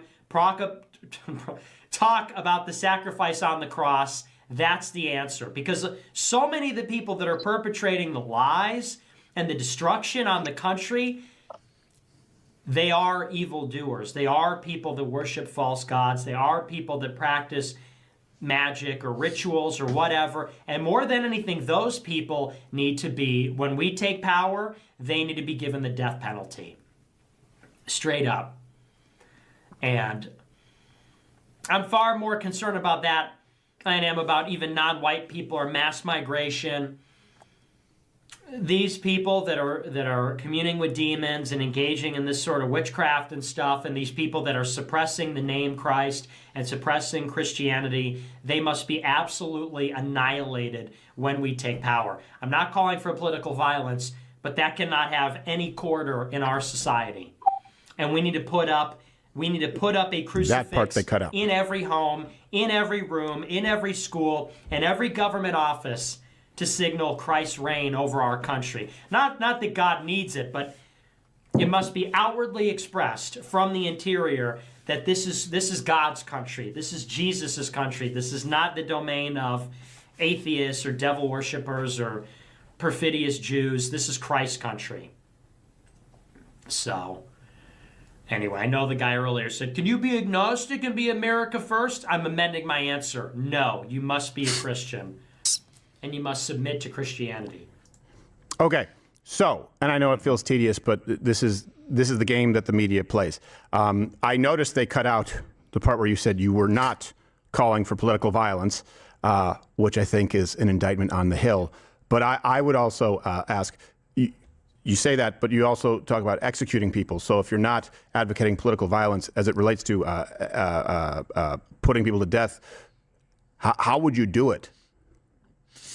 Well, that was a few years ago, and I would say that I'm not really in favor of the death penalty at all anymore. But I remember that monologue well because I saw a lot of this satanic occult stuff. I'm talking about like Pizzagate stuff. Like, we have to acknowledge there are a lot of people in the elite that are straight up devil worshipers. I firmly believe in this like eyes wide shut kind of thing that does happen. I don't think it's necessarily a grand conspiracy, but no, there's spiritual warfare for sure. For sure. Yeah. And I think there's a lot of those types of people out there, especially in like Hollywood. I saw it up close and personal when I was with Ye, and I just hate that stuff so much. Wait a second. And Wait, I want to give you the answer, but what do you mean you saw it up close? Were you at an eyes wide shut party with Ye? No, I wasn't at a party, but you know, being with him, you see, like with Balenciaga, they did that at Balenciaga. Okay, all right. They had that like S&M teddy bear, and there's things like that. It's like a wink and a nod to basically just evil, just straight up evil, and. So no, that they always do this. I do a show every night, as you know, and you sometimes get whipped up and you say something like that. So I don't know that I have a policy of like when I get in charge, I'm going to give everyone the death penalty. But suffice to say, the people that are involved in that kind of stuff, they can't be negotiated with. It's not going to be a power sharing agreement with people that worship Moloch and Baal and the Epsteins and who is it, the Podestas. Like those people are going to have to be like imprisoned or something like that, because that stuff just makes me sick to my stomach. So that was the gist, but it's not like my program is, so we're going to become president, that we're going to kill a bunch. I'm not in favor of the death penalty even at all, really. Okay. So even if let's say, a perfect world coalition, you reach that point, the Nick Fuentes government, you wouldn't be executing people for not being Christian. No, and that's not what that was about. I mean, even in that clip, I'm talking specifically about the occult, which I hate. Okay, but you wouldn't execute people for worshiping false gods either. You wouldn't execute people at all. No, not at all. Okay, no. All right. Yeah, because for me, I mean, I would just go, Lockdown, well, it's interesting Maryland. they cut out the I'm not advocating political violence, but then I still come back to, I did say execute, so I do want to ask him about that. Yeah, it's an unfortunate statement, but it's one of those things. If I could take it back, I would, but He's done a show every night for 10 years. I've done a show once a week for almost 4 years. You could clip some of the shit I've said and you could find way crazier stuff. Just that occult, I don't know about you, but when I see that kind of stuff, like it pisses me off. When I see like Order of Nine Angles and stuff like that, I'm like in my bones, I hate it. Yeah, I hate evil wherever it may be, and I do believe, this is my belief, that the progressive left is a death cult. That's the only common denominator that I see. If you look at the abortion policy, if you look at the mutilation of children, if you look at, even it's whenever you see an LGBTQ flag next to a country that's represented by Hamas. Now, I'm not saying all Palestinian people. I'm saying those two can't be reconciled, where you go, how do they have this? How do they have these? Well, the only commonality is that they can't stand the United States. And it's a death cult. And I think what does bother me a little more sometimes is I see a lot of immature Christians. By the way, chat, when Steven Crowder first started his show, it was a weekly show. And he used to say #never daily. They used to say, we'll never go daily. We'll never go daily. Until they went daily. If you want me to do a daily show, we need more super chats. How am I going to quit my job and do a daily show if we don't get these super chats going? And I know you talked about this as a Catholic. JS, you have to be patient. Avarice is over here helping you out. He's been coming on here. He's trying to come help you out. Just be patient, fucker. Okay. Has much more of an understanding of your theology, or maybe sometime we can have a conversation about that. We agree or disagree. But I see a lot of young Christians who come in and they think that everything is like satanic, like a proactive satanic worship. I'm going, well, hold on. The biggest threat is making yourself God. Like abortion is just sacrifice at the altar of self. Are there people involved in the occult knowingly? Yeah, but there are far more people who succumb to temptation and evil and worship the devil without knowing it. And I think a lot of people kind of sound nuts and unreasonable because they don't understand theology sometimes. Yeah, no, and I agree with that. To me, it's completely irredeemable when it's explicit. Because like you say, there are a lot of people that do it unknowingly, and maybe it's guided by the best intentions. You know, the road to hell is paved with good intentions. It might be out of empathy or, some kind of ideology. And I agree with you, but to me, it's like that explicit occult stuff. It's, that to me is irredeemable. I mean, it's obviously, whereas Christians, we don't believe it's actually irredeemable, but to me, like I said in the clip, there can be no quarter for that, especially in the halls of power. As far as the left is concerned, I mean, you're right about that, but I don't hate it as much, actually. The left? Yeah. Okay. No, I do. The left is evil. I agree with you, but that other stuff is just on its next level. No. Obviously, anyone who's like, doing a bloodletting devil worship ceremony is the worst. I'm just saying that I believe the left in general is an evil movement and ideology. And I mean, for proof, look to Canada. It's both evil and a nation of pussies. It's almost hard to make that happen, but somehow they pulled it off. And I also think the coalition that you see with the left and big business, this is where you say donors, but I just mean corporatism, period, like BlackRock. I mean, we had an investigation people can go and watch. Funny enough, McKinsey Company was one where we got a lot of blowback, but BlackRock then threatening Rumble if they don't remove us to take legal action. And I don't even think it was a Jewish lawyer, which is kind of funny, just as an aside. So I think that's why it didn't go anywhere. It wasn't very good. Say what we want about it. They tend to be good as lawyers. That is a really unholy coalition and leads to a lot of our problems with big tech and censorship. I will say this. I find that I agree with you on a lot. And I know you have a lot of time. I don't want to take up too much of your time. I don't know if you saw Coleman Hughes just released this whole thing on you last night. Did you see that?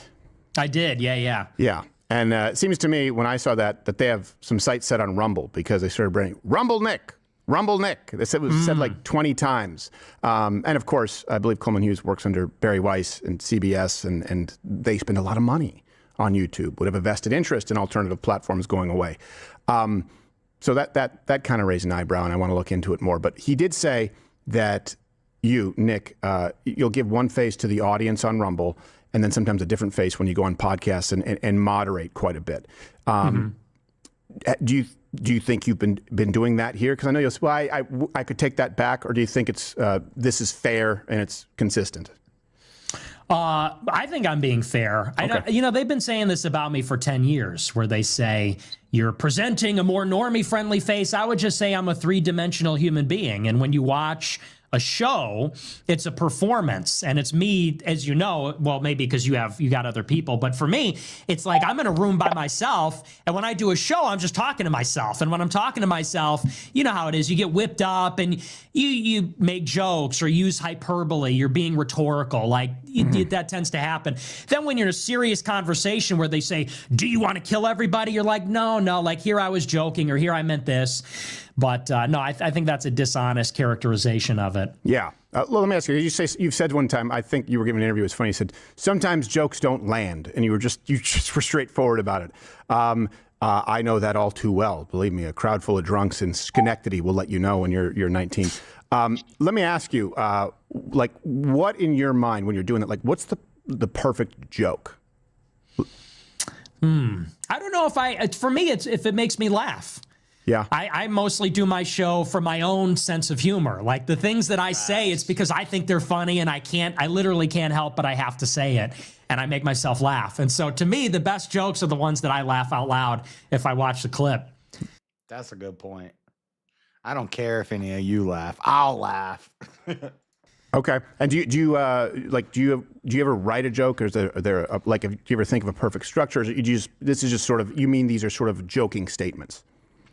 I don't write jokes. It's all extemporaneous. Mm-hmm. So if I think of something funny, like just like a funny scenario or a bit, I have to perform and I have to act it out. And sometimes the edgier, let's be honest, if it's edgy, it's funny. Right. That's in my opinion. I mean, I've always had an edgy sense of humor. If it's a little offensive, it's a little bit sharp. Or if the audience doesn't like it, sometimes I like it more if half the audience gets really mad about it. Yeah. That's rage bait, you know? So I understand. That's actually the only reason I have people in the room, because I talk to myself all the time. So it's just so people don't think I'm crazy. Because I don't know about you, most of my ideas usually come to me in the shower or driving. And I think it's that sensory deprivation, right? You ever drive and you go, wait, where was I for an hour? And you have a bunch of things you have to pull over and write down. Yeah, it's almost like if you're doing something, it like frees a different part of your mind, you know? Because if you're not doing anything, if you're idle, you're a little too in your head. So that's how it works. Yeah, I think Norm Macdonald said once, he said the perfect joke is where the punchline is the exact same as the setup. And he had a joke about Julia Roberts marrying Lyle Lovett, and the punchline was just when they realized that Julia Roberts had married Lyle Lovett. Like, that was just the punchline. But to me, I think in topical stuff, because I've caught a lot of flack for jokes. And I believe at one point, Matt Walsh even joined, like a bunch of conservatives joined and gave me crap for a tweet. And this is why I say I feel compelled to defend when I go, well, hold on. Even if it's not a joke, it's a statement made in jest. I'm using the term broadly. The one I wrote was, I said, and it was in response to Lena Dunham back then, if an angry feminist is raped in a forest, but no one there to hear it, is she still heinously unattractive? And people got so mad, and conservatives saying, we have to be better than this. And I was like, that's a solid bit. Yeah. Like, I don't, and then Anna Kasparian, who's been welcomed into the fold with open arms. I don't know why. I was called a garbage person. One of my favorite jokes that I ever wrote, and a lot of. Also, for any of the conservatives who are like, yeah, Anna Kasparian is based, we need to wife her up. Shut up. Who? Get at it. Anna Kasparian, the Young Turks chick who got robbed, and then she all of a sudden turned conservative and was like, oh, wow, there is a lot of black crime. There is a lot of illegal immigrants. Oh, wow. Yeah, you got your purse stolen. Yeah. In a nice neighborhood, dumbass. Should have paid attention. Yeah, the people that like to go say touch grass, maybe you should follow their own. Yeah. Well, she's shit. Facts. Eat my left nut. But is not necessarily written was, remember Christine Blasey Ford and Brett Kavanaugh?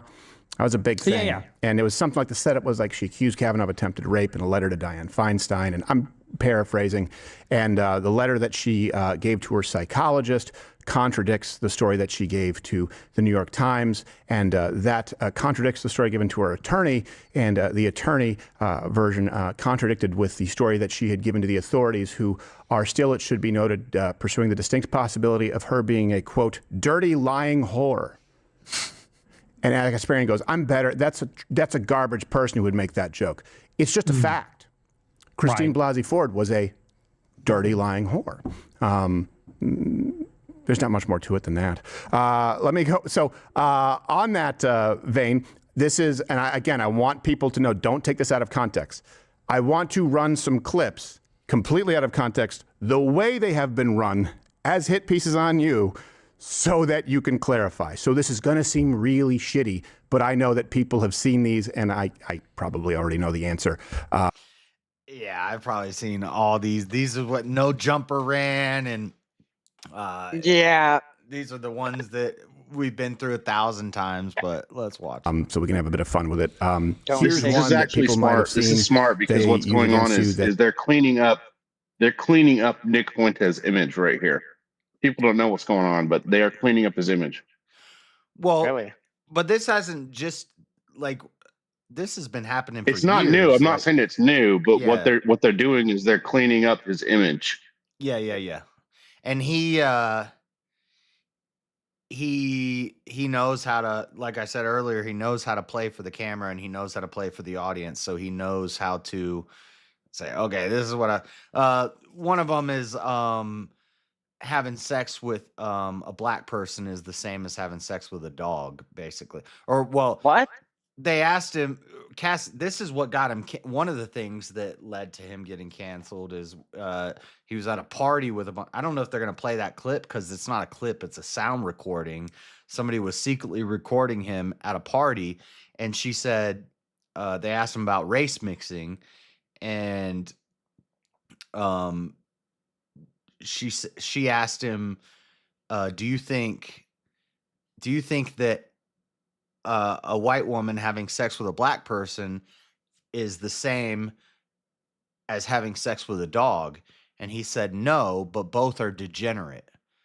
And and then they took that and they said, basically, he said having sex with a white woman having sex with a black person is the same as a white woman having sex with a dog, which isn't what he said. He said no, but they're both degenerate.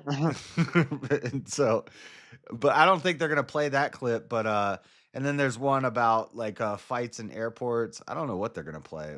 I'm trying to skim through here to see.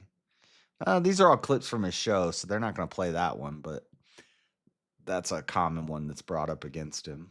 The whole the dating is gay thing.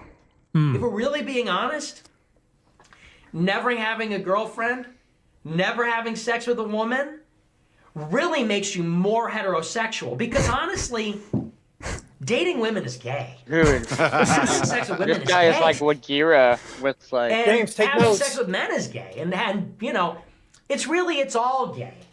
And if you want to know the truth, the only really straight heterosexual position is to be an asexual incel. Now, What? That's not I have to treat this with a serious. I don't remember that from yesterday. Well, I would say dating is preparation for divorce. So, dating is kind of gay. Yeah, but he's like just being asexual. Yeah, you shouldn't date if you're already married. How in the world can you be asexual? That ain't how that works. Well, maybe you should listen, James. You might be the most heterosexual base person on the panel. Did you ever think of it that way? I was gay. Remember? Wait, what? Be asexual, not heterosexual. Asexual.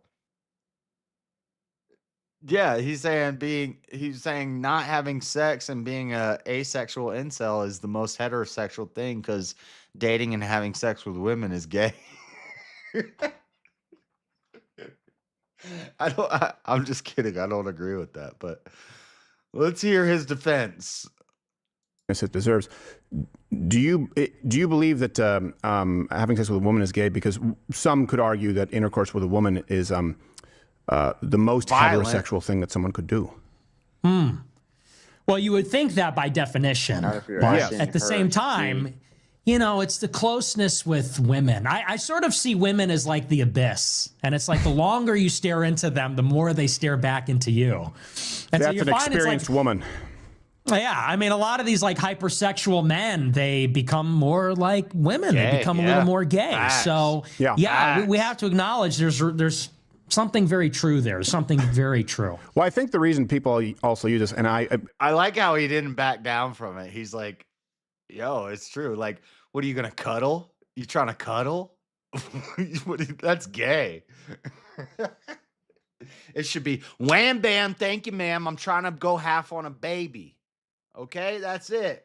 I ain't trying to cuddle. I ain't trying to have you in my space. I'm trying to make a baby and then get out of here. I'll raise my son. Facts. He's not wrong, you know. You trying to Go cuddle? on a long road trip. James, you trying to cuddle? What are you trying to do? You trying to sweet talk? He would have cuddled, but you made him sleep on the couch.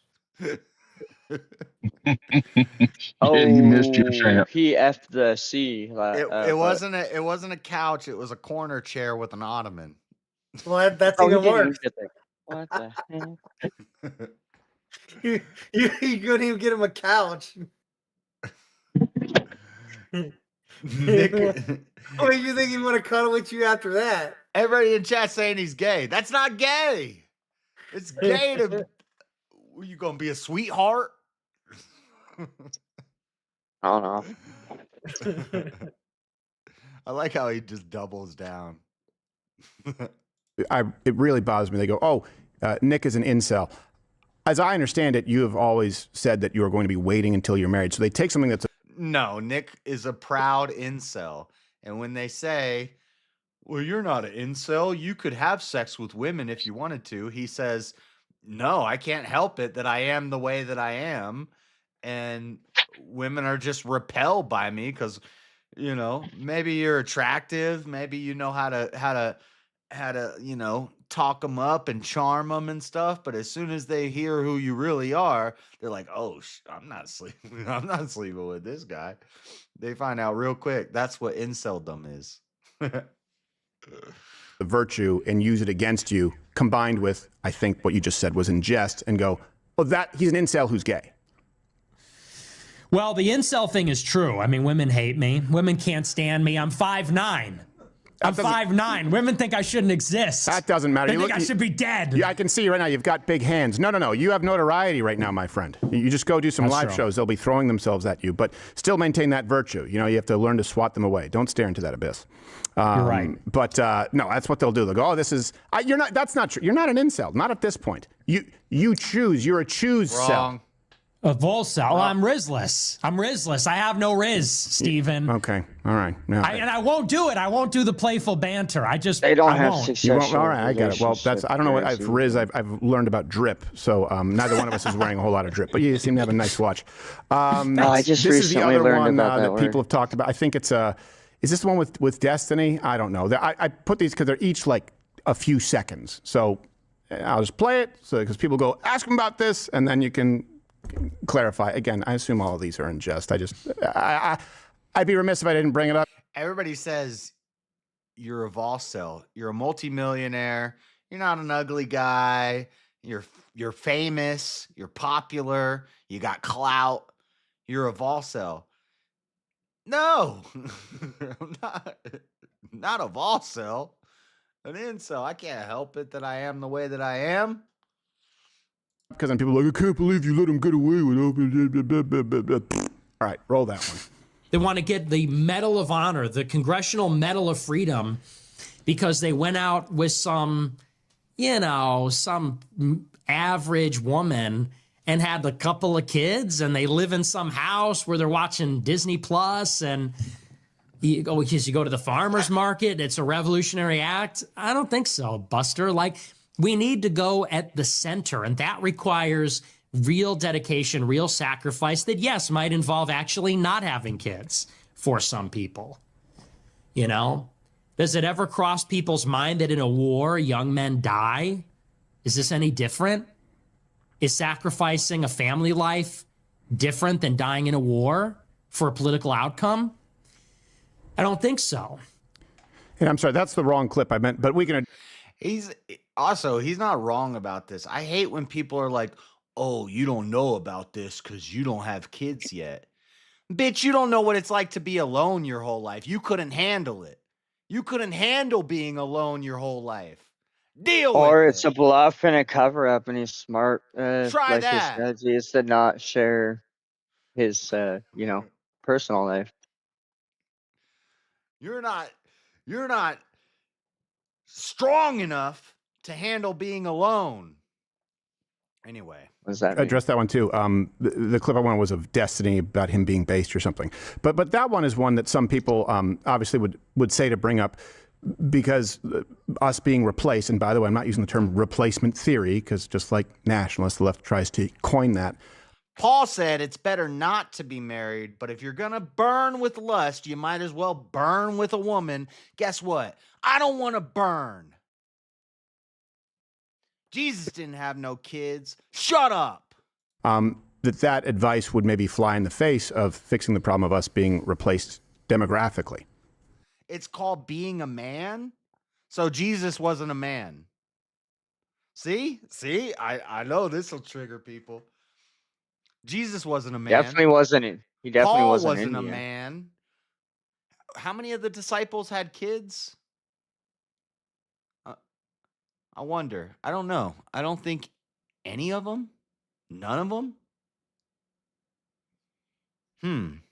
And then what happened with all of the Old Testament kings who had Solomon, who had multiple wives, David, who had multiple, David, who had multiple wives. Well, he had, What happened with all of them that have multiple? What happened when Jacob went out searching for a wife? Oh, he ends up marrying his wife's sister. The woman he loves, he marries her sister after serving 7 years of slavery to marry, and then gets tricked into marrying her sister. Then he works 7 more years to marry the woman he really wants to marry. Just to find out they're both crazy annoying. How about Abraham, who bangs a slave so that he can have Ishmael? What happened to Ishmael? Nothing. You never heard about Ishmael.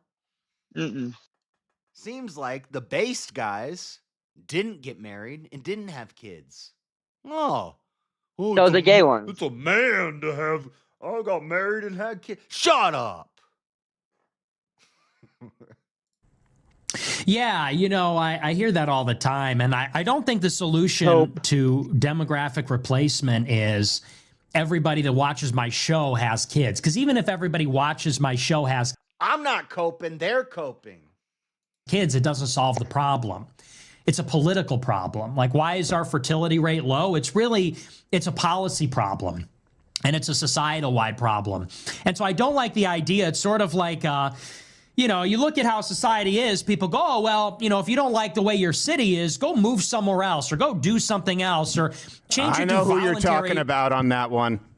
Yeah, I mean, but there's a lot of people that say that. And I think it ignores the reality of politics, which is that if we want to change society, we have to change politics. And a lot of people like to say, no, just be the change you want to see in. Yeah. Also, white flight is gay, by the way. How about that? That's an understatement. Stop running away from your towns because they got ghettoized. Stop them from becoming ghettoized. Is that let them run. I don't want them here. If shit hits the fan and they're just gonna pussy out when that time comes. Facts. The world. No offense, I don't believe in spontaneous action like that. I think that you do actually need people that are going to need to fight a very difficult battle. And some may have families and some might not, but they have to put the political cause first. And then you can change society by changing the capital. And so I really don't like when people say, oh, well, if we all just had kids at the same time, it's like, okay, but who's listening to this? Like 10,000 people? The fertility rate is low globally, and so it's going to need to be addressed by the state.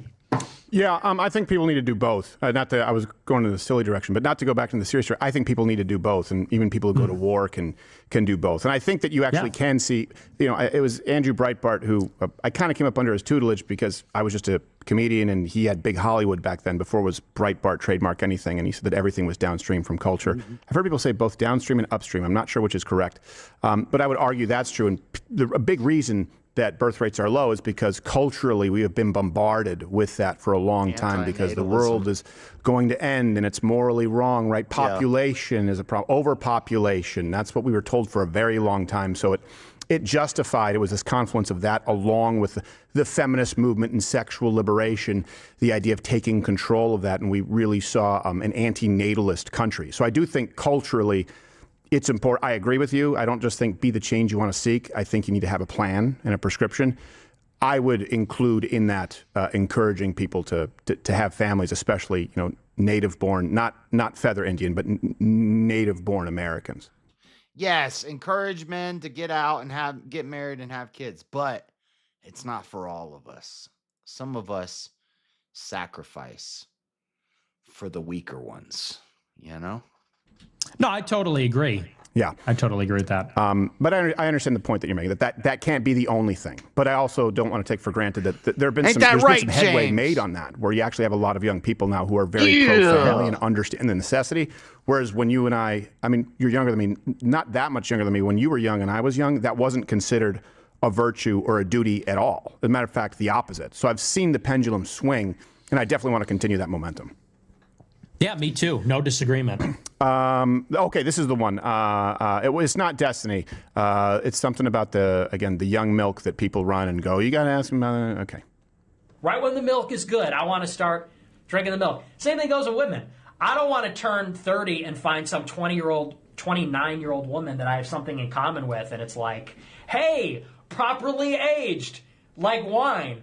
Women don't age like wine, they age like milk. Okay, so the last part, everyone look at their mother, says, and that's what the you'll first get, part. maybe. People go like, hey, "You want that milk when they're young?" I mean, we just did a whole segment on Rosh Hashanah where Indian men suck on their own mother's tits as part of a wedding ceremony, which is another reason that we should import none of them. But what did? Yeah, huh? It was a joke in jest. People are saying that you actually, you want young women so you can suckle their milk. Oh, well, no, they are the milk in the analogy. It's not about they age like milk. No, of course not. I think the age of consent should be like 25, honestly. It's like these 20-year-old children are out there getting married and having sex in college. I don't know how anybody's okay with this. Yeah. 20 years old, that's a child. That's a literal child. And men are having sex with them. It makes me mad, honestly. Well, now you've gone too far the other way. 25. Like if it's a 20-year-old and a 20-year-old and they get married, and like Mary was pretty. She wouldn't meet that for like another 10 years. We wouldn't have Jesus Christ. Yeah, but now with the with the seed oils and everything, it's different. So I think it should be way higher. It pisses me off. 20 years old, that's a literal kid. I can't believe you would even say that, to be honest. What? Two 20-year-olds getting married? That's a literal child, Stephen. How could she consent? She's 20. Oh, okay. All right. You're being facetious. I'm teasing. I thought we're being funny. I didn't know. Well, yeah, I know, but you were just doing the opposite of it, and considering that people will take it seriously. I said I don't want them to take that, and they're like, "See, Nick is inconsistent." No. I thought we were joking. Yeah. No, that is one thing too. Like it's just older women who are jealous that men like younger women. So yeah. Bingo. Yeah, that's exactly right. How many 40-year-olds go like, "Well, you just want her because it's like, yeah." Now do the guy's wallet. Shut up. And we have the same thing with. By the way, any questions you would like me to ask next week? I have Jillian Michaels on the show, which the funny thing is, I don't feel the need to disavow you because you've said like you're not conservative. I don't think we're in the same exact space. There's some overlap, but for the same reason I wouldn't need to disavow. To use Ro Khanna as an example. Ro Khanna and I are not of the same stripe politically. And so we can talk about it. But any questions for the lesbian personal trainer, Jillian Michaels, who says that you declare all women want or need to be raped? Damn, I bet I wouldn't be surprised if Jillian Michaels cancels his show because he's talking shit about her. I'm surprised she's coming on. That's gonna be a savage interview. You got to press her. You got to press her on letting me come on her show. I saw you tweet that, and I really appreciated, by the way, defending what I said about that topic. If I say defended what I said about rape, it's going to sound really bad. But I appreciate what you said because I am a rape defender. I am a huge rape defender. That's part of the overlap. Yeah, that's where we agree. Provided the man is attractive, wealthy, and not a Somali crackhead. But you didn't mention it, and that was one where I just sort of filled in. I'm like, well, I've never seen Nick say women need to be raped. I assume that you were discussing again. 62% of women have rape fantasies. And that, you were so real for that. That was so real for you to say that. Well, it's so repeatable that someone, we've done study after study, if this is not an outlier. And what that means is a sexually dominant man. Women's erotic literature right now is far worse than male pornography. Neither one is good, to be clear. Have you seen this book with the centaur thing? That's the new trend? Yeah. Oh, yeah. It's disgusting. Yeah. It's look, even, as a teenager, I'm not going to lie and say I've never seen pornography. Of course, I've dabbled. We live in the 21st century, and it's terrible. We all fall short. But usually it's a naked man having sex with a naked lady. There's no centaur cock. No centaurs. Yeah, well, in 50 Shades of Grey, that was 10 years ago. I know. And now it's advanced. Now it's refined. Yeah, that's where that came from. And we're all going to pretend we don't know what's going on there. They don't want to be choked now and everything like that. Yeah. So you were real for defense. No one wants to talk about it because it's uncomfortable, but it's true. Well, because Christians will come down on you too. And that's the problem too, is if they're like, oh, you shouldn't talk about it. It's so what? So we're supposed to address and combat evil without addressing it. Every now and then a lady's a little hey, you need to choke. Come on, guys. We all know this. So just read their books. Look at if Fabio's on the cover, read the book, go 5 pages in, someone's getting raped. And, we could argue whether it's healthy or not. It depends if the mood strikes. Is there anything else that, we do have some chat from people. Would you like to take a few chats and also let people know where's the best place for folks to find you since you are no longer deplatformed? Yeah, I'm on X, Nick J. Fuentes, and Rumble, Nick J. Fuentes. And let's do some chats for sure. By the way, I think you and I agree too. Elon Musk done a lot of good things. I'm glad that he. My mic's down. I'm trying to just get through the video. It's almost over. I honestly didn't mean to. Hot mic. Thank you. Okay. Potential Please Antichrist. Continue. I appreciate it. Do we want to take some? It's a candidate. It's there. Definitely on the H-1B stuff. That was one where I think there's a lot more overlap where I couldn't believe that I was seeing a lot of these astroturfed people saying H-1Bs. That's one of those things. Huge disappointment with this administration. I cannot express it enough. And I do hope that the feedback mechanism that has seemed to work in the past with Donald Trump applies here because it's horribly ill-advised. Noodles, do you have some chats for Nick? And thanks again for taking the time. I do. First chat from Court070. Question for Nick. With as large of a ship that America is, how fast can we right the ship? Can it be done in 4 years? No. 10 years. It's a good question. No, I don't think it can be done in 4 years. And so in that way, I think maybe we agree on that. We need reasonable expectations. So I'm with you. I'm not one of these people that can never be satisfied.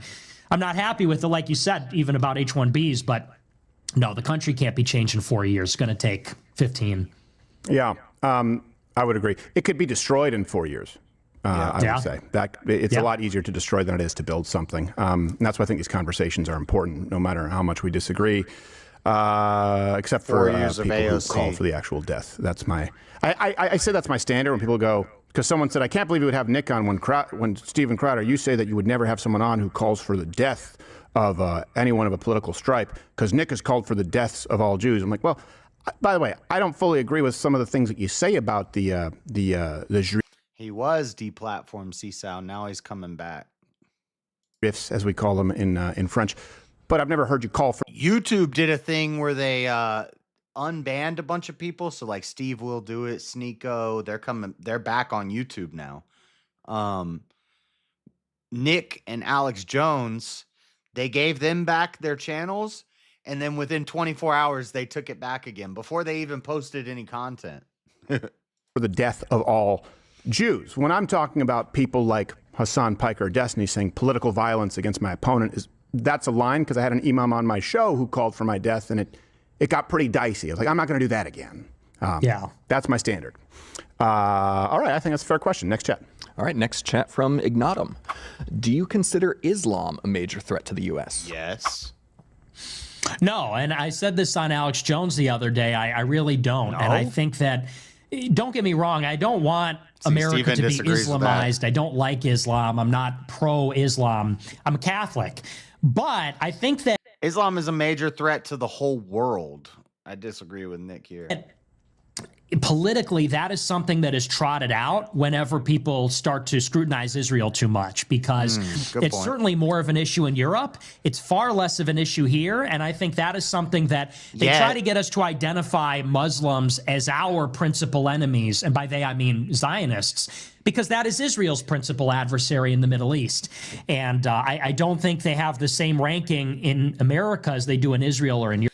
Yet.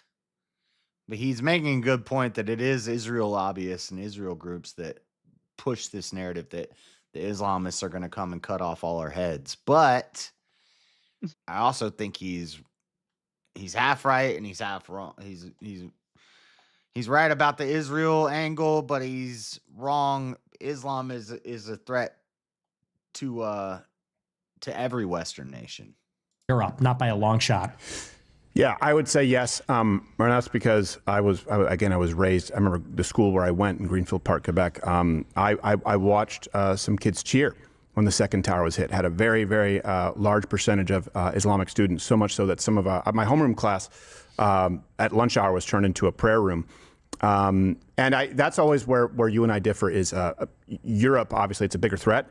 That's why I don't want us. We have a prayer room at my work. I'd say 70% of the people that I work with are Muslims. To emulate Europe, and Canada emulates it in a lot of ways as far as the parliamentary system and as far as the sort of multicultural mosaic to you. In Salt Lake City, Utah, where you have to look hard to find a black person, but yet 70% of the people I work with are Muslim. By the way, there's this one Muslim lady that I work with. She comes into work full, scarfed out, not like full hijab, but like full head coverings and all that. And she puts this green shit on her face and she comes to work. I don't know what it is. I don't know what it is. I don't know why, but there's some sort of green stuff. Her whole face is green. And it's like, I don't know if it's like a face cream or like a exfoliator. I don't know what it is, but she comes to work and I work nights. No, I work nights and she works days. So she's working days when the customers are there and her face is green. Yeah, maybe she's an alien, man. Maybe her husband doesn't want. No, she's Muslim. Well, but it's not like Muslim is the religion. Maybe she's just green-skinned alien. No, it's not. It's not green like a green clay mask. Like I know what you're talking about, Auntie. Like when women put that green stuff on their face at night and it's like a clay mask. No, it's like a translucent green. I don't know what the hell it is, but her face is green. I'm telling you, man, she came from a spaceship. Dude, get that shit out of here. I don't know what that is, but no, it looks like some sort of algae rub or something. Like it's like. No, I'm going with she's alien. I'll be waiting for your announcement that you have become gay. Which kind of alien? Yeah, I don't know. I don't know what it is on her face, but it's like green. It's weird. Use their term. If we emulate them outside of an actual Catholic theocracy, which I know you said you don't want, you can't fill the void with nothing, and it gets filled by the more brutal religion. And that is something they're called to. That's why we have 200 million Muslims on earth who believe that violence against non-Muslims and apostates is justified. So do I think it's an imminent threat now? No. but we could be Europe if we follow their lead on that culturally, would be my case. Maybe slight difference. Next chat. All right, next chat from Defender XX. Question for Nick. How would you properly incentivize smart people of industry and technology into political leadership? Would you want them in elected positions or appointed? I think they should serve in the bureaucracy. Because I don't really look at elected representatives as the people that are really in charge. It tends to be more the departments, the agencies, and maybe advisors. Maybe there should be some kind of new creation, but we live in a technological society. I think we need some level of technocracy. It's sad that we have these like 90-year-old, like you have Chuck Grassley in the Senate. What does he know about wafers? What does he know about chips? What does he know about any of this stuff? I think they should be advising Congress and they should be in the federal bureaucracy. I heard that answer, and I'm a child, so I heard you say wafers and chips, and I was thinking Nilla wafers and potato chips, because I'm sure he's very familiar with those. Hi, Nilla wafers, it's noon. All right, okay, let's grab 2 more chats and then let Nick go on his way, because he probably wants to be with his people. All right, next chat from Carful. Question for Stephen and Nick. Okay. With all the new additions to the Conservatives, what do you believe is key to prevent infighting and find our center? Ooh. First off, I don't like saying finding our center because that sounds like eat, pray, love bullshit. But outside of that, your floor, Nick. I guess the biggest thing is we have to prioritize what matters to us. And for me, when I look at it's like you said earlier, the number one threat to the country is the demographic change. And so to me, that if we're going to find the center, that's the... Oh, demographic change is the number one threat to America. But you said Islam isn't a threat to America. How about the demographic change of Islamists coming to America? What are you talking about? You just contradicted yourself, Nick. Center, and I'm willing to compromise on other issues if we're going to stop the flow of immigrants. And I don't care what the argument is, I don't care the why, but we gotta prevent them from coming in. And then I would say I'll take a dang Mexican over a dang Afghani any day. Just saying. That depends. But he's contradicting himself. What about Dearborn? What about Minneapolis? What about New York has a Muslim mayor? On top I'll take of that, him as a tourist. The priority is we got to put America first in foreign policy. So in trade and war, we really need to fight the corruption. And so... No, Dearborn and the Somalians in Minneapolis are not tourists. Those are the only ones we should let in. Let them make their money in their country and bring it here, just like they have been doing the opposite of.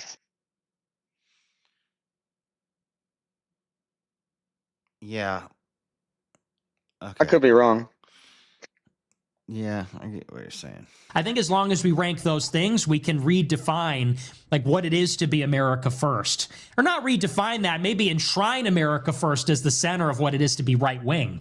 And then you could say a guy like Mark Levin, he really doesn't land on the same side as us because he's not on board with that. Neither does Shapiro. So that I would prioritize, and maybe we can reconceive what it is to be on the right. Yeah, I don't know. I'd have to ask Ben Shapiro and Mark Levin and see where they line up, because I think on some of the close-handed issues, they do. What I don't want to see happen is the only litmus test be if someone morally opposes Israel. I think that it needs to include people, this coalition, people who think we should cut all funding and we should only look out for our own interests and remove ourselves from foreign entanglements. But those people can also say, I hate Hamas, and I think that that Islam as a prescription is a greater threat to the West. We may disagree, as long as I think the important closed-handed issues, I would say, for me, immigration, absolutely, both morally and pragmatically. People say demographic change, and they go, great replacement theory. I'm talking about, like, this country will cease to be. That is the thing. And you combine the mass illegal immigration, the mass H-1Bs with the census rule change. That is huge that people have overlooked. I mean, I will say, for all the flaws of this administration, I don't know anywhere else where you get a Tom Homan. Big fan, had him on the show. That's a guy who really is uncompromising, and he talks about the moral imperative to deport everybody. He made it on this show. He said once they've seen what I've seen, they would. So immigration, I would say First Amendment. I would say Second Amendment. I would say the idea of the destruction of the family. We have to end. Anyone who pursues that can't be a part of it. and then see what kind of a coalition we can build on that. But I don't go along with people who go, we can compromise on all these other fundamentals provided it's just immigration or Israel, because you can find some people who are to the left of everything on those. They can't be in the coalition if they're not on board with a strong immigration plan. But I think we can determine the close-handed issues versus open-handed issues, like you're talking about. Intervention, for example, tariffs. I think people could be pro or against tariffs. I am pro these tariffs. What is up, but I wouldn't exclude them. Okay. Final chat. All right, final chat from Elenoism. Question for Nick. You say that bombing the Middle East for Israel is not America first, but you also say you're against bombing Venezuela for killing Americans with fentanyl. Care to elaborate? Wait. What was that question? Hold on. I want to read that again. Everest, you may want to put the view on the stream that JS is doing, because he's live right now reviewing Crowder's interview with Fuentes. Yeah. What did this person say? You're truly just eating propaganda. The bigger issue for immigration is South America. Dude, I'm against both of them. But I'm saying, yes, there's a bigger quantity of South Americans coming into America, which is what's the word I'm looking for? Replacing us. But I think that I know what you're saying. I.R. Bobby.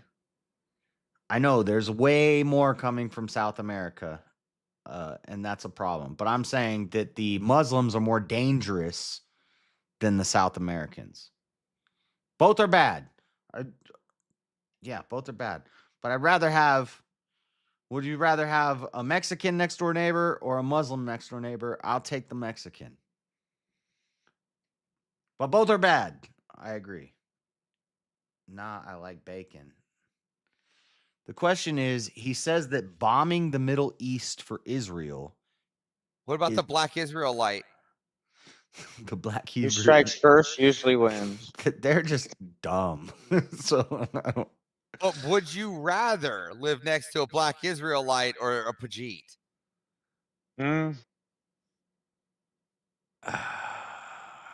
That's a tough question.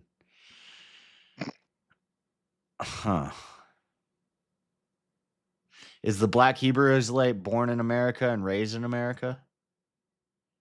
And he's just a black guy that calls himself a Black Hebrew Israelite? Good question. I would just find a I country like I in do America. not know the answer. I just know that they have a Israel flag.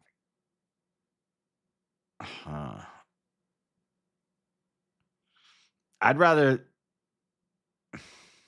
That's tough because the Black Hebrew Israelite, he probably just talks a big game, and he's probably not really that violent.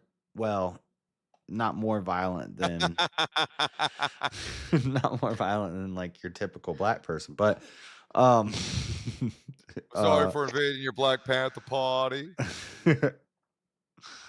Sorry for ruining your Black Panther party. Sorry for ruining your roommate's bed sheet. That's pretty good. You do that good. Dude, what did I come back to? I don't know, but hold on. He says that bombing the Middle East for Israel is not America first, but he also Don't said, skip it. Do you want to live next to a Pajit or a Black Israelite? You're now evading. wait, this question is not a contradiction. We're asking which one would you rather live next to? Oh, Neither. I'd rather move to America. Probably the Black Hebrew Israelite. Okay. Because they're not like real. That's like, yeah. I'll take a Black Hebrew Israelite over a dang Osama. Hey, propaganda can work in our favor too. Plus, convert them. Yeah. I'll stick with that answer. Yeah. Well, who's more convertible and more capable of being molded? That's who I would choose. I don't know. Well, I don't know. Where's Forrest these days? This is not a contradiction. He says that bombing the Middle East for Israel is not America first. But he also said he is against bombing Venezuela for killing Americans with fentanyl. Care to elaborate? But he's saying he doesn't want to bomb anybody outside of America. I disagree. I think bombing Iran because they're making nuclear facilities is America first.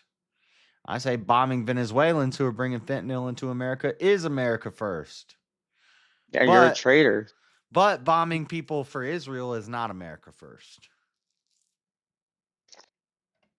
Because they're threatened.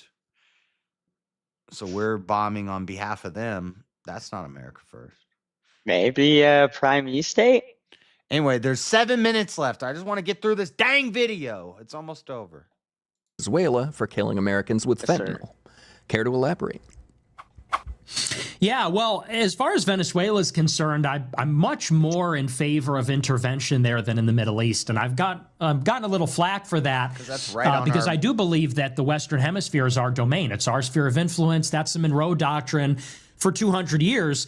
As far as the boats are concerned, though, have I said I'm against that? I guess what I don't like. My impression was that, just to be clear, my impression of you, tell me if I'm wrong, was that you said, like limited parameters. We have to define objectives clearly, but you supported that more than other interventions. You could be persuaded. That was my impression of your view. Am I wrong? 100%. Yeah, okay. 100%. I mean, the only thing with the drug boats is it's a lie that Venezuela is responsible for a lot of the drug trafficking. That's just a pretext. And I don't even mind that. Like you said, I could be persuaded to support an operation as long as it's clearly defined, effective. If it works, I like it. Like if they're able to get Maduro out and we get a good guy in, if they could do that and they know they're in the NSC, then sure. But I'm very hesitant because regime change doesn't have a good track record. But we do have legitimate interests here, so I'm not opposed to intervention on principle. Yeah, I would say I'm not opposed to intervention. I think the principle is it in America's interests and how necessary is it? Where we would differ is I definitely think that Iran is the case. I understand they also with Israel. I know that your view of Iran is different. You think that there's sort of a safeguard against Israel and nuclear Iran. I think that there's a reason that no nation around them, including people who would be more in line with them, want them to have nukes ever, ever, ever. But I think that the principles, now we may disagree on the target or the place. I think first off, the principle is to be very, very hesitant to do it. And it goes through the filter. Is this serving America's interests? Because libertarians who act like there's no intervention that ever serves America's interests, well, that's silly. Yeah, so I'm not a libertarian. I'm not even a non-interventionist. I'm with you. It's just got to be America first, and then we could do whatever we want. Yeah, well, yes, pretty much. And Venezuela, yeah, you're right. I don't think a lot of people are being killed from fentanyl from Venezuela. But I will say, like, I also, again, culturally take an interest in, like, remember Code Pink? Remember them? Code Pink, the name rings a bell. Who are they again? They were the. I disagree with both of them on that. Just because the fentanyl is coming on boats that take off from Venezuela doesn't mean the fentanyl is produced and manufactured in Venezuela. That's just the port that they're using to export it. It may be being produced in what's the other some of them dang countries in the South. They get the what's the word? I'm getting tired. The catalyst, not the catalyst. They get the stuff to mix together from China. They make it in Latin America, and that's just one of the ports that they're using. And those boats got a bunch of, what are all those barrels on the boats for? That's not for fish. That's drugs. Bomb them. Yeah. Take them Intel. out. And then they confirm that it is, Yes, yeah, and like I said before, we have the intel. It's not like we're just indiscriminately bombing boats. Those are pretty expensive munitions, so yeah. Yeah. I think we're gonna do a We thorough know mixture what's on before those boats. We're bombing those boats for a reason. So yes, South America, yes. No, I was Colombia and not so much El Salvador anymore. because now the Bukele's in there. They're cutting a lot of that out. But all those countries, bro, Venezuela is not a main producer of fentanyl. It's just a pretext used to intervene with Maduro government, which I'm not against at all. That's what I just said they don't have to be the producer of it. Even if they're not the producer of it, they could produce it in another country and then they could just be shipping it through there. Yeah, don't import drugs. We like our drugs American made. Yeah. Colombia, Brazil. Yeah, and also that's just one of the ways that they get it here. I did a whole thing about this last week, but they could be taking, well, not anymore. They're not taking them over land. They were taking it through the land up through Mexico. But now that's one of the ports that they're using to get it here. Doesn't mean they're producing it in Venezuela. It just means that's where they're transporting it from. They take out a kidney, there's a perfect stash spot. All you need is it would make sense. It would make sense that the countries that are the main producers of the fentanyl wouldn't be shipping it from those countries. They would instead go to a country that's not known to be a producer of fentanyl and ship it from there, like Venezuela. Duh. Ain't you guys ever moved weight before? Do you even lift, bro? You don't sell out of the house where you make it. You transport it somewhere else and you sell from there. Duh. I truly agree. Marketing. I believe what you like. Maybe do more research. I mean, that's how it is today, JS, but I would prefer that we make our drugs here and we sell it here. No, I think he's also right. It's also an aspect of Maduro and wanting to get him. I'm on him, JS, that we make our drugs here. I think that's what they're really talking about. Like, because especially where you got to think about where Fuentes comes from. He's literally in Chicago, right? In a heart of where they actually like cut and lace and make a lot of these drugs. Even if you say I thought he moved to Texas. Yeah, even if you say they're importing like cocaine or whatever, the fentanyl specifically, that's a chemical drug. Yeah, the precursors is the word I was looking for earlier. China's not shipping the precursors to America. They're shipping the precursors to South America where they make it there. Are you sure? But are you sure about that? That's the question I want. I mean, are we sure about that? Because here's what I look at, and I'll let you here. I'm going to land is the North California, the drug deals up there. West or Eastern Washington, the drug cartels out there, Chicago, and then you have the Dixie Mafia cutting shit down in the South Ends. Kind of, all of these places are just places where they literally make chemical drugs all around in these open fields out in the middle of nowhere. Yeah, I'm sure. Yeah, we probably are making a lot of it here, but 80%, well, this was a while ago, but 80% of the opiates of the fentanyl was coming through the southern border. I mean that is a rhetoric you could say, but I mean go look at like the actual like stats on like the drug busts in Western or Eastern Washington in the mountains, North California in the mountains, in the Appalachian, the mountains, like the mountainous range where they try to hide things out in the forest and stuff. It's an insane amount of operations out there. I remember, and this is maybe it's a little bit anecdotal, or I don't know what word you want to use there, but like I remember so I had bought this lake house over in this area. In one of the roads there's a cutoff road, so you can go the long way around and follow the highway around into the city, and then follow the junction road around the lake all the way up to where my lake house is, right? Or there was a cut through. You could take this cut through, and on this cut through brought you through this little oasis there, right? This little opening, and there was this really nice gated house there. I've passed it 100 times, knew nothing of it, and then I passed it this one time. There was just cops and everything around it. So me being me, I stop and I ask what the fuck's going on, and come to find out it was a massive drug den where they were making drugs for last 10 years. and it was the middle ground between Eastern and going into Seattle, where they were just cutting it from the Eastern Washington. Yeah, I'm sure there is a lot of that happening too. Yeah, and I'm not saying that that's not a problem. You know, we got to deal with that too, but yeah, it's all bad. But are they making fentanyl, or are they making like meth? Well, I don't know, right? And that's the thing, is what are they making? I think that drug dealers are always going to, like, Bro, that must have been what happened to the they're gonna Grateful sell to Dead. what sells, right? They're gonna sell to what the market is selling, right?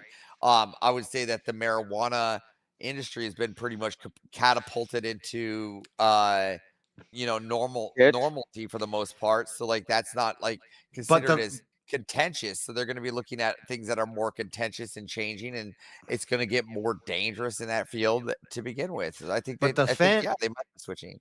The fent is not your typical. So if I'm a drug dealer, I want to sell you something that's going to get you hooked and it's going to keep you coming back and keep you spending more. So crack, meth, heroin. Fent is a Chinese attack on America to kill Americans.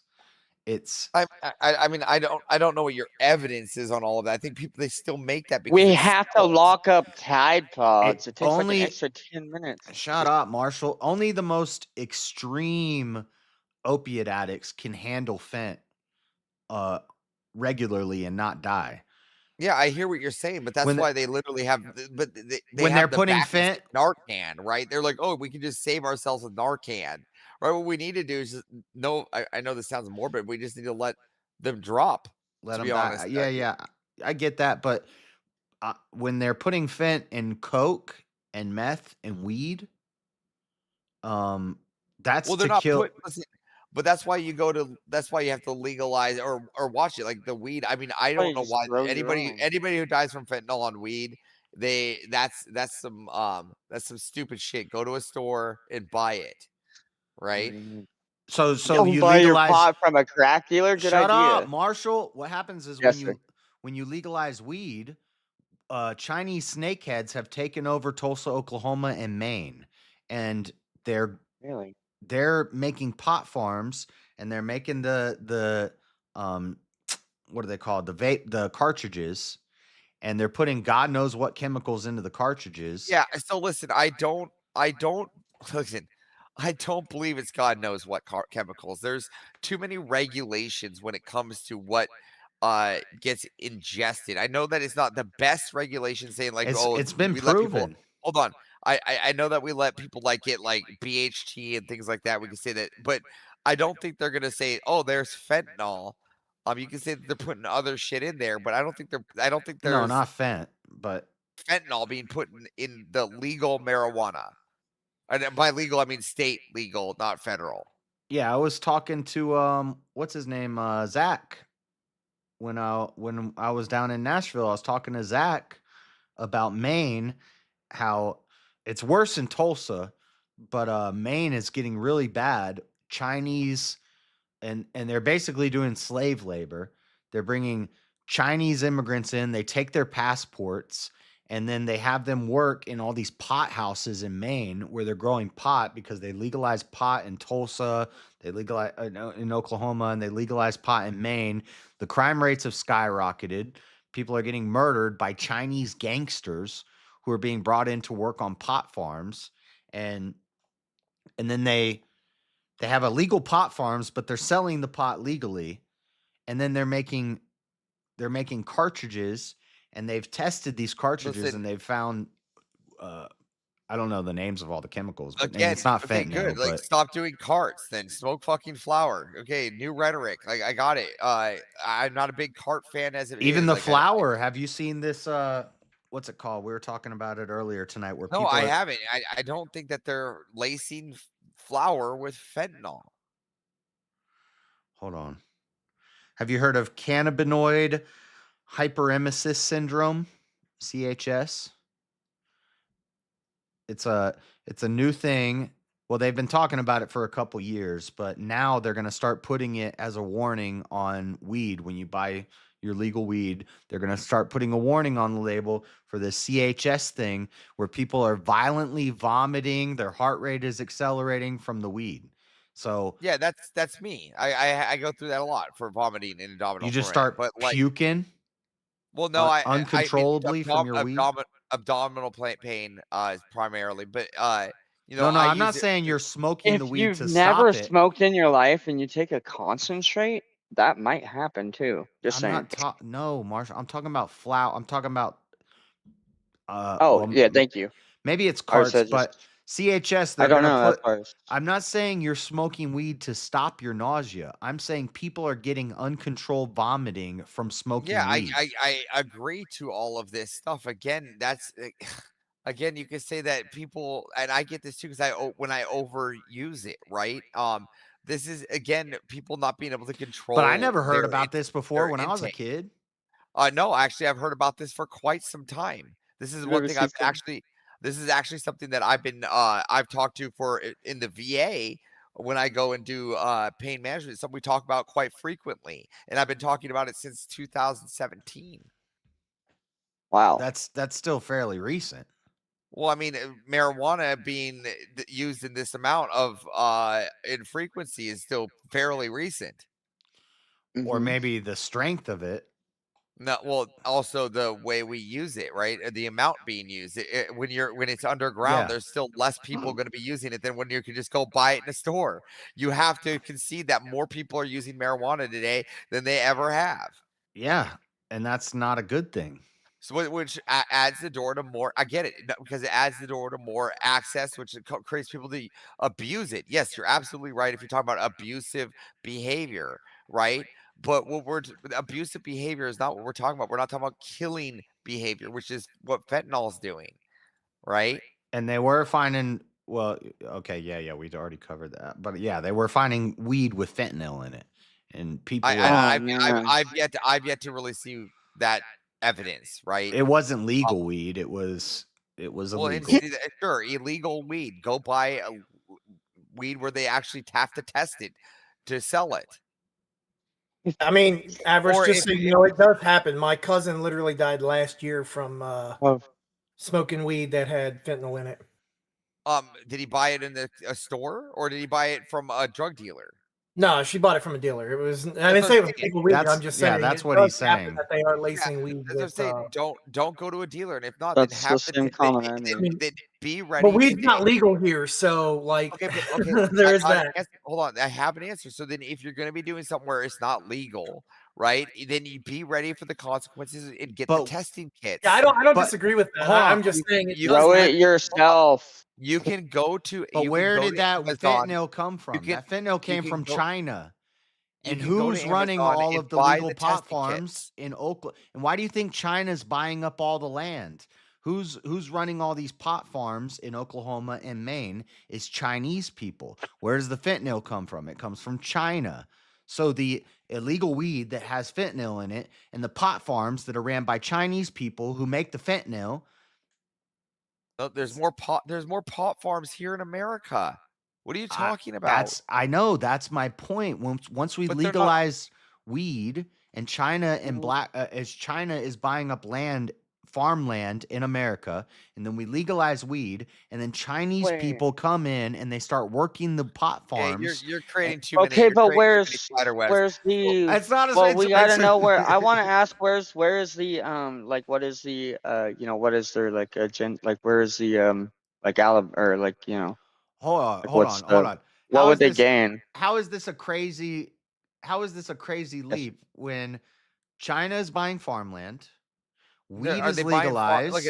But they're not making weed farms, right? Yes, they are. In Maine and Oklahoma, they've taken over. The murder rate in Tulsa has skyrocketed like crazy. And Crowder did a whole expose on this. And then somebody else did a whole expose on the Maine situation. Yeah, but you're pointing at what I'm saying is they're taking over everything, not just the weed farms. That's what I'm trying to say. everything is their target, not just weed farms. And if they, and here's the honest answer, if you really think about it, I'd buy up the weed farms too, because, and I wouldn't even lace the shit. I'd just continue doing it because it's dumbing America to begin with. Stupid. And Yeah. creating lazy Americans. That's How would you completely take different out the than poisoning them with fentanyl. Well, they want them both dead or lazy or both. I mean, ones you can control are alive ones, so you need stupid. I don't know. I don't really see the alibi, but at the same time, you could be right. Thank you for that. Anyway, Interesting. we could talk about this another time. I'm like, you came On in with here. the Crowder. You came in late. I'm like about to go to bed, but there's 5 minutes left. I'm gonna play this. What do you mean you mean you're about to go to bed? No, we send in the donos to keep this ball going. Let's listen to the end of this. Yappy bitches who would show up at anything war. You know, George Bush, it was code pink everywhere. No war for oil. Disappeared with Barack Obama on the drone strikes. Then kind of reappeared. That's you're just like, well, hold on a second. Where did they go for all this time? But I also look at these Venezuelan drug boat busters, and by the way, they're also largely China-funded code pink. So that always takes place. I would argue that China is probably the primary threat, or not argue. I think we're probably on the same page. But these are one of those stories where culturally, when you tune in, and that's why we always have CNN on live every day, and I go, see, nothing up my sleeve, so people know we're live, because you and I both know a lot of people say they're live. They're not live in this industry. Right. They go, and these people who were killed in this war crime. I go, well, hold on a second, war crime. Drug runners in the middle of the ocean on cigar boats with 4 outboard motors, no fishing equipment to be seen. There could not possibly be collateral damage. And then I go, oh, okay. It's not about a war crime, because you would say, look at the women and children. Now you're saying, look at the drug runners on drug boats. And that to me highlights that, again, the left hates the United States of America, or they wouldn't be making a big deal out of drug runners in Venezuelan cigar boats. Yeah, no, I totally agree. I mean, that they're defending the worst of the worst this year. It's like, don't deport criminals, don't blow up criminals, don't arrest people that are stabbing people in the neck. So I'm with you on that. And as far as Venezuela is concerned, even Iran, like, I think a case could be made about Iran. That's a whole other topic. I know we're wrapping it up, but yes. Yeah, but I don't know that I 100% even agree with Dave Smith on this. Like, I get where you're coming from. I'm not in favor of proliferation. I just have maybe a different prescription for how to solve it. But sure. I think we're fairly aligned on foreign policy. Yeah, I think pretty close, or at least in principle. And then that's where coalition matters. Because okay, are we on these? Okay, now let's look at these specifics. And you're going to have disagreements on specifics. But I don't think anyone can be let in the door as disagreements on these foundational, and I don't want to say principles because it sounds like old school conservative, but I mean, non-negotiables is what I mean. Like someone going, oh, we disagree on the we agree on the specifics, but I want to take away all your guns and ban everyone for hate speech. You know, like a Pam Bondi. I don't think she should be in this. Well, all right, Nick, I appreciate you taking the time. Want to say, hopefully, thought fair, productive. I think it was pretty friendly. We disagreed, but I'm happy about it. Yeah, totally. Great conversation. Great getting to meet you. Absolutely fair. And I believe in conversations like these. And I thank you for, I know you're going to get flack for it. I thank you for giving me the platform and the opportunity. So it's good to finally speak with you. Oh, absolutely. And hopefully, that's why I say I give you the floor, because I don't want anything to happen like what happened after with Tucker. I won't do it, and I don't want any drive-bys after. That's how this works, because people try and stir the controversy machine. I think this had a beginning, middle, and end. And Tucker was really shitty with what he did. Like, here's the thing. Whether I agree with him on some issues or you on some, it's just so bitchy to do that once you're gone. You have my word. I won't be doing that. Yeah, and likewise, I'll be singing your praises. I'm number one. I'm a Mug Club guy now. Okay, well, don't go that far, because we're. I endorse you completely. No. It's just like when you think Steven Crowder, think Nick Fuentes. Get the fuck out of here! All right. Well, if I don't see you, Merry Christmas, Nick. Thank you for taking the time. Be well. Thanks, man. Merry Christmas. Nick Fuentes, everybody. Okay. What do you think, Josh? I think that was one of the best Fuentes interviews I've ever seen. I was pretty excited when they announced that. And I said I watched the first 45 minutes of it when it first came out yesterday, and then I waited to watch the rest of it to watch it with the stream. And I liked how it started soft, it started friendly, and then it got heated in the middle, and then fun at the end. And I think that was a good Fuentes interview. That was cool. So informational, entertainment, and also I didn't see too much bias.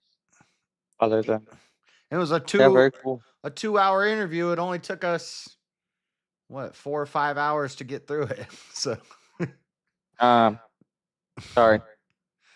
No, that's fine. I don't care. Well, it's your fault. That was a good interview. But Average, you got here late. It's my bedtime, man. I've been awake. I worked all night, and you worked all night? Yeah, I work nights. I work 10 to 7, so the corner. No, I'm just kidding. Yeah, on the corner. But I gotta go to bed so I can do verbal combat tonight. Try to win. Is that on tonight? That's on tonight. I will I'll see if Rob wants to get on the panel and do a little bit of debating tonight. They always, every time Rob gets on there, they immediately put me against Rob. It's their way to get rid of me without paying to fatality me. So because you're a threat. That just means they're scared. And don't try. But you will win. If I go against Rob again, I got I got a topic ready that I think I can beat him in. So oh yeah? What's the topic? Chair. I seen Rob's thing that don't worry, I won't tell him. I like to see him go down. His little clip that he did against the tomato when it was like a Dragon Ball themed skit. Does he watch Dragon Ball? Is he a Dragon Ball fan? No, not at all. That was made by the editor, Blackout. So he doesn't know, he's not a Dragon Ball guy? No. Oh, he's not. man. He has no nerdism. Yeah, he has no nerd. He doesn't watch any anime. He knows nothing of it. He literally gets all of his anime information from me. So if I said Goku is better than Vegeta, he wouldn't take that. No, he wouldn't take that. Dang. And I define better because I mean, did you see Goku's wife? And have you seen Android 18? Like, or Bulma? Wait, Vegeta and 18? I meant Bulma. There you go. Bulma. Yeah, Chi-Chi's cool. Yeah. Okay. Blue hair, even though there's no septum piercing. But I say consistency is better than character development. Because everybody always says Vegeta has character development. He grew and evolved and changed and blah, blah, blah. Vegeta's a bitch. Goku's consistent. He was based from the beginning. He stayed based. He hasn't changed. Let me just end this argument like off the get-go because like you seem to be misinformed about a few things. All right. So like you go on VK and I'll do Goku versus Vegeta. Well, hold on. Do you watch any of the show at all? I've watched all of it. You've watched all of it. I've watched Daima, GT, Super, the manga. Okay, perfect. This is fantastic. I have all the mangas on my shelf out there. Okay, all right. Now, does the name Heroes, every video game? Yeah, perfect. And can you tell me who Christopher Sabat is? The card game? Yeah. Okay, yeah. Okay, you can. Okay, who's Christopher Sabat? The voice actor of Goku. Okay, no, that's the voice actor of Vegeta. No, Sean Schimmel is Goku. Chris Sabat is yeah, you already fucking mixed it up because Christopher Sabat is the GOAT. The GOAT. No, you're watching in English. You can't appeal to the voice actor. When it comes to the best of the best, Sean Schimmel, everybody knows. Sean Schimmel threw his voice out during Super Saiyan 3. Everybody knows whatever character Christopher Sabat is playing is the best character. Yeah, he's also Piccolo. Yeah, see where we're going here. So you can't contend with Goku. Wait! You can't break the fourth wall and go to like No, Christopher Sabat No, is Vegeta, and Vegeta everything didn't have about to give. Vegeta is Christopher I have Sabat. one. Just so much Oh. so that even the Japanese version primarily plays Christopher Sabat. This is not an argument. What do you Goku mean? How got is this not dropped an on his argument? head. So That's why because he is good. Vegeta is played by a more popular, better voice actor. Not just a better voice actor, a legend of an actor through being Vegeta. Really? Whatever. I got tons of ammunition for this. You say what? Do you? So you concede that Christopher Sabat? I didn't even consider this argument, but I think this is not a good argument. This is like saying Lawrence Fishburne is a better actor than but we're talking Keanu about Reeves. we're talking about Lawrence characters that Fishburne make is a the better characters, actor right? than Keanu Reeves. Look, Therefore, everybody Morpheus would is say stronger that than Christopher Neo. Sabat is Vegeta, right? That's No, how the it counter. is, right? The counter would be is why you watch it in English. Yeah. So here's the answer. We have All Might himself, right? Christopher Sabat, the GOAT, Piccolo, Vegeta, right? The list will continue to go on. One Piece, he plays Rorona Zora, right? Yeah, he's in like every anime. Yeah, because he's the GOAT. And so if you ever think that Vegeta is ever going to be less than fucking Goku is a wild statement, just because based alone, his Also, voice alone carries the show. I don't even Literally, watch it in English. Dragon Ball Z doesn't even start until Christopher Sabat arrives in the I pod. don't care. You prefer that over ASMR? Is that why Vegeta's better? Is because and I will the voice contend with preference? this. I'll contend with this. Yes, Just you need question. to watch it in English because America is what always is first. America is the best, and the way we dub over is better than the Japanese bitches. No, you got to watch Dragon Ball Super in Japanese. When Ball. Beer sees Goku go Ultra Instinct, he says, "Migato no Gokui." He doesn't say, "Oh, Ultra Ultimate Instinct." No, Japanese. No, you're wrong. So America's always the best. Again, proving Christopher Sabat to be superior. Christopher Sabat is still, just so we're clear, is the only American that is allowed to go to Japan still till this day. He is that much of a GOAT. The debate is not Christopher Sabat versus John Schimmel. It's Goku versus Vegeta. And Vegeta is Christopher Sabat as much as Christopher Sabat is Vegeta. Vegeta We're talking about the character, not the voice actor. Yeah, Vegeta, in the character Vegeta, right? Just alone on his voice of being Christopher Sabat is superior to Goku. How about this? Vegeta is built off of a retcon. Vegeta is built off of a plot hole. Goku was not even supposed to be an alien until Dragon Ball Z, and Vegeta got introduced as strong as Goku. Goku surpassed him, and then Vegeta spends the rest of his life trying to be like Goku. Vegeta was more popular, so they had to build Goku around Vegeta. No, proving the point. Really? No. Vegeta had to sell his soul to Majin Buu. They literally had to make the storyline wrap around Vegeta because Vegeta was so badass and so popular off the get-go. How popular was Vegeta in Dragon Ball? Vegeta is the jobber that shows up before the boss's final transformation. You're just adding coping devices. You literally made the arc right there say that they had to change Goku's whole background just to make it fit into Vegeta's story. Every time, proving that Vegeta is the main character of Dragon Ball Z. We're wasting this. We should do this on Verbal Combat. We're wasting this. Every time Vegeta wants to beat Goku, he cheats. He cheats with the Zenkai boost in the Frieza saga. He cheats with the Majin boost in the Majin Buu saga. What are you talking about? He Every cheats time with the Goku has to fight Vegeta, he cheats by having to appeal to all his friends. He cheats with the Blutz wave in GT. No, he couldn't go Super Saiyan 4 without his wife making him a magic Vegeta has to fight like 8 different people before he even fights Goku, which means he's already worn dry by Goku, who's a fresh start with his fucking sensu beans. He doesn't even have the decency to give Vegeta a sensu bean to fight on his level. Goku What are you got talking Super about? Saiyan first. He got Super it's Saiyan like- 2 first. He got Super Saiyan 3 first. He got Super Saiyan 4 first. He got Ultra Instinct first. He got dropped on his head as a child and he defeated King Piccolo. Like, You're Yep. just Vegeta's not even in all of you Dragon guys. Ball. Okay. So You guys just So- Goku. so I'm not what arguing about- against you. I'm just Don't adding bring some Dragon Ball. Don't context. bring Dragon Ball into a Dragon Ball Z content fucking conversation. Dude, Well, I I'm thought you guys were dragging my talking balls about all what over you made with this Dragon debate. Ball.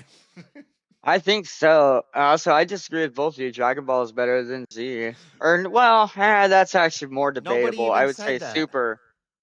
Oh, okay, cool. A lot of people argue that. I thought I heard that. I must have misheard. Thank you, James. Well, technically, Dragon Ball is Dragon Ball and Dragon Ball Z. What? Oh, Goose Okay, is so from what about- Dragon Ball. Yeah. What about in Dragon Ball Daima? In the I mean, what maybe not was it? The Gohan, final but who battle knows? against that one guy. Another argument. King. I can't remember his name right now. King. It was the king of the demon realm. But yeah. anyway, so The Ox Vegeta King? is fighting him at first. Which one? And finally, Bulma speaks up. And That's like, the first all right, time Vegeta, Vegeta sit goes your Super ass Saiyan down and let Goku go in there and take care of him. Yeah, even his wife had to say, sit this one out. You can't do this. Vegeta goes Super Saiyan 3. Come Goku on, goes Super Vegeta. Saiyan 4. You're being a bitch right Yeah, now. but wait, Let there is Goku the take care of contingent this. of, Goku might have not have actually like came through without like if he didn't have Vegeta like, kind of lending everything else that he had left to lend. For- You got one good argument is at the end of Superhero, the movie. Okay. Technically Vegeta beats Goku once. Yep. What do you mean technically? Also, you got whenever Goku was on at the beginning of Dragon Ball Z, Goku is on King Kai's planet. Vegeta is over here getting his ass whooped by Vegeta. And then Goku has to come back and step in and take over.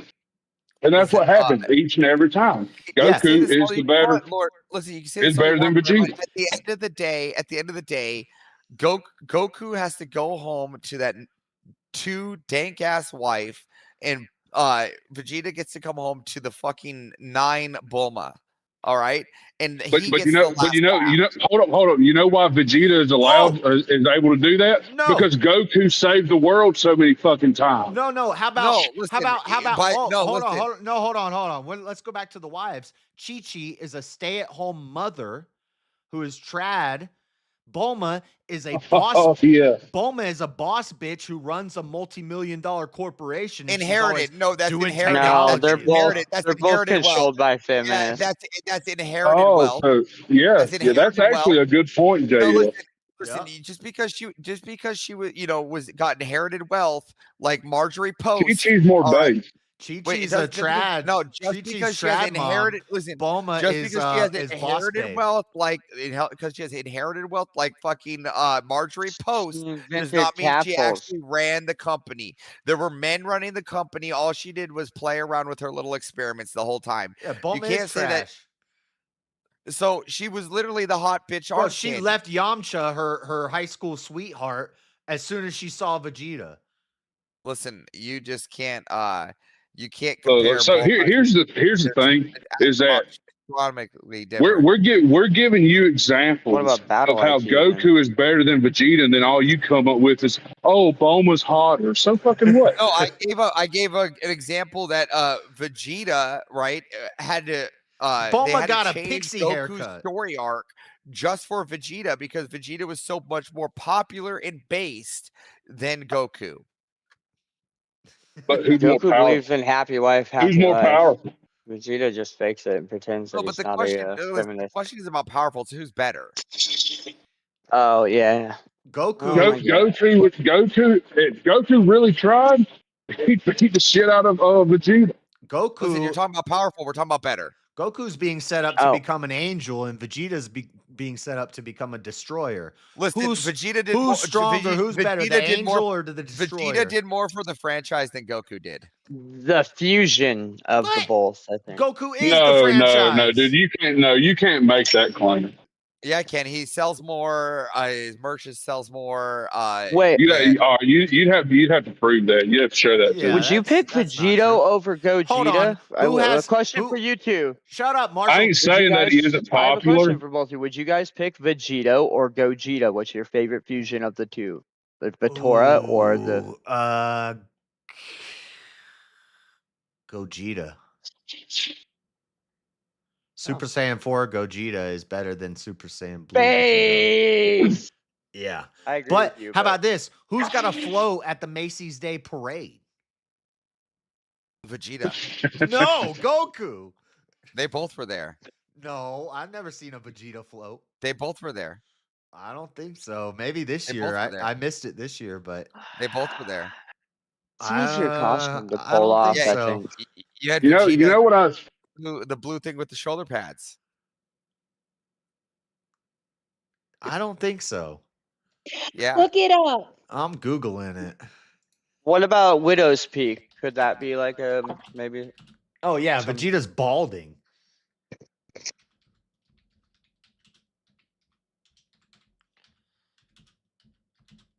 At Macy's Day Parade. This is a lie. Don't you lie to me.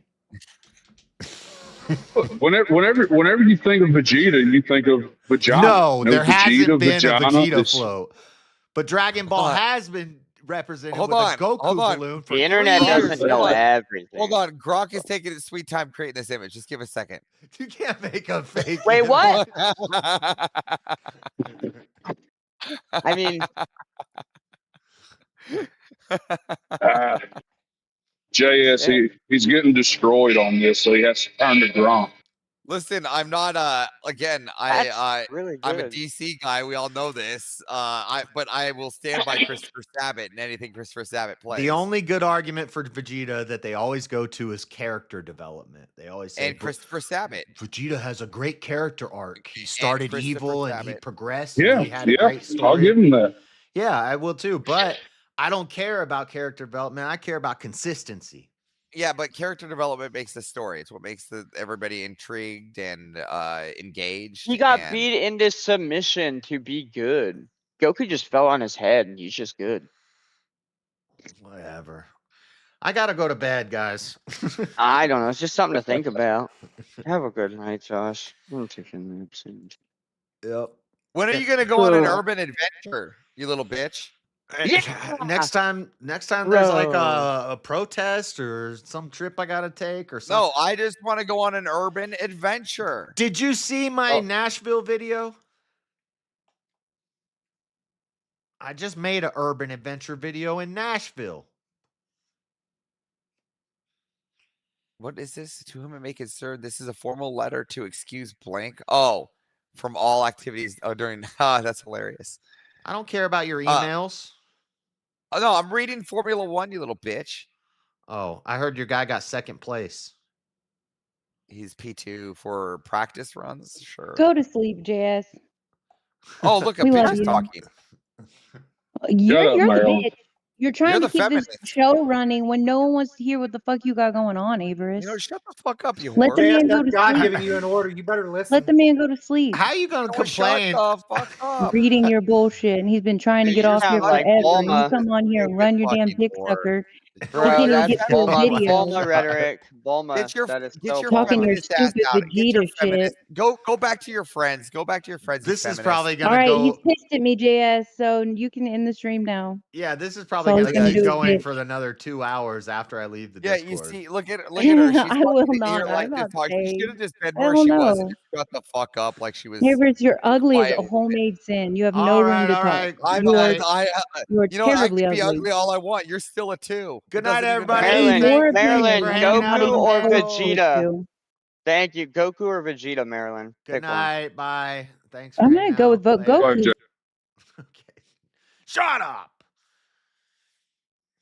These people are crazy.